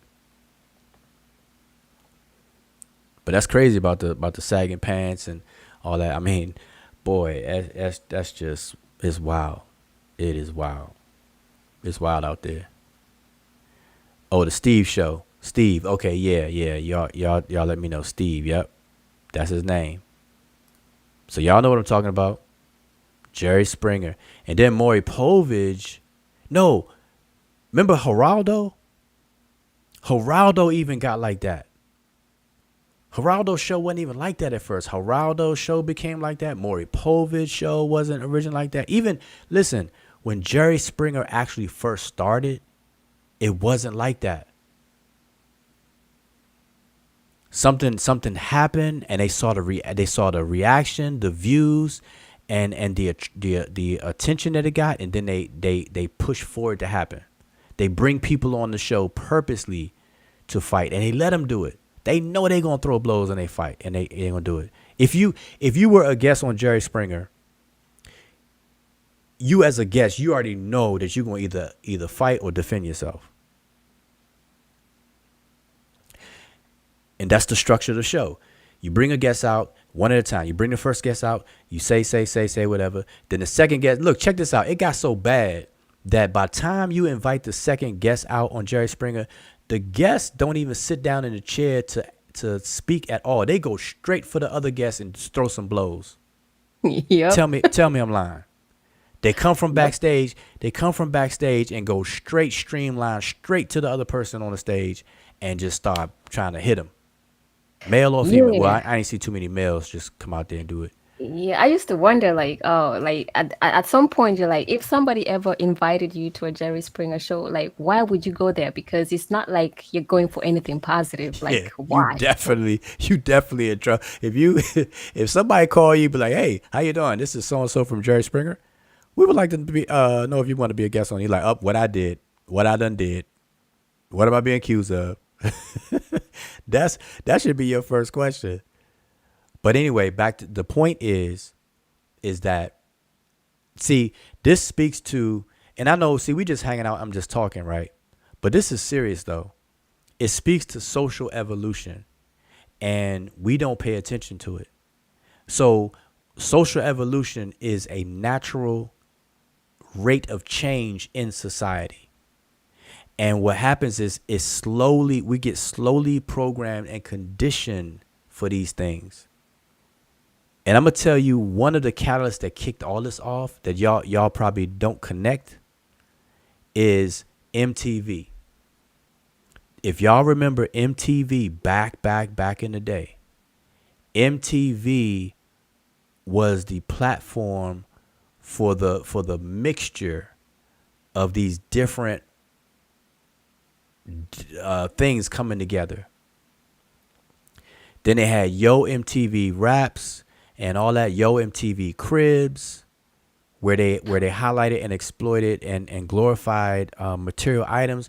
And the bad part about it is a lot of those Yo MTV crib segments, the cribs that the people were showing off weren't even their cribs. That got exposed. Some of them were real, some of them weren't. Yeah, wasn't there like a reality? I think it was called The Real World or something. I forget what it was called, but it was some reality that started with MTV Yeah, they the reality ones show. that kicked off. It Right. was real. It Yeah. was a guy named Real and his The brother. Real World. That's it. Yeah, that's I was thinking that's it. It was called The Real World. Yeah. Yeah, and the camera followed them around. They were dating women or whatever the case is. It was two brothers, and I think one of them actually passed away. You know, rest in peace to that brother. But yeah, they kicked it off. Flavor of Love, Flavor Flav had a show that went viral. I mean, I don't know if it was that one. That one was on MTV, but yeah. So it goes back to, a significant point in time goes back to MTV. You know, so I'm saying all of this to demonstrate social evolution, how things change over time. It gets accepted. We get bombarded. We get programmed and influenced heavily, and we allow it because it happens so slow. Now it's the norm. It's expected. It's expected. I remember back in the day when, like I said, I'm from DC. And in DC, it's all about go-go music. And shout out to DC and go-go music, man. That's one thing, boy. I miss the go-go music. I catch wind of it online, and man, go-go music is banging, as we would say, cranking, boy. Go-go music. If y'all don't know what go-go music, go check it out. Go look it up. But look up some real go-go music, not the fake pseudo stuff, but some go-go music. But anyway, if you go to a go-go, now I'm gonna tell y'all something about me. Back in the day, I used to break dance, and I was all up into hip hop. I used to be a DJ, like a real DJ. I was DJing at clubs and everything. But prior to me DJing, I was on the break dance, and this is like before DJing days. I used to break dance, and I was all into rap, hip hop, rap. Break dance, and I was in a crew called the IBM crew. That was an acronym for Immortal Breakmasters. That's who we were. And all that kind of stuff. And at that time, I'm living in DC, born and raised, but I did not like go-go music. Go-go music is all around me. Everybody and their mother like it. I don't like it. I like hip-hop. I couldn't stand go-go. I'm like, man, that's some garbage. Get that out of here. Somebody try to put a go-go tape in my radio, my box. I'm like, man, get that out of there. I put on some Dougie Fresh or put on some Run DMC or something like that, I'm like, get that go-go. Anyway, long story short, I did not like go-go. Couldn't stand it. But here's what happened. I used to make mixes. I used to record and make mixes on tapes. And I used to sell them, tapes with music. I used to grab music from the radio. I used to cut out the radio commentary, and splice it and all that kind of stuff. And I used to sell tapes. So then I started selling go-go tapes. I didn't like go-go music, but I sold the go-go tapes. I used to sell go-go tapes. And then over a period of time, I got convinced to go to a go-go concert, to go to a go-go. And my first band that I saw live was, if anybody from DC, are you familiar? My first band I saw was Rare Essence. Rare Essence. And I'm telling y'all, I walked into the go-go. As a matter of fact, I'm just telling y'all a story. The place that the go-go was, it was a previous party thing at this location. And so when we got there, at Rare Essence, they were setting up. They were like almost done setting up and everything, warming up and setting up. So we're in this spot, and At the time, I did not like go-go. I just went because my friends went. I'm like, all right, I'm out. Let's go. I'm going. Whoop-de-doo. Okay. So I'm there. And anyway, long story short, man, Essence started playing, and I was amazed. I instantly converted. I was an instant believer, like instant. I'm talking about like soon as if y'all familiar with Essence and Go-Go, if you're not, nothing I'm saying gonna make sense. But if you're familiar with it, Essence had a Congo player, Go-Go Mickey. I heard about Go-Go Mickey and all this other kind of stuff because I used to sell the tapes, but I didn't like the Go-Go music. Boy, I'm at this place, and soon as Go-Go Mickey started, he got the solo and started playing. I'm like, I'm hooked. Go-Go is it. The whole atmosphere, the dancing, the everything. I'm like, man, is this what I'm missing? Like, are you serious? And I was completely convinced, like straight up. That's all it took. I never looked back. I was hooked on go-go music. Bam, right there. And they turned the lights out, and they had a strobe. That back then, the strobe light was popular. Boy, they turned on the strobe light, and all the lights went out, and the strobe light was on Mickey playing the congos. And all you heard him playing fast, like, and all this, all that real quick. But because the strobe lights, his hands was moving slow. Man, do you understand? I thought that was the most amazing thing that I've ever seen in my life at that time. I was blown away. I was like hooked. I'm like, man. So anyway, I fell in love with go-go, needless to say. So I'm just telling y'all that story. Never looked back. But the reason why I'm telling y'all that story is because in me falling in love with go-go, I realized that just about every go-go, a fight broke out. So go-go became notorious. It became like this negative thing. It's like you go to a go-go, you can expect a fight because people claim their street, their block. Park Road crew, 7th and T crew, Berry Farms. All these different places. It wasn't really like a gang situation, but it was like blocks. And people claim their blocks. So one block will be beefing against another block, but yet everybody goes to the go-go. So 8 out of 10 times, there's going to be a fight at a go-go. That's what was expected. Somebody gonna see somebody, and that's just it, boy. And it's usually when they do the roll call. Where y'all from? Southwest. Where y'all from? Northeast. Where y'all from? Park Road. What? Park Road? Where y'all from? Berry Farms. And then all of a sudden, boom, boom, boom, boom, boom, boom. Music stopped. Anyway, so yeah, that's expected. And I'm saying that to say because it's tying into these shows. So it's like you go to go-go, you expect a fight to be there. You watch these TV shows on MTV and all that kind of stuff, you're expecting the fight. You're expecting Jerry Springer. You're expecting the fight. And then once it moves to the expectation, now it's something that you look out for. Like you want it to happen. You're looking for it to happen. Even on a go-go scene, it's like, all right, I know it's going to be a fight. Now you're interested in who's beefing. I'm going to a go-go and I'm looking over my shoulder like, all right, who's beefing now? Like to the point where you want it to happen. It's like, okay, man, that's, the drama. You get caught up in that. And that's how you get conditioned. That's how stuff happen. And it's crazy, man. It's really crazy. So who's familiar with go-go? Let's see who really got the go-go bug in the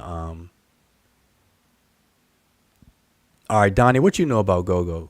Kevin MC Chill, Chuck Brown and Trouble Funk. Yep. Now Chuck was the godfather of go-go. Chuck Brown was that elder. Like his music was smooth and it was man. EU, yep. Backyard, yep. Zane said Backyard. EU, which is Experience Unlimited.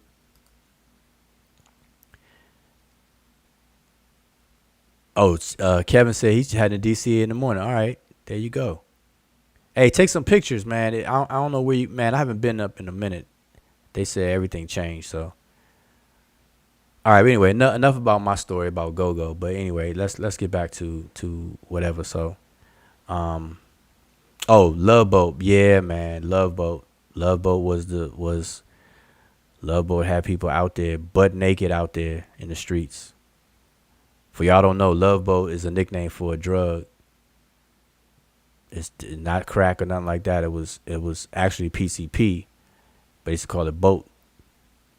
People used to get high off of that, and boy, it make people hot. It make you feel like you got to get naked. People actually get naked, and you get strong. Like people become extremely strong on that. I've seen people on that, not playing. I've seen people lift up cars. I'm not exaggerating. Shaking cars, trying to turn cars over. Anyway, so back to this, y'all. You know, I'm telling y'all these little stories and whatnot. But yeah, anybody from DC, man, shout out the DMV. The DMV, Baltimore, Maryland, DC, Virginia, that whole area. Yep, that's crazy. Baltimore is right there, right next door to DC. But it's crazy because Baltimore, even the way people talk in Baltimore, even when I was there, is different than DC. And it's like, you're right here, you're right next door. Like, why certain things sound different? You go anywhere in DC and everybody sounds the same little cliches, same idioms and same, sayings and stuff. Like we used to say, what's up like that? What's up, young? Like youngin'. What's up, young? Oh, look at that Bama. Should do a show and bring up all the little sayings. But in Baltimore, it was like a little different, even the way things are pronounced. Like the U's in Baltimore, like Sheffrin. See, Unc is from Baltimore too, but I think Unc and Sheffrin. I think Sheffrin's still there, so Sheffrin has a much more pronounced Baltimore accent and stuff. Because obviously, if he's still there and stuff, so they have. I can't even do it. I gotta hear them do it, and I can imitate it. But like, dude.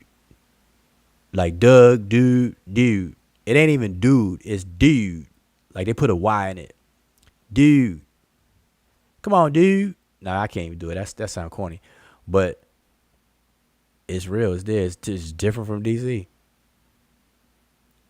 Like I said, what's up, Slim? Like DC we say Slim. What's up, Slim? What's up like that? Youngin'. Anyway, so what else y'all got? I'm caught up in the chat.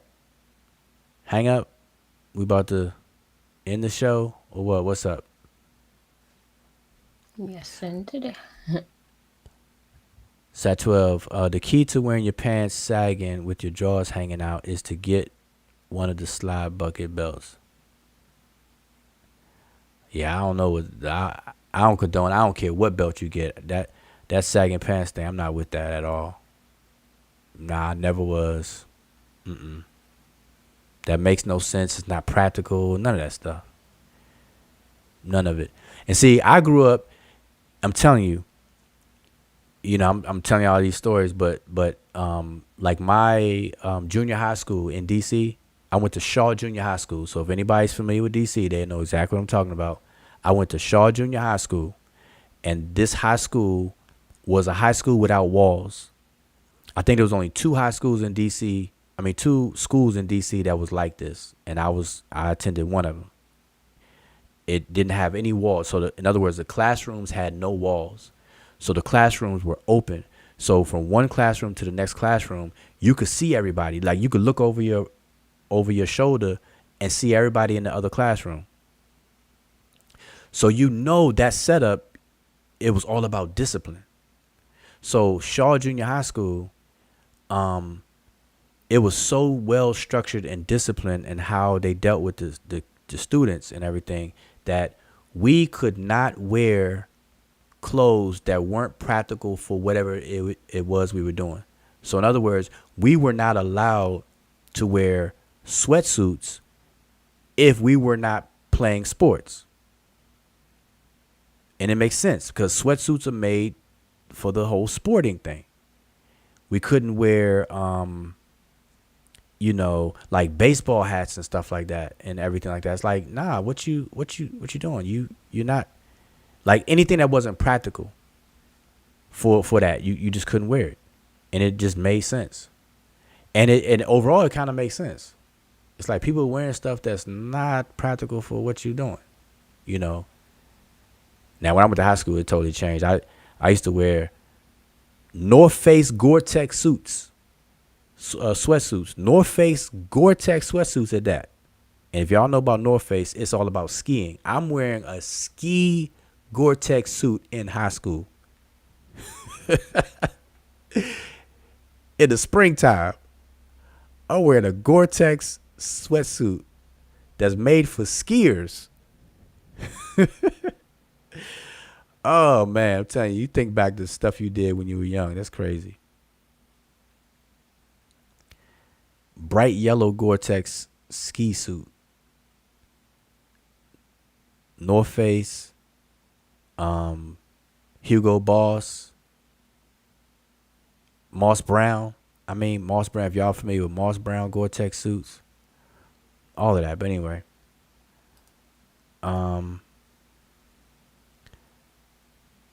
Oh, wait a minute. The Sesh, he said, you knew Terry Bryant in the IBM crew?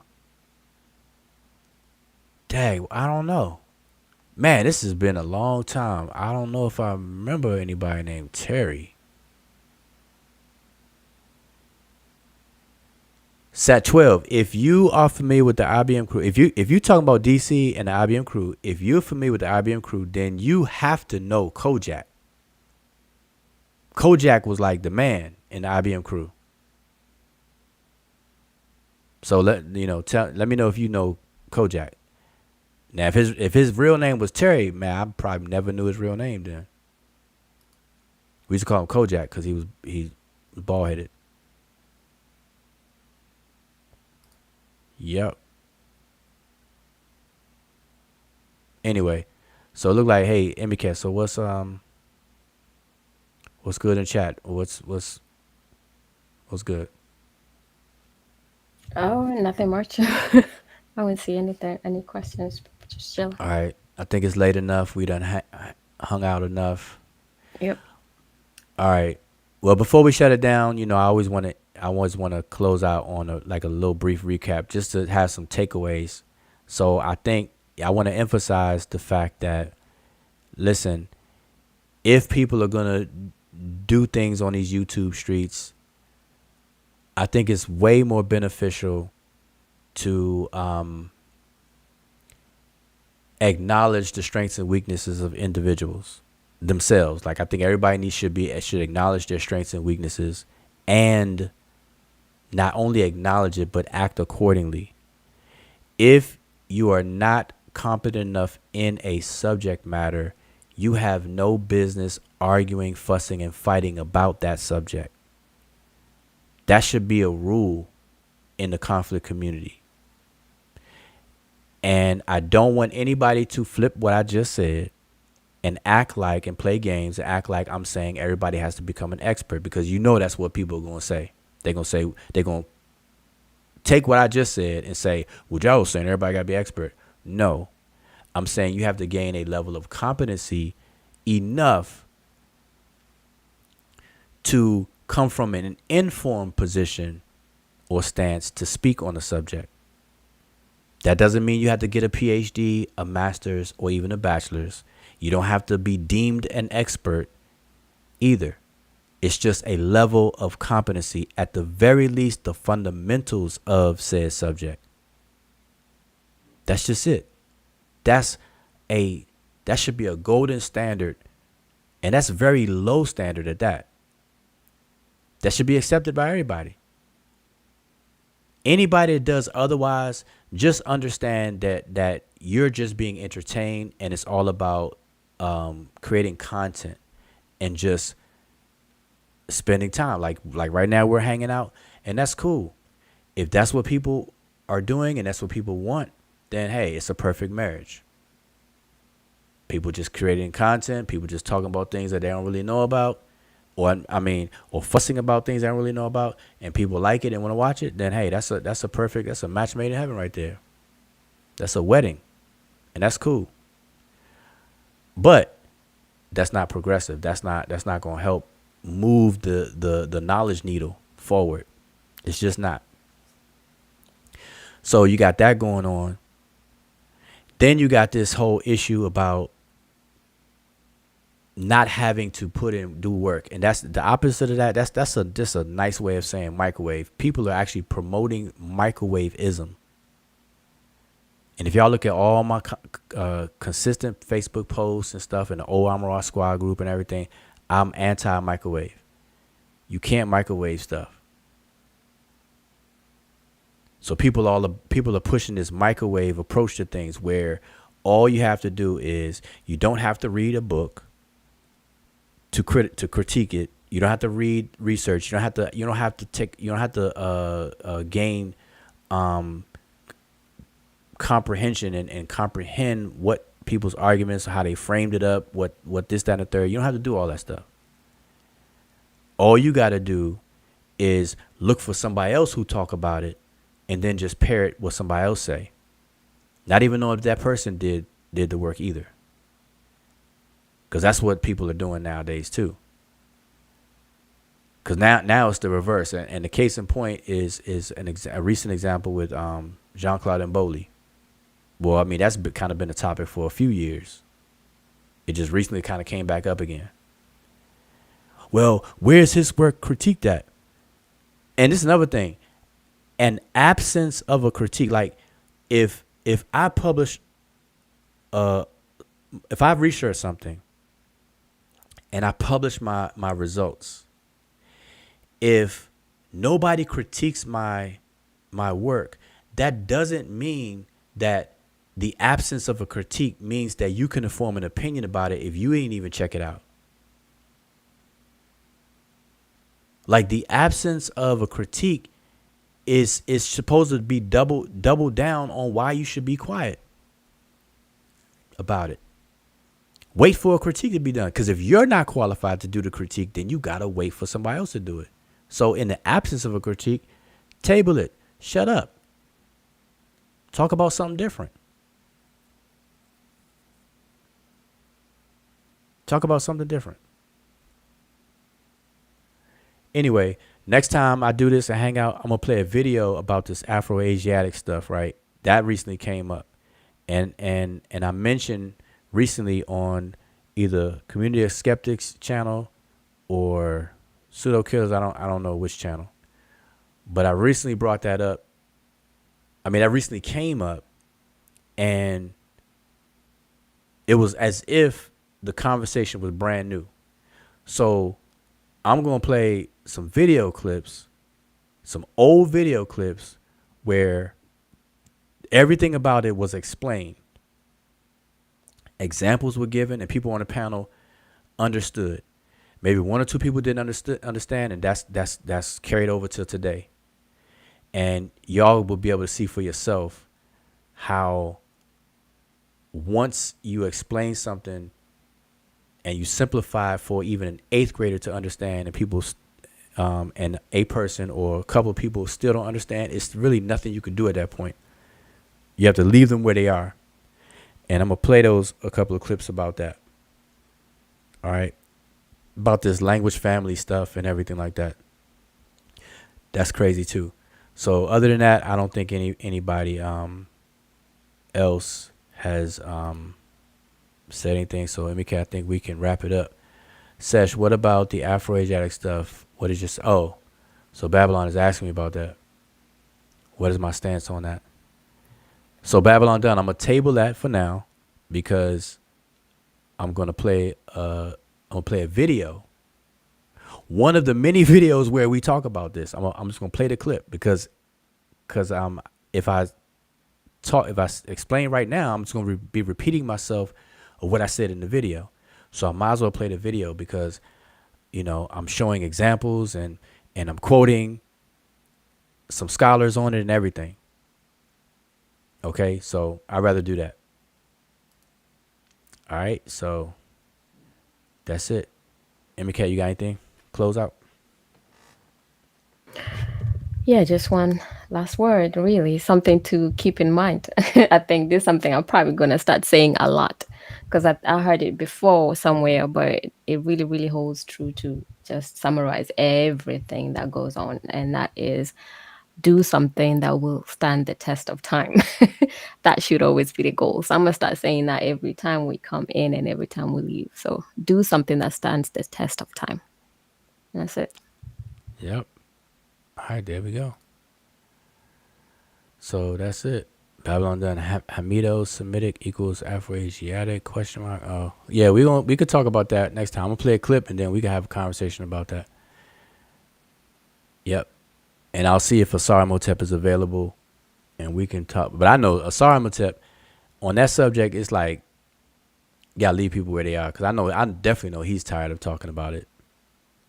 Cause people are just not reading the material. And it's just amazing. It's amazing to me how people just refuse to read with the intention to understand and not search to find something to weaponize and argue. Like that's a big difference. There's some basic things. I'm telling you, if I played the clip now, if I went over and explained something to y'all, I have confidence that everybody in this chat right now will understand what I'm saying. And I'm gonna do that. I'm gonna test. Like we're gonna go live again like this outside of our quick lessons. I'm gonna go live as a hangout like this, and whoever's in the chat, like how you all are now, I'm gonna walk through something and then I'm gonna poll the chat. I'm gonna make sure that you all understand and watch. I guarantee you, I have confidence that everybody in the chat will understand what I'm saying. And then we're gonna move on from there. We're gonna be able to make some claims right after that. Right after I get everybody to understand. And then you'll be able to say, like, okay, if we all can understand, then what's wrong with this person or that person not getting it and not understanding it? And that's just what we got to do now. We got to do it like that. And I'm going to do what Jawa and say, this be the last thing that I say. But I'm going to leave y'all with food for thought. So if I ask you, how many pages are in Boli's first book? You asking them or me? You, about 600 something? Oh, hold up. I got it. Hold up. I can tell you exactly how many pages in there. I think 625. Hold up. I'm going to tell you right now. Yep, I was right. Okay, nope. 620. 629. 629. And when was it released? 2010. 2010. Okay. That's his first book. That's his first book. Okay, so how many weeks are there in a year? 52. 52. Okay, so if we actually calculate, let's say it's not 14 years yet, it's probably about 13 years, right? Well, it's 2024 and it's out 2010, so you might as well say 14. Yeah. Okay, so let's do 14. So I'm going to do 14 times 52. And that gives you about 728 weeks, right? Mm-hmm. So even if somebody was to read one page a week, translate it, and then read it, they would have probably been done by now. Oh, not probably. They definitely would have been done. Because you said 728 and it's only 600. Right. They would have definitely been done by now. 600. And they did one page a day to read one page a day. Nope. 1 page a week. Oh, 1 page a week. That's even worse. That's what I'm saying. I'm giving them leeway. That's because we have 52 weeks in a year. Times that, multiply that by 14, you got 728 weeks. Weeks, right. Okay, so that's 1 page a week. Like, who can't read a page a week? A week. So like by now to argue. By now. Yes, I'm just leave that food for thought. Whenever you hear somebody still arguing about they ain't read nobody's work, they're not gonna read it, but they're going to critique it. And then just let them know, They're just not or don't qualified even to let them critique. know. Just They think don't even about it. understand the principles. They Right. don't understand the principles. Qualified to critique. That's why they gotta rely on experts. And then even the experts, they don't know. See, that's the thing. You don't know if the expert is on point or not. That's why. That's why this whole movement to depend on consensus and experts is a bad move. I'm telling you, that's not the move. That's not the move. That's being abused. Experts are important. Experts, you use them as a tool. You use authorities in fields, experts in fields and stuff, degreed or not. Expert is an expert. You use them as tools. You don't use them in a way that creates logical fallacies like appeal to authority. That's what all this is. Appealing to authority in an argument, because that's the environment. Remember, the conflict community is built upon arguments. Truth be told, I mean, people could play games all they want to, but the bulk of the activities in the conflict community is about arguing. It's built on a platform of pseudo debating, fake debating. It's called debating, but it's not real debating. It's people arguing, fussing, and fighting. Verbal fights and altercations, drama, and all that other kind of stuff. We got to just call it what it is. That's what it is. And the move that's going on right now, that's being advocated, is not the move. Experts are valuable. People with degrees are valuable, but they're tools, just like anything else. You have to know how to use them. And people are misusing and abusing these experts.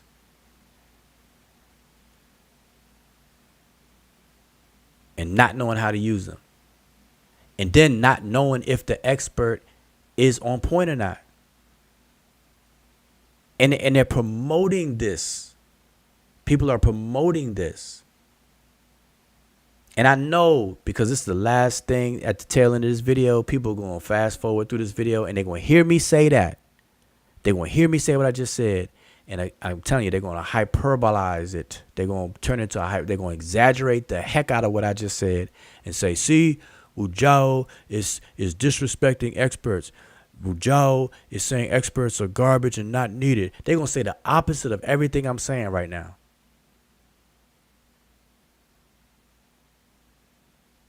They're going to say the opposite. And it's just too bad. Like, I can't even worry about stuff like that. And I'm saying they because I'm talking about whoever the shoes fit, strap them up. Make them high top. Strap them up. Because it's going to happen. And see, what I'm pushing is I'm trying to motivate and push people to expand their own personal individual knowledge on a given subject that you're interested in so that you can discern. And what's wrong with that? I'm going to repeat. This is what I push and promote, and this is what I hope to see. I am pushing, if you're interested in a topic, I encourage you and suggest to you to gain competency in that topic so that you reach a level to where you can discern fact from fiction, where you can make informed and have informed opinions about something. That's what I'm pushing.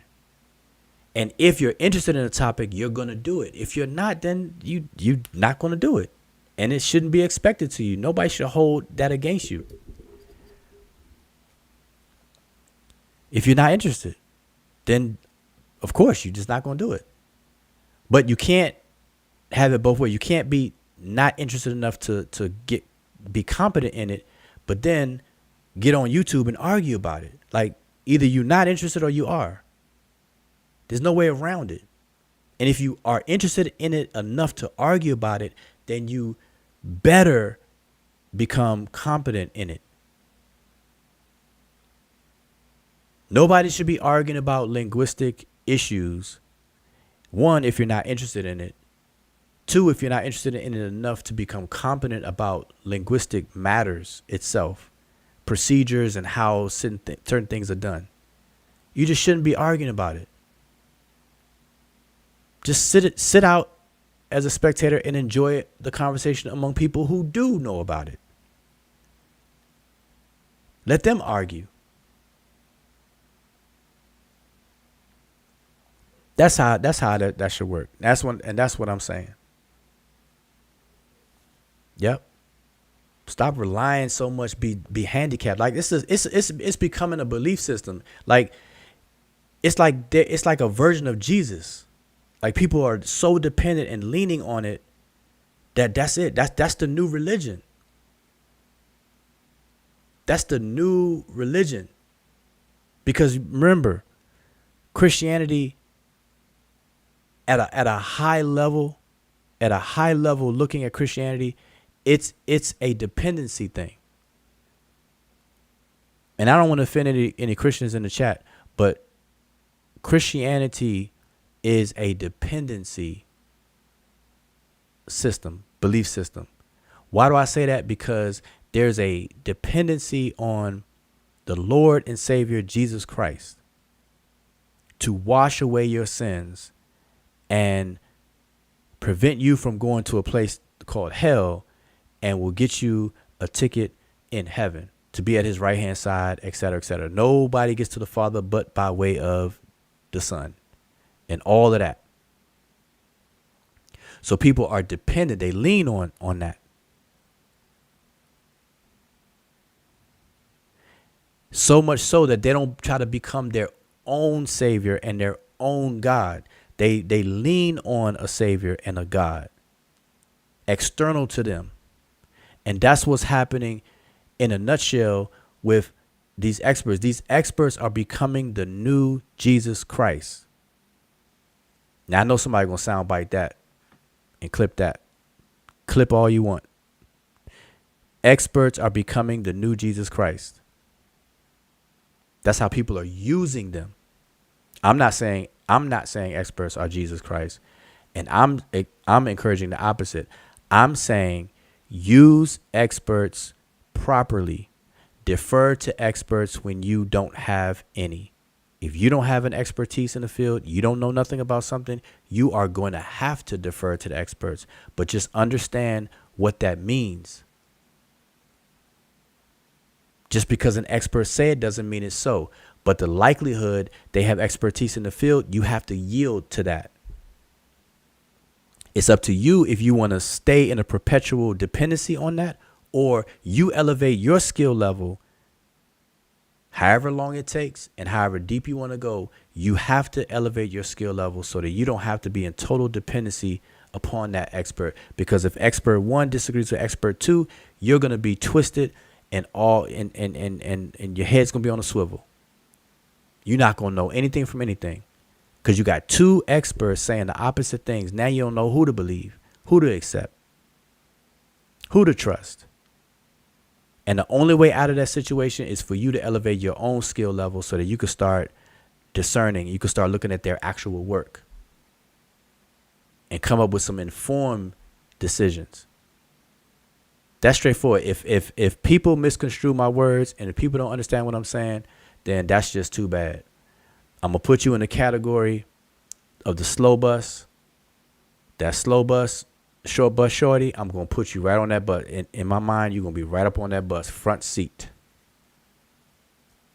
Because that's not asking for too much at all. But what I just said is not sexy. What I just said doesn't create content because it's going to cause a lot of people to be quiet. Think about it. If people adopt it, now I know I'm saying this and this is from me. I'm not trying to be, I don't control people. We're all adults. I can't control it. I can't force my will on everything. But for a moment, imagine if everybody adopted what I just said. Imagine if everybody on the YouTube streets that you know adopted what I just said. Do you understand how quiet it would get? Because a lot of what people talk about now, which is why YouTube is so busy, is because people are talking about things they don't know enough about. But if they were to happen to adopt what I just said, it would get really, really quiet on these YouTube streets. Or the subject matter would change. If they still want to create content, they're going to have to talk about what they do know. And it would change. But the question is, would people be interested in it? And that's the key. The audience is interested in the fussing, fighting, and drama. Who's going to one up somebody? Who's set tripping? What side is going to win this argument this time? This team or this crew versus this team and that crew.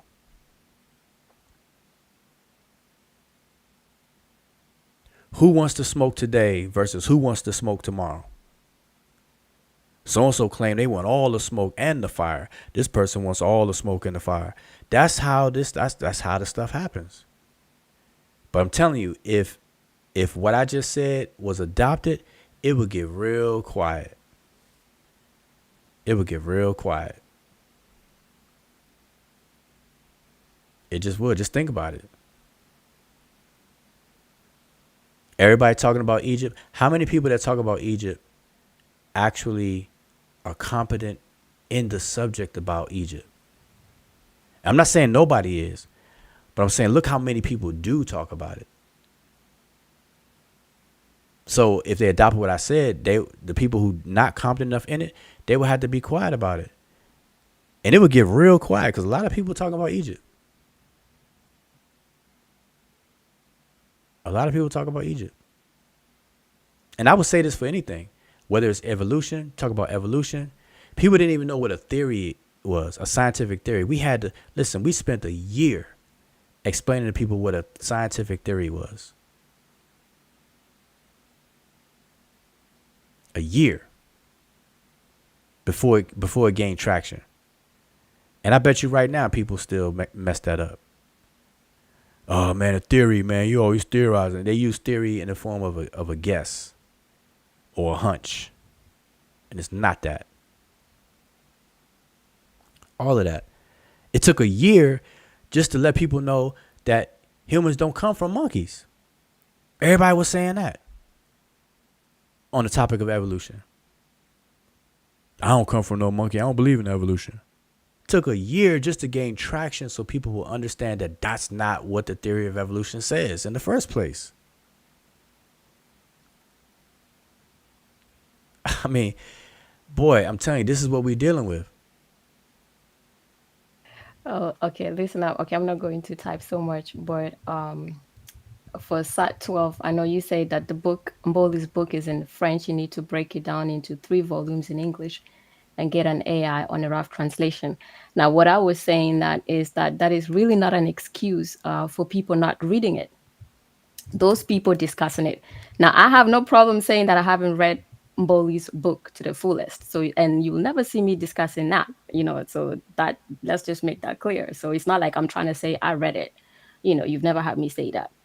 Now, for those people who haven't read it, not reading French is not actually an excuse, because I actually, even books that are in French or German or whatever, we still have to translate them. We go over so many books in different languages and translate them and then read them in that sense on ourselves, because not all books are actually translated. And like I was saying, even for you have to understand one thing is that not all, if you're publishing books and you're not under a big institution, translations are not going to just happen because people want them. And that's why in the field of Egyptology, one of the side subjects that people have to learn too, the languages really, is French and German, enough to read it, to have access to the materials written in those different languages, because in Egyptology, not all books are actually translated into English, and not all books are written in English either way, because we have our French school of Egyptology, we have the German school of Egyptology. So it's a given that if you're going to, discuss anything in a particular field, you're going to take those basic requirements that are required. So if I'm going to access those books, I'm going to learn French. I've started learning German because I want to actually access books in German, and German is a closer language for me to read because I speak Danish already. Later on, I'm going to learn French.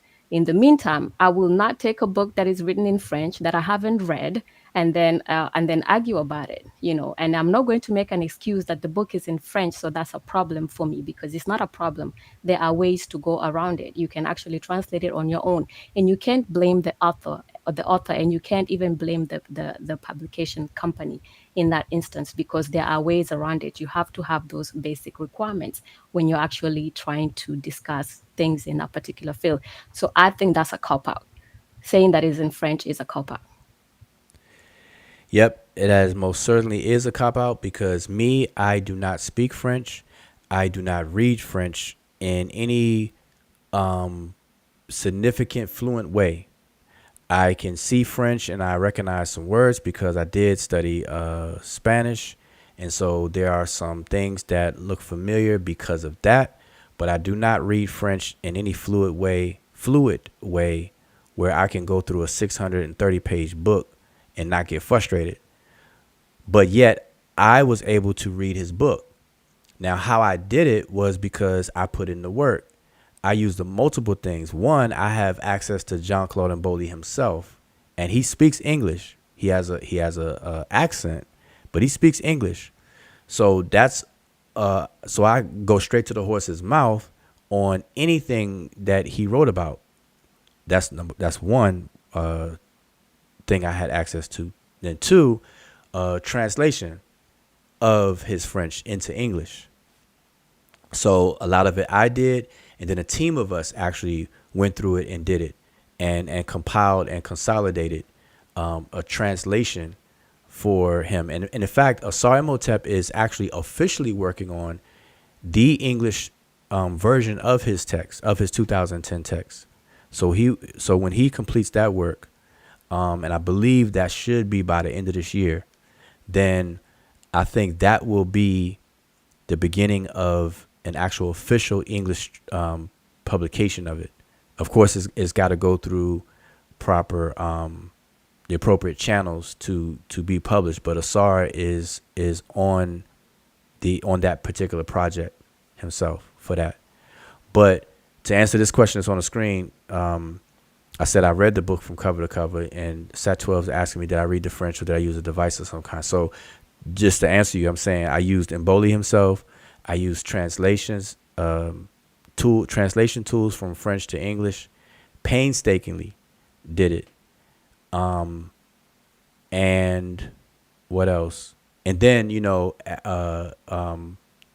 people that I know that actually speak French and stuff like that, they were able to kind of confirm or deny certain things brought over from French into English for me. So that took some time, but I did it, and I did it with others, and we got through it.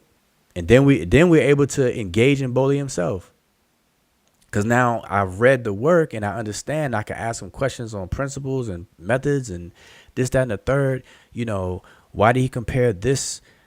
What made this valid and this one not valid, and blah, blah, blah. You know what I'm saying? He's breaking it down. So yes, it could be done.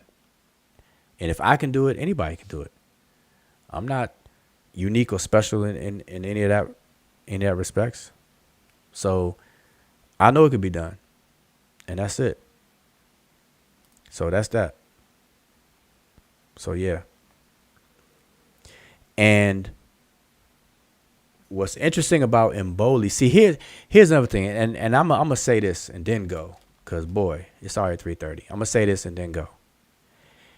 With Mboli, I'm gonna tell y'all the only reason why Mboli's name comes up in the conflict community is because Asar Imhotep introduced him to the community. Everybody has to just acknowledge that. If it weren't for Asar, nobody would know who Mboli was. All right, that's number one. So what happens is, if anybody is in disagreement with Asar on anything Asar says, they're going to also disagree with whatever Asar uses and whomever Asar uses. So a disagreement with Asar is going to equal a disagreement with Mboli. Now, how shallow that is, that's what happens. So because Asar introduced Mboli and Mboli's work, then if you disagree with Asar, then you automatically by default disagree with Mboli. If you think Asar Motep is pseudo, then you're going to think Mboli is pseudo. That's just how these YouTube streets and conflict community folks work. And you got to call it like it is. That's what happens. No different than right now. The moment I mention Dr. Viketti Amen's name in terms of like a queen mother, an elder mother among Sesh, Medew, Netcher, and Egyptian language and stuff like that, she is like at one of the top people in the top of the food chain when it comes to that. And we should be giving her flowers right now.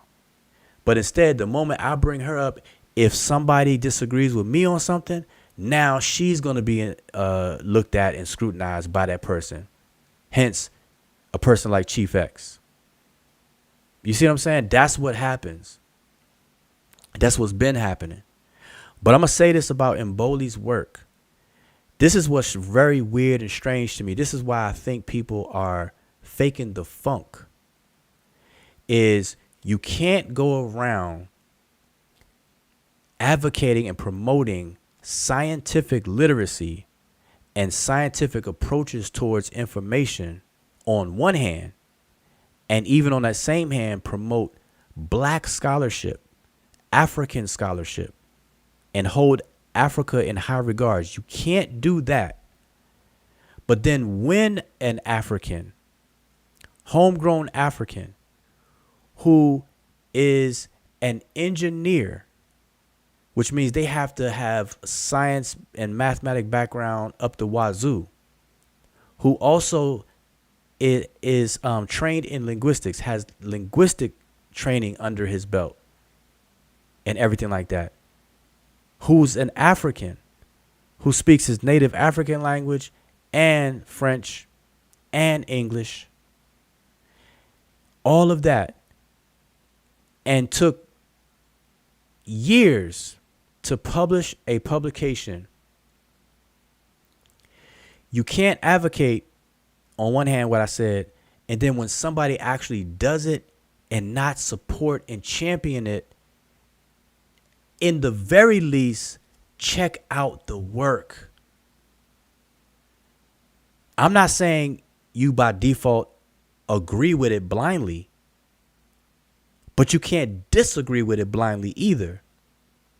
And I hope somebody clipped that. You can't agree. I'm not asking anybody to agree with anybody's work blindly, but I'm also saying don't disagree with somebody's work blindly. Especially when you're supposed to be a person that promotes scientific literacy, African scholarship, and the likes. Once somebody actually does it, and you blindly call them pseudo, and you blindly discourage other people from engaging the information, that to me is like a crabs in a barrel situation. That's like talking outside two sides of your neck. Anybody that does that, whoever does that, strap the shoes up. Whoever does it, because we've been dealing with this ever since Asar introduced Mboli to the community.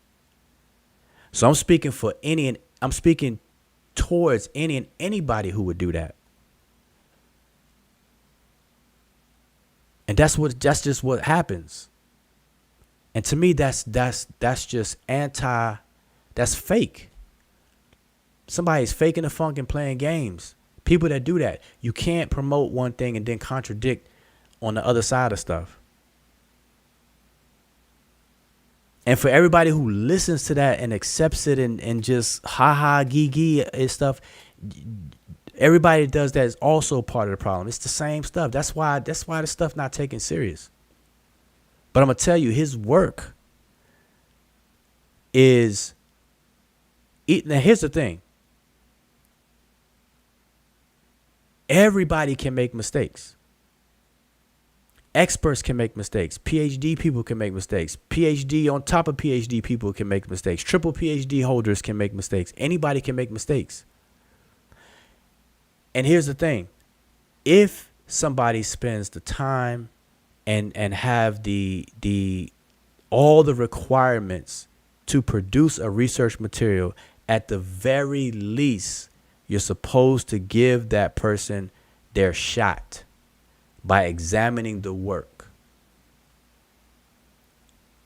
to determine if anything is wrong or whatever the case is. And even if something is wrong, then in an environment where we promote everybody wins type of thing, and not this conflict competition, I gotta one up you, then if something is wrong, you correct it. You get with the person and you correct it. Because the purpose of the work, and I'm speaking to Mboli's work specifically, the purpose of this work is to put forth new theoretical models for the relationship of African languages. And remember, a theory is an explanation of a set of facts. Theories are explanatory.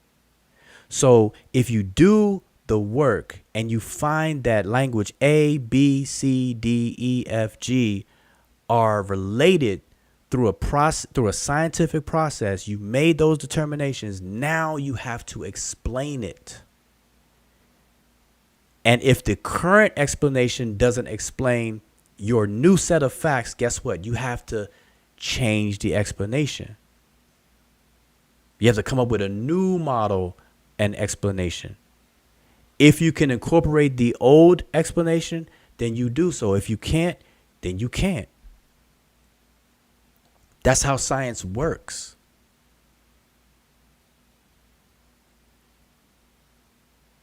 That's it. And so all these people, and I'm not saying all these people like it's a lot of people, so I'm not even going to exaggerate like that. It's not even a lot of people. To those few people who do that, whether it's in Mboli's work or anybody else's work, that stuff has to stop. That stuff has to stop. That's at this point, it's not even fair. It's like why bother?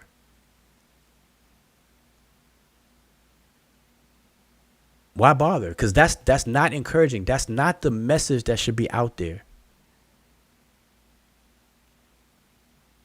That's not the message that should be out there. You know what I'm saying? So I'm just saying. And people don't understand the impact of work like this. And what it does for the continent of Africa when it comes to, because even Mboli says in the work, he says that this information, these findings will aid all the different fields of anthropology, trying to understand human behavior through anthropology, human movements, migrations, relationships between populations of people, ethnicities, ethnic groups, and so on and so forth. Tracking out ancestral groupings and stuff like that. It's part of that. It will help it as a tool.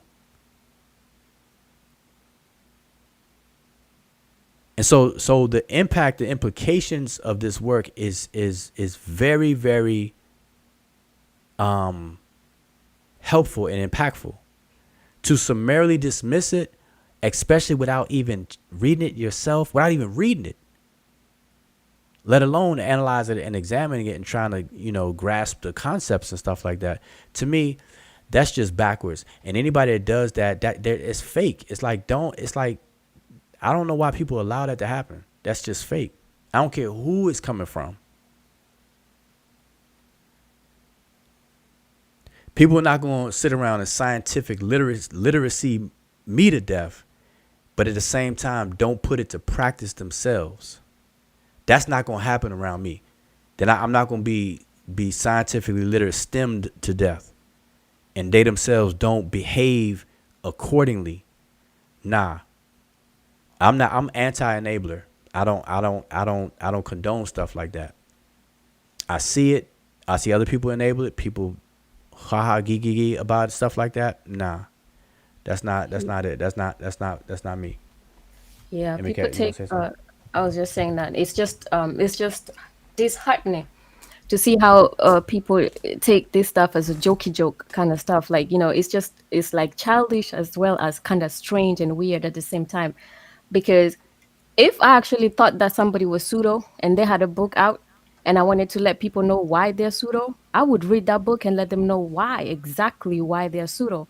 But people doing that is just disrespectful, actually, to use to cover up your people's lack of skills and understanding by making something as pseudo because another expert disagreed or somebody else. And we know the disagreements and how, what the disagreements are about in those instances.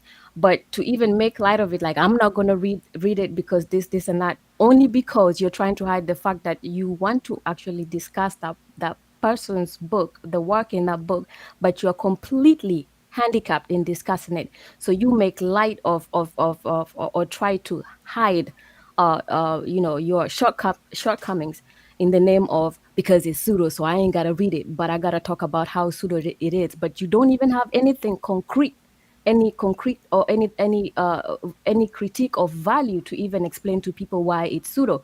But for 10 years straight, you keep telling people that. Then you have to start wondering, like, for 10 years straight, couldn't you even read one book a week, one page a week, translate one page a week, and then come back and let us know after 10 years exactly why it's pseudo? You could even take 1 year to learn both French and some basic linguistics if you're really pressed to let people know how pseudo it is.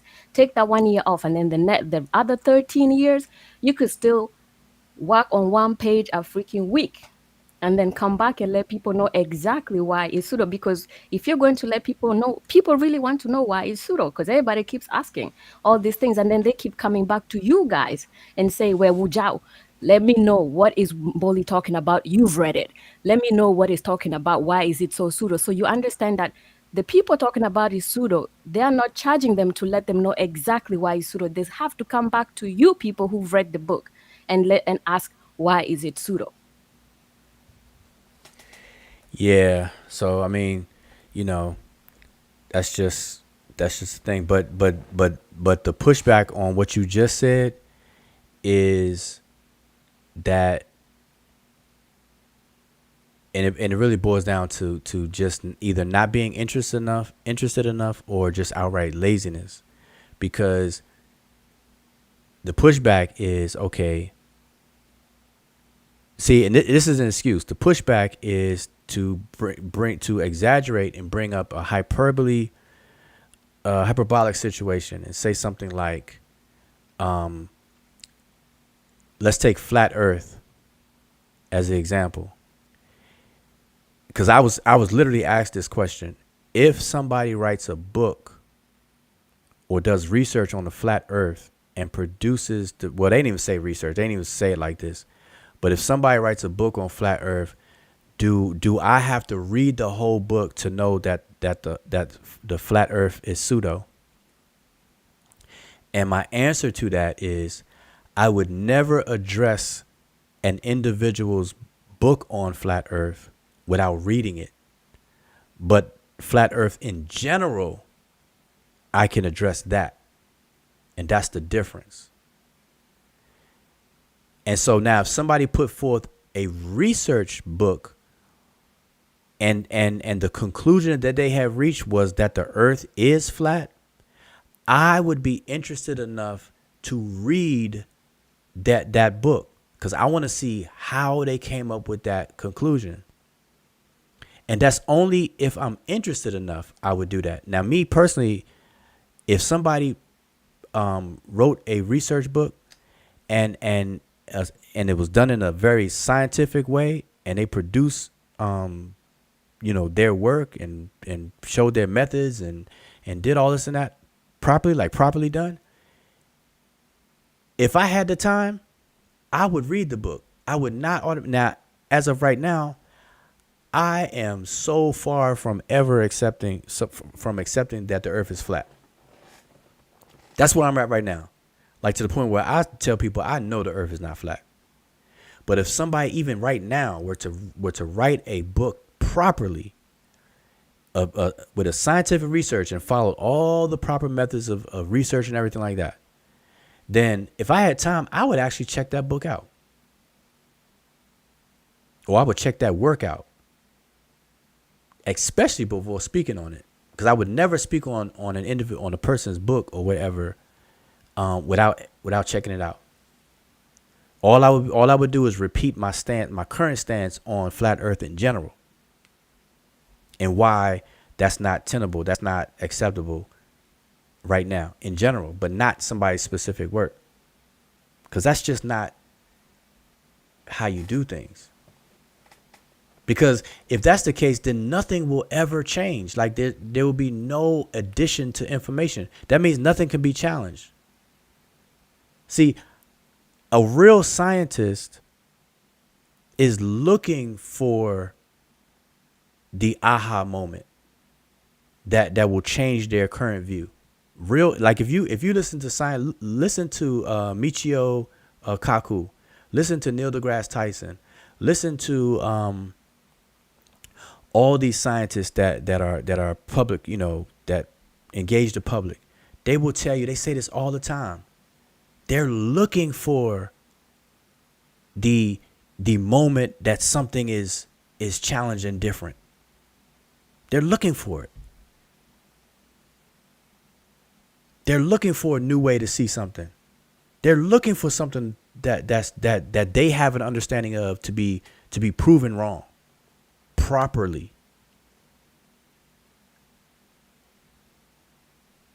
And if done properly, those people don't just automatically label stuff pseudo. They don't. They just don't. You know what I'm saying? So there you have it. But anyway, I know we said last thing so many times, but I see Sat 12 had a question. Well, Joe, so after reading Mboli's book, are you investigating some kind of cultural connections or text connections in some of the Bantu language? What are the implications? Well, one thing that's just very, very obvious is that when you establish language relationships, real relationships, genetic language relationships, you're at the same time you're establishing because remember, a language is a what do you call it? A substratum of a culture. It's the DNA of culture. It records the psyche of a people, right? So if you can establish the relationships between two languages, which happens to be two different sets of people, then the parent language that produced those two languages that you have proven that's related, now you can start to see similarities in the actual culture, some cultural elements that are similar, and you can start answering questions from one culture to the other that may be obscure if you try to isolate it on its own. So for example, I'm gonna give y'all an example. So in Egyptian language, there's a word meter, okay? And I showed this the other day. The word means to testify, to tell something to inform or to testify, right? To give an attestation of something, to bear witness. All of those like semantically in the same field, right? The word is meter. Now, the Egyptian understanding of that matches other African groups' understanding of the same concept of testifying. And what that is, you could find out because we won't know the history behind the word in Egyptian, because Egyptian is a dead language, dead culture, everything like that. But we can look to living cultures that once the languages are established, that they're descended from a common parent. Now we can start looking at living cultures and find the similarities to answer obscure questions. So it's like, okay, why did the ancient Egyptians signify the word to testify with a phallus and a mouth? A phallus and a mouth. What does a phallus and a mouth have to do with testifying? So when you look at other cultures, you come to find out that there's living cultures today where when people swear an oath or testify to something or bear witness to something, that it comes from, one, it's the mouth, but it comes from people, doing something with their private areas to signify that something is true or something can be trusted. And it goes back, this goes back to the fact that on a male, and I want y'all to do this. Matter of fact, let's do this together. Let's do this together. I'm gonna do this together with y'all. Let me pull it up. And this is definitely gonna be the last thing, boy, because man, if I keep saying last thing, the sun gonna start coming up. So we're gonna do this together. I'm gonna share my screen. Now I'm really coming off on nothing pre-planned, so I'm just doing this live with y'all to illustrate this as an example. So let me share my screen. Now, what you see on the screen is etymonline.com. It's the online etymological dictionary. All right. If you never heard of it, go to it, bookmark it. It's a useful tool. So I'm going to type in the word testify. Okay. I'm putting in the word testify. Click it. And I know I need to blow it up. Let me blow this up. Okay, I think that should be big enough. Let me check. Okay, so y'all should be able to see that. So we're going to watch this. Now, the verb to testify comes from the 14th century testifian, which is to give legal testimony, affirm the truth of, or bear witness to, as a transitive. Then it says of things, it means serve as evidence for, some evidence of. From Anglo-French testifier, from Latin testificare, bear witness, show, demonstrate, also call to witness. From what? Testis, which means a witness, one who attests.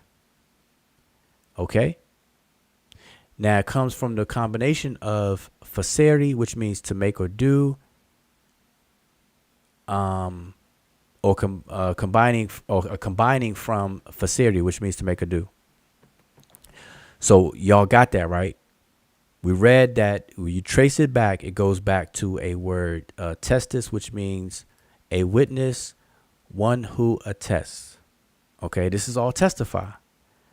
Now, let's look up the word testicle.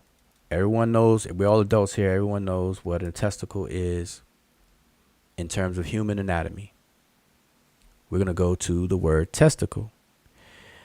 Testicle. In male mammals, one of the two glands usually enclosed in the scrotum which secrete sperm, etc. Alterations of testicle from Latin testiculus, diminutive of what? Testis. Testicle. See testis. Now let's go to testis. I'm going to click it.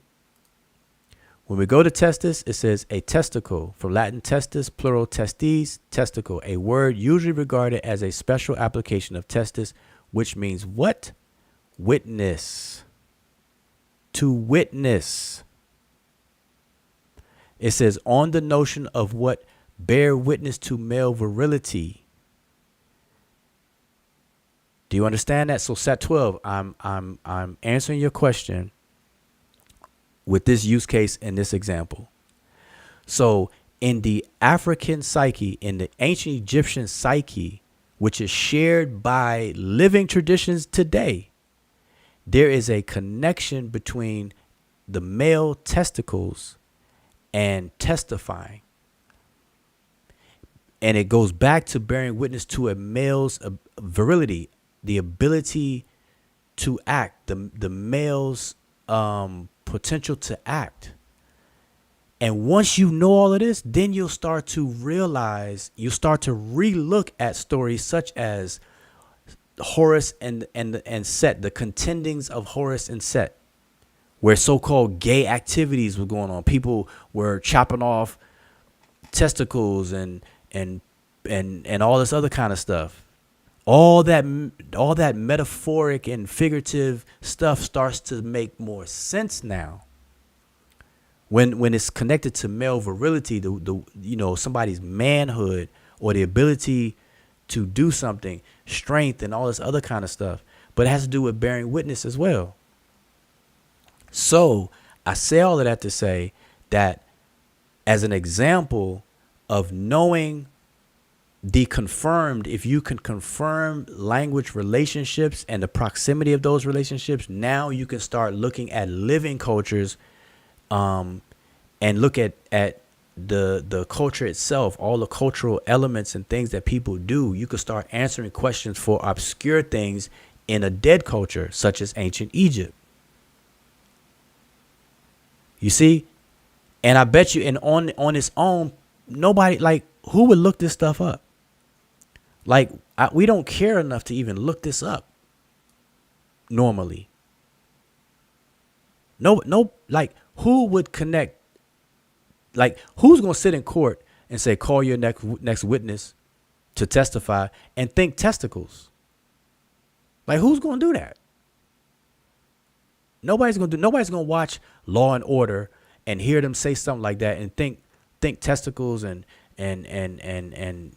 all these other type of cultural things that people did. No. But it's right there in your face, the connection. So anyway, I hope y'all got that. That's just a quick example that I'm just using for now. So hopefully Sat 12, you got that. I'm just using that because that's off the top of my head that I could think of quick to show. But there's a whole lot of implications and benefits.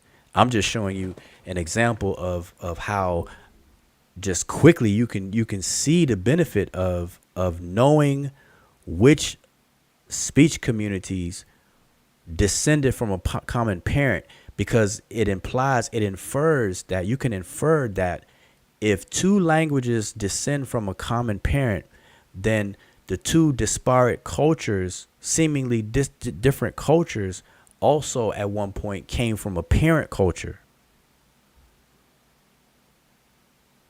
And once you can make that determination, that's when you can start investigating and researching, and you'll start to be able to answer other questions. You get it? So Sat 12, let me know if you got it.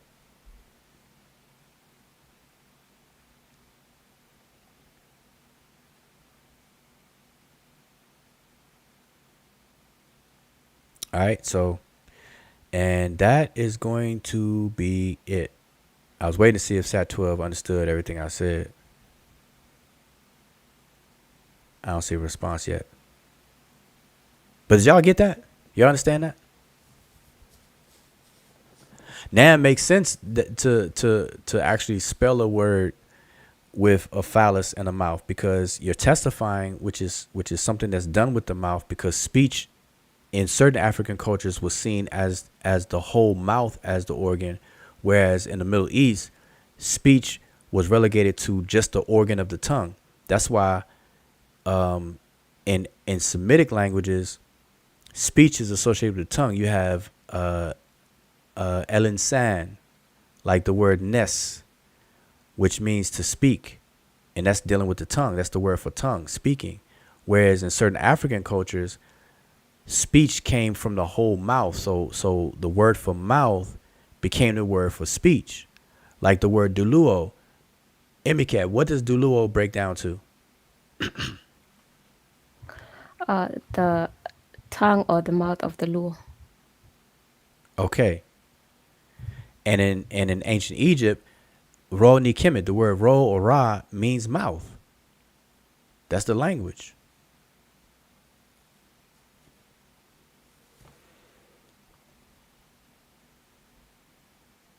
So there you go.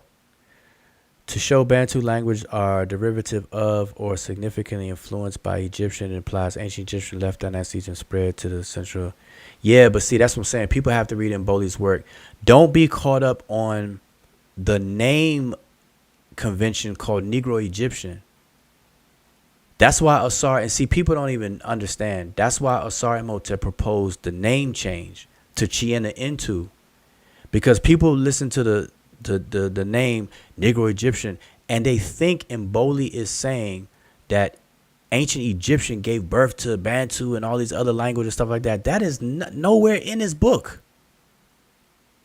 Yeah, they think two things. They think that, plus then they think that that Mboli is actually continuing the work of Ubenga. Yeah, that's what I'm saying. Because Mboli simply adopted that name, and I say that that's problematic. I would definitely vote for a name change as well. Asar did the same thing. He actually came up with an alternative name, Chiena Intu. That's what he proposed it to be changed to. Because when people hear Negro Egyptian, Negro meaning black, they say black Egyptian, people think that they're talking about the Egyptian language. Like the Egyptian language gave birth to all this stuff. That's crazy. That's you got to be nuts. I'm not saying you sat 12. I'm not saying you're nuts. I'm saying people who assume that and don't even know any better. So it's crazy. So the thing is that that's not the claim. That's nowhere in any of the claims that Mboli is making at all. It's just not like that. So no, to show Bantu languages are derivative of or whatever the case is, no, it's not like that at all. That's not the requirement. That's not the move. That's not what's being claimed at all. Don't worry about Bantu languages. Like here's what a scientist would do. They would dispense with all of the labels. Just get rid of all the labels. Just call languages what they're called by the people, right? Forget the category of Bantu language. Forget the category of Niger Congo. And these are super phylers, by the way. Forget the label of Afroasiatic. Just forget all of that.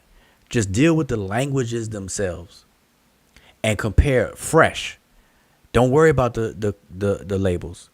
Compare compare two or more languages fresh. Just compare them. Use the scientific method that's appropriately applied and compare the languages. And if in your comparison and you're using the proper method, it proves that language A is related to language B, and then you do all the work and when you're done, you see that language 1, 2, and 3 are related. 4, you gotta throw what you gotta take out because it's not. 5 is, 6 not, 7 is, 8 not. And by the time you're done, you see what languages are related. Now you paint a different picture. Now you can say, okay, these languages are related. And you can put a node, if you put them on paper and you draw a node, now you can rename these family, like these groupings. You could put all these languages together under a group and name it something. Name the group something. And that's the problem. People are hung up on these current labels, not knowing that the superphylers are not being compared. Those are not languages. Afroasiatic is not a language. It's a language phyla. Yep, that's the crazy part, that up until this week, people were still thinking that you guys are even using the name Negro Egyptian, and they're also thinking that all these things, they forget that what from just understanding the basics, you don't even have to read the book. What Mboli did is science, meaning you enter with a clean slate. So those names, you're not even thinking about them. You could even call them A, B, C, D, E, F, G, H, all the way to X, Y, Z. And Yep. then you actually comparing A and B and X and Y and Z without thinking what they are. You're like blind, like how somebody would taste food blinded and give an honest opinion, and then see what you come up with, out of the wash. And that's it. Yep. And that's what people have to understand. But I'm saying again, if somebody were to just read Mboli's book, however they can do it, they would know. It wouldn't be no waste of time. People thinking that Mboli's talking about Egyptian is the mother of all African languages. I've literally had somebody think that Mboli is making that claim, and they're arguing with me. They're saying, "Oh man, Egyptian ain't the language. Bantu ain't come out of Egyptian," and then saying all this other crazy stuff. I'm like, dude. I'm like, man, are you like, what's wrong with you? Then I asked, have you read Mboli's work? I don't have to. I'm like, man, I can't talk to you then. Pseudo. I don't have to because it's pseudo. Don't nobody agree with that. You ain't overturned all the linguistics yet. Mboli ain't overturned. If Mboli work is all that, we should be reading it in textbooks. That's what people are saying. Well, I heard it said. So anyway, hopefully that's understood. Sat 12, hopefully you got it. That's not what Mboli claims. Mboli is very meticulous and scientific with the approach. He compares 14 languages, and the 14 languages he chose are represents a nice data set based on many factors in the comparative process. Language distance, the filtering out of borrowings and chance lookalikes and all this and that. I mean, there's a whole process. He started with 6 languages, comparing them, and then to form hypotheses, and then he tested those hypotheses by 8 new languages into the process, making it a total of 14. And he let the data show itself. Like he let what comes out in the wash come out in the wash. And now at the end, you have to explain it. You have to explain why these things are related and why certain ones are not. Yep, and that's why to either validate Mboli's work or to dismiss his work, you have to do the same. And this is why those people have those excuses they have, because they are so ill equipped to do the same kind of work. Obviously, we know that, because that actually you have to actually have those skills necessary to do that particular type of linguistic work. So because they can't dismiss it, you can't dismiss somebody's work that's been very, very methodological, and actually look at it and say, this data, I looked at this data, I did this, I did A, B, C, D, and this is what I came up with, and this is why I disagree with this person, or this is why I agree with this person. Because they can do that work. That's why you hear all these noises talking about why they're using the name Negro Egyptian, talking about, well, there are some experts who disagree with Mboli, and that's all it boils down to, why they dismissed the book or the work. And then when you look at the experts that they're using to say disagree with it, they themselves didn't even examine Mboli's work. They cherry pick a few things and stuff like that to talk about, and because the other people who are using the experts don't know any better, they think that's the thing, when it's not. It's not at all. So hopefully everybody got that who was tuned in. I know it's getting late, but I'm gonna give a practical example, another example of what I'm saying, of when I say creating a new model. So here's what Mboli other things that Mboli did, he came to the table with a clean slate, right? He dispensed with all of the language groupings, and he just dealt with the languages themselves. Okay, so like I said, he utilized 14 languages, and the languages are representative of different things that are required for the whole process, right? Now, under the current Greenberg model, there's no way that certain languages should be related.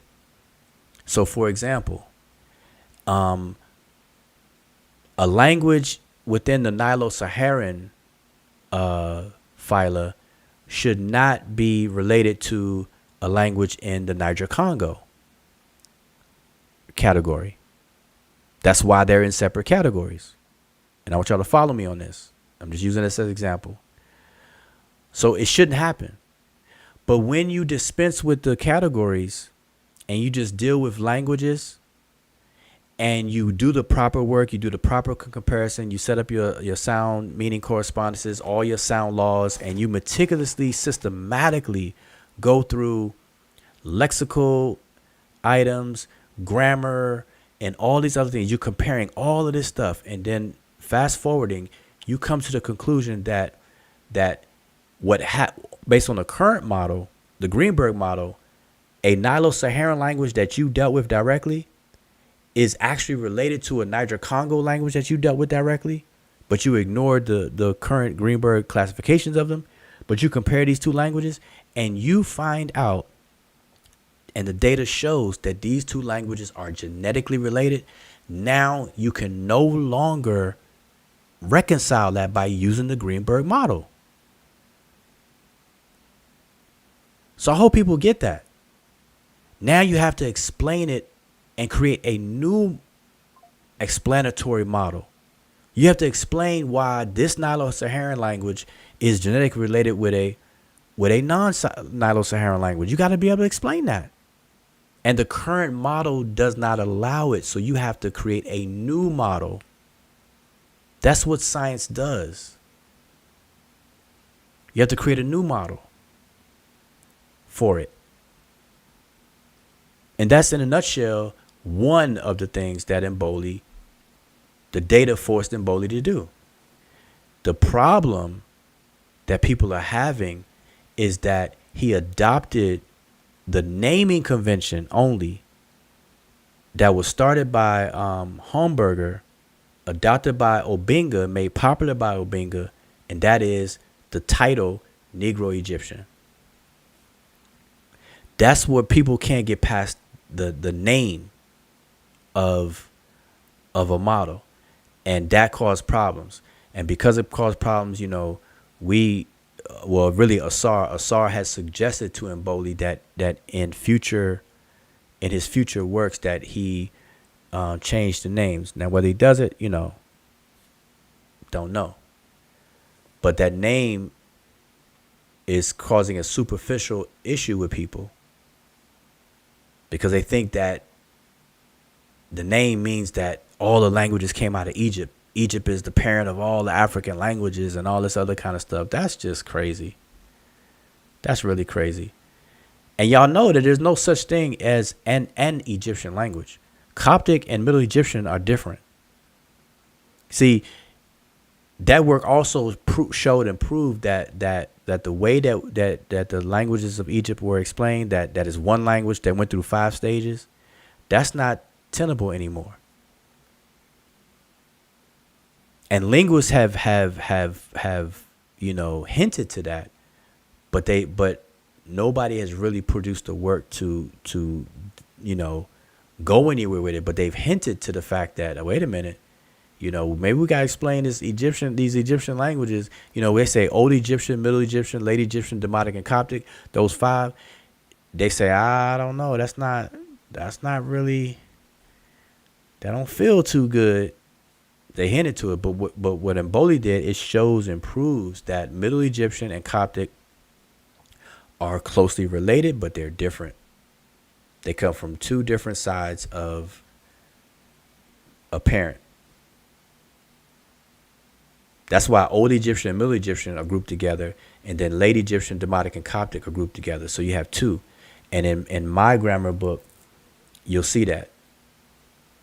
That's why I say my grammar book is about the older speech of Egypt, which combines Old Egyptian and Middle Egyptian, because they are the same. And then Late Egyptian, Demotic, and Coptic, those are grouped together. Old and Middle grouped together. Late, Demotic, and Coptic, those three are grouped together. And the science shows it. The science shows it. So you got to be able to explain it. Like, I'm going to give you an example of a correspondence. In Middle Egyptian, Nefer, which means beautiful or good, corresponds to the Coptic, Nofri. Corresponds to Shango. Now, I may not be pronouncing this right, but it corresponds to Fini, and Zande, Mbiri, or Mbiri, Hausa, Mugari, and Somali, Miro. Now, how those correspond, you would have to definitely look at the sound laws and all the systematic correspondences, and from consonant position 1, consonant position 2, C1, C2, and all this other kind of things, where all these things are compared. And if you don't read the book and you don't see the work, you're not going to know anything about what I just said, which doesn't give you a right to speak on it. That's what I'm saying. That's all I'm saying. The bottom line, at the end of the day, people who don't read the book, people who don't examine the work, and then if you don't know enough to even know what you're looking at, then you should just stay out of it. Why muddy the waters? That's crazy to me.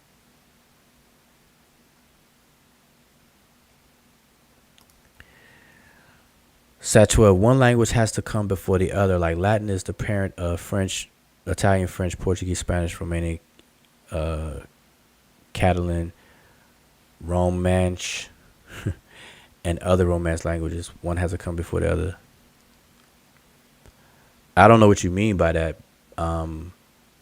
One has to come before the other. See, I don't know your level of understanding of how languages come about and stuff like that, because the way you're saying it is as if one has to come before the other and all that other kind of stuff, when languages like biological evolution, you'll have one genetic population, and then half of that population separates from the other half and then gets isolated for a period of time, and then they mix and mingle among themselves separately from the other half, and then they start to create these morphs, or these changes, these mutations that are now identifiable separately, and one didn't come from before the other. They both descend from a parent. And so when you say that one must or has to come before the other, no, that's not always the case at all. You have a parent speech community and speakers, and then through linguistic, evolution of language, sound changes and things like that, and then isolation and all these other factors, that the parent speech community may give rise to two separate languages that didn't come from before the other. It's just that the reality is that they came from the same parent. So it's not always 1, 2, 3 in the linear way. We can't look at it linearly like that.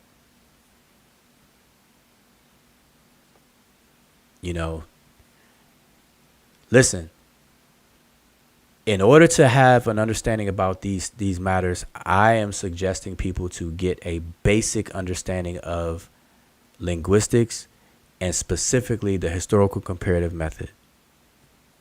That's my suggestion, because a lot of people are lacking enough information to really have a meaningful dialogue about these things. And I'm not saying, Sat 12, that you're one of those people.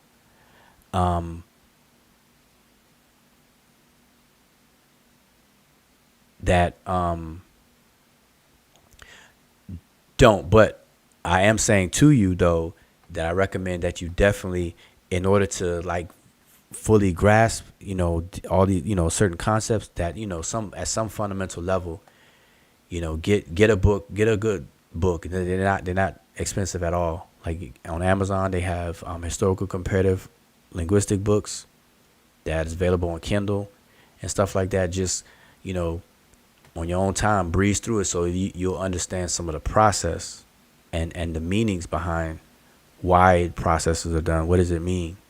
What is diachronic versus synchronic? You know, what is linear and nonlinear? What is, language, how languages descend, how neologisms are formed, how to eliminate borrowing, chance, different laws like Grimm's law, certain sound changes over time, based on the time frame of a language, speech community, isolation, how the articulation point in the mouth will change, where you may have a high vowel at one point in time, and then over time it may be different because of the difficulty of the motor actions of the mouth. How certain sounds become palatalized, how certain sounds become liquids, how certain sounds become nasals. And it is a very interesting and complex discipline. And because people think they can take Spanish or French and they think they understand linguistics, it's not like that at all. It's a very intricate and complex. It's not hard, but it's just has complexities to it. And people got to understand a lot. You got to understand phonology. You got to understand difference between phones and phonemes, phonological inventory versus phonemic inventory of words, how they're matched with graphemes and graphs.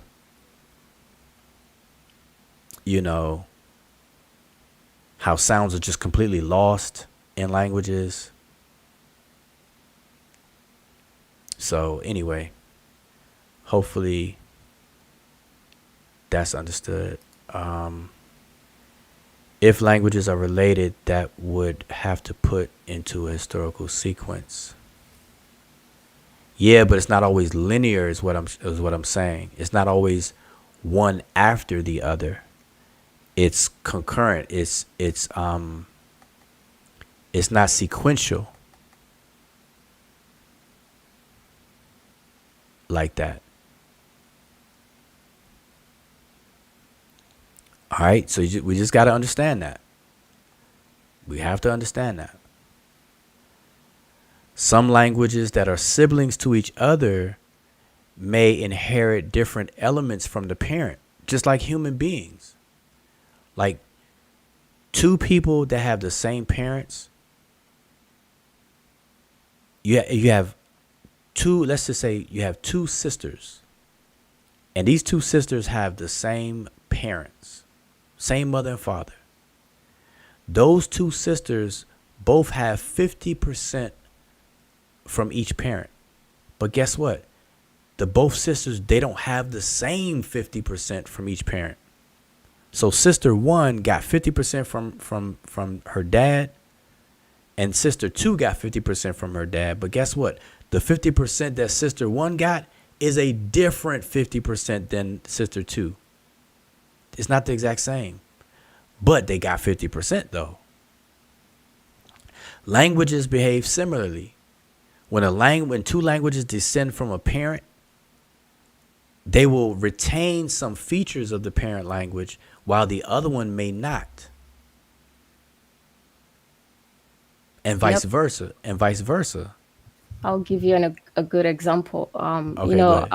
How Danish, Swedish, and Norwegian are related languages, and they all come from one parent language.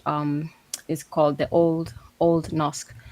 language, and that's where they descend from, and then they developed separately. So they still retain a lot of similarities, but they also have their differences and things like that. Okay. Can you give an actual? Do you know of a word example? Would you give? Okay, let's see. What word can I give? I can say morning. In Danish will be like morn, and then in Swedish and Norwegian will almost be close, like morgen and Okay. things like Say it. that. Okay. Say those one more So time. morn in Danish, and then morgen in Swedish, and kind of almost the same in Norwegian. My accent will not be good, but it'll almost be similar. Okay. Morgen, yeah, So and then and they wait, wait, have wait. okay. Because I know pronunciation is kind of hard to. Can you spell it? Like if you had to spell the two differences, can you spell them? Okay, let's see if I can spell it for you. Danish will be I don't have the keyboard. It will be M and then O with the slant on it, and then RGEN. Let me just confirm. Okay. And, Okay. Go ahead. and yeah, and then I think let me find it in Swedish and Danish, in Norwegian and Swedish, because I'm not so good with those. I know how it sounds, but not. Let's see where I can find this. All right. While you're looking for it, let me just address this. Sat 12. I definitely can safely assume you pulled this from something you looked up. Egyptian language shares its greatest affinities, because this sounds so textbook right here.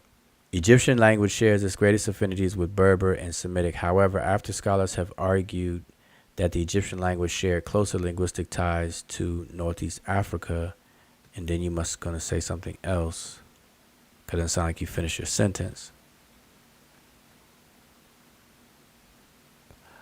But this sounds familiar. This sounds like it's coming from I believe Obinga, because this like something I've definitely seen exactly like this. That's why it looks so familiar. But Satchel, I don't think you finished typing.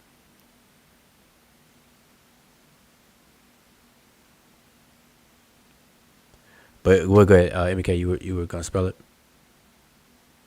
You find it? Yes, let me put it in here and then I can tell you. Okay. So actually it looked like Norwegian is actually the same with Danish, and almost the same in pronunciation. So Okay. Wait, MOR. wait, wait. Wait, the spelling's not gonna help. So scratch that. Because they almost look identical the way it's spelled. Because what I'm getting at, the reason why I asked you to spell it is because when you pronounce it, there's obviously a sound shift in one of them. Right. Even though it's spelled with a G, it doesn't sound like a regular G. So just say the two ones again. Okay, so I'll say the Danish and the Swedish, because those I think I'm kind of close into. Danish will be morn, and then Swedish will be morgan. Actually, I Okay, did a now. hard G, but it would be, yeah, it's a little less hard G than that. Okay, so now isolate the G in the difference and just say the G. Pronounce the G's in each one, Ooh. if you can. Or the second syllable. Second syllable. Because the way I see it in English, so I'm gonna give you an example. The way it looks like it's spelled, I would pronounce it Morgan. So that's two syllables. Morgan. Morgan. So Yeah. scratch the more and just pronounce the second syllable in both of them. Okay. On. Oh. Whew. Oh. Okay. Let's see. Whew. On. See, I have to say that on. Okay, to get it right. Okay. It's like it. You don't actually say the G in Danish. It's like on, Okay. Now do it in Swedish. and then I Swedish. think Swedish should be like oh, on. Oh God. A little G. I think. Gran. But it's still hard when I say it. So I don't know. Okay. No, Single G is that's kind of hard. no, but that's good though because it shows that that even though it's two syllables, you can't break it where I broke it at, because as you just said, in the Danish, the G is kind of, you said, it's not even really pronounced. So if I break it right there, you had difficulty. You can't pronounce it. You need to trail it with the R first to say it. So say the Danish one fully again. Okay, good, because that's all I'm good at. Okay, morn. Okay, right. So it's like the G just left. Right. Okay, so she says, or Sat 12 says, some scholars say Egyptian language shares its greatest affinities with Berber and Semitic, but others have argued that Egyptian language shares closer linguistic ties with northeastern Africa. Okay, yeah. That's I'm familiar with that statement, Sat 12. I'm familiar with that, and but that's just a statement. They're not, when they say some scholars say, they don't. There's not, the work is not there the work is not available at the same time people will say that. And the affinities that they're talking about are results of mass comparisons and typological affinities. That's mostly what they're talking about. Because in the larger Afroasiatic phylum, they always say Egyptian seems to stand, on its own, so to speak. They always say stuff like that. And because of the current labeling, for example, check this out. If we have 4 language phyla, Nilo-Saharan, Afroasiatic, Khoisan, Niger-Congo, let's just say those 4, right? Who would be who would naturally, intuitively want to compare a Nilo-Saharan language to a Niger-Congo one? See, because the assumption is that the groupings were already done for you, so it's like, why bother? Who would do that? So there's no motivation to do it, because it's like, all right, they're already done for me. So, there you have it.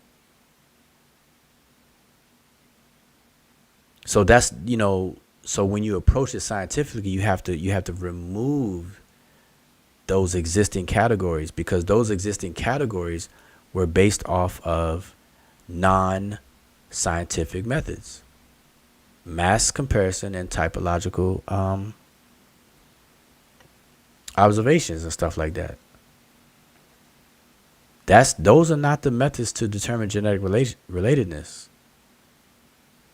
So when you do it, it's like, who would compare it? Even if you want to do comparative work, if you don't dispense the existing categories, you're never gonna be inclined to compare a Nilo-Saharan language with a Niger-Congo, because your mind is already set in a biased position based on the labelings.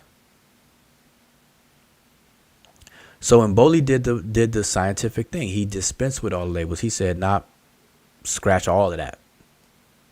I'm gonna just deal with the languages themselves."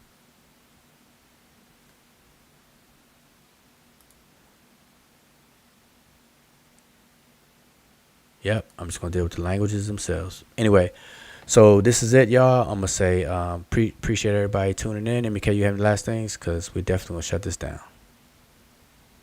Nah, I already said my last words. So I'm good. All right. Okay, so really, I appreciate everybody hanging out. This has been a long hangout. Just wanted to hang out Thursday night. Just wanted to kind of kick it and get your thoughts. I know people going to, hear what they want to hear out of this, clip it all up, and that's the thing now, to clip, but they're going to totally misconstrue things. I'm just expecting it. That's sad. I'm pessimistic about it. But I'm going to say Shemim Hotep. I'll see y'all next time. Today's Thursday, so maybe Friday we may do a freestyle. We're going to pick something and freestyle on it. So make sure y'all stay tuned. All right, so Shemim Hotep.